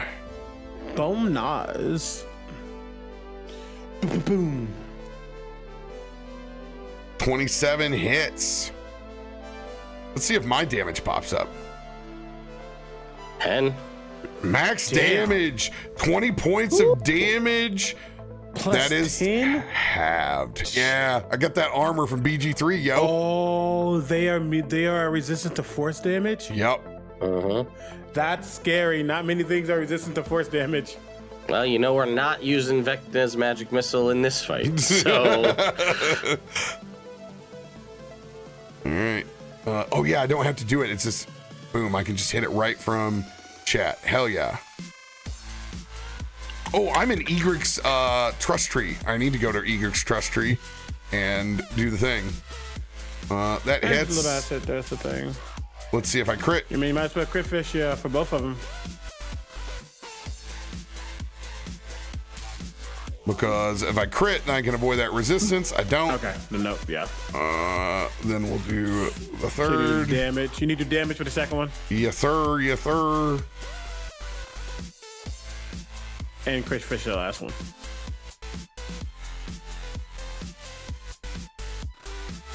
Oh my god! Now I've gone too far up.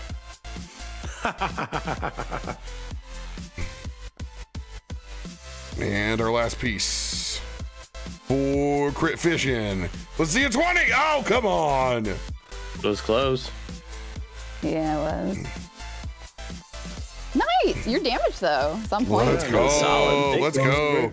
That'll be another. It's half, so it's 18.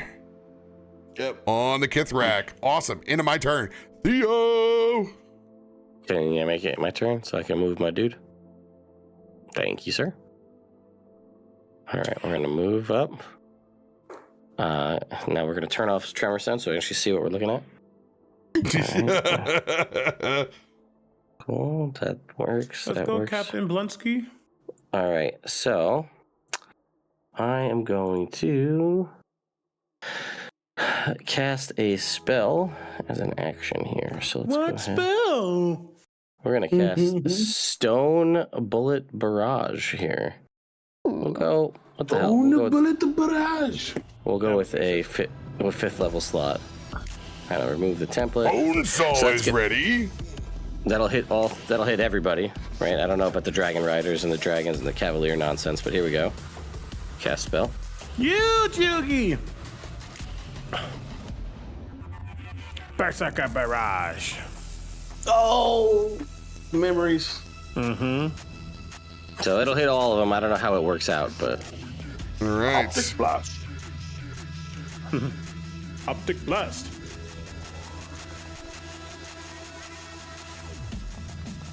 oh, let's go with the 1. Oh, but it's probably an advantage. First dragon succeeds. Second does it dragon get- fails that had the Doublebane. Okay. Even the Doublebane is not on there. It still failed at 11. And the Kithrak. Does he have Bane? Yes. I think, yeah. The only one who doesn't is the top dragon because he nat 1. Yep. Not 2. Not 20. That puts him down to, unfortunately, I think he's still going to succeed. My DC is Yeah, 19. succeed because your DC is 19. Damn. All right, well, it is what it is. Here Silver is rebar. some... I mean, I could. But... Stop. I just No. like saying Their turn has to come a wasted reaction before they go. Yeah. Yeah, I'm going to go ahead and roll my damage. Roll my damage. Oof, 2s. Oh, 1s. Oh, so bad. 8. There we go. Hey, redemption. All right, that's 47 points of bludgeoning damage to all of them. That's awesome. All 47 points of bludgeoning damage applies to all of them. Now, do the dragons take double damage for the rider, or the rider take double damage? How does that work? Because I don't remember if we had that going last time. The dragon just takes that damage right now. Gotcha. All right. And then I'm going to target the Kithrak, and as a bonus action, I'm going to fire off a piece of stone at this guy. So we're going to go ahead and make our attack roll. Shouldn't 2 of them have taken half damage? Not to be that person? Well, they take double because they're cavalier, right? Is that how you doing? No. No, just 2 saves. That's what I was asking. Okay, we like the advantage. I'll keep it, but... That's 26 to hit the Kithrak. 26 hits. Jesus, that is wild. A fist-sized rock. Also a reminder, Ted's magical bludgeoning damage avoids resistances like Davik's fire and ice. So that's another 14 And like my points. necrotic? Eventually, we'll get there. And that's another 14 points to the Kithrak. Let's go. Oh, it was just at Kithrak. My bad. Just Kithrak, yeah. If you want to apply to everybody, I'll take it. All right, fine, whatever. Yeah, we'll take it. All right. Anything else left for your turn? No, I'm good. All right. Send us out, Egrik. Get something big. But we're casting Bless first. Oh, that's right. Lizzie that's Bless in the house. Remember to What add am I your meant to roll for this? Or You no? don't need to do anything. Everybody else just needs to remember that they are blessed and to add that D4 into the additional bar. Yeah, I was about to say, actually, I think Egrik's the only one who can see Isaiah because I think you can see through magical darkness with your Twilight sight. 300 feet. So 300 feet. So that's great. So we had, I'll mark that somewhere. I'll mark that here.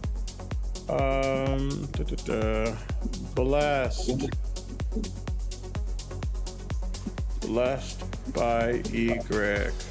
D4 on attacks and saves.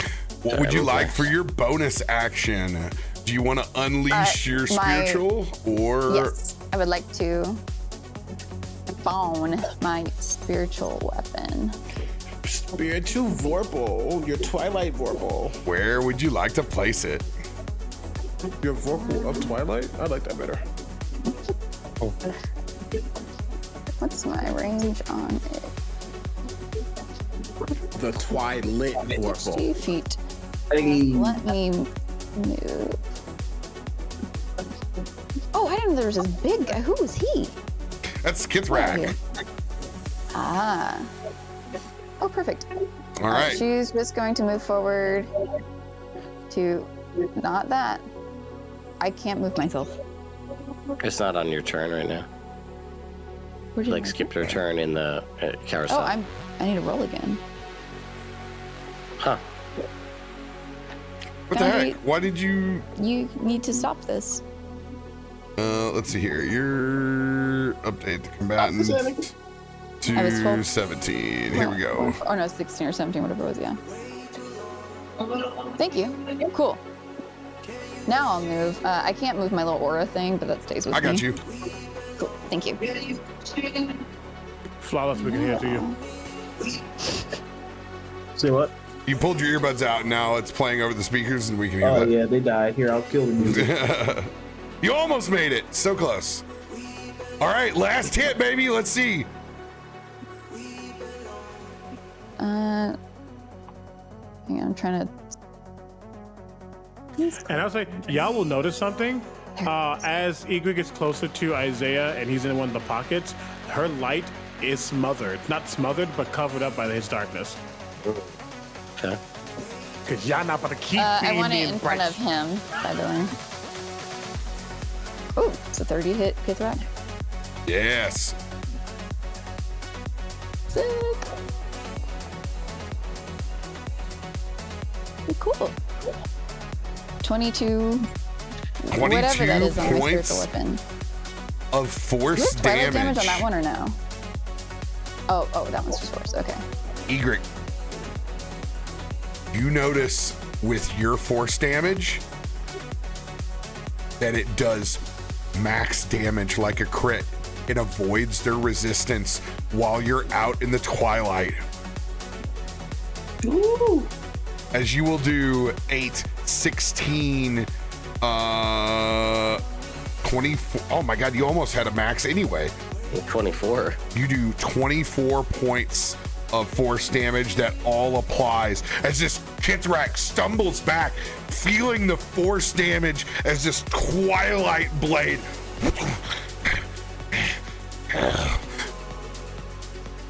And that is where we will pick up. There, roll my bless. Wow. Roll your bless. Yeah, do you have bless to damage or to Yeah, attack? no, this is just Attack. attack rolls, saving throws. Boo. Okay, but I did forget to add that last time. Let's go. Wow, that's so neat. Good job, Kalthorr. Yeah, for real. Yeah. Does the Ch.3 look shaken at all that one guy just killed 3 of their team? They still have 2 ancient red dragons back behind them. That's fair. Yeah. Ch.3 are never too sore for losing soldiers in battle. We got the dragon. It's black.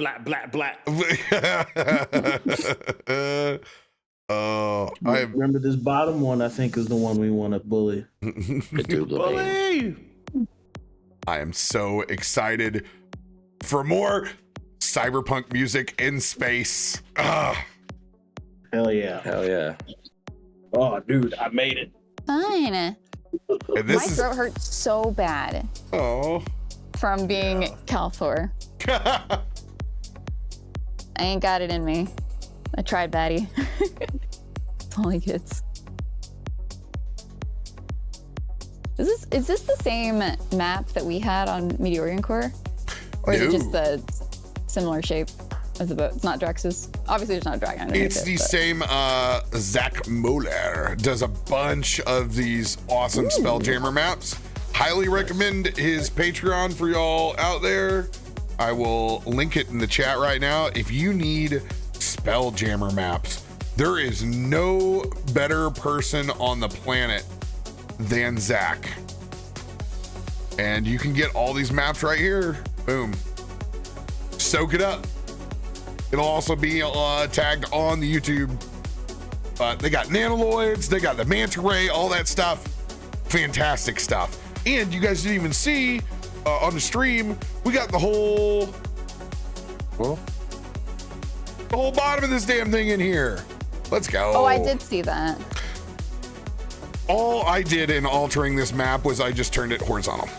That's it. in paint.net. It's gonna be a long wait in between here and GCX, but we love you. We'll see you guys next time with a full party. Let's love everybody.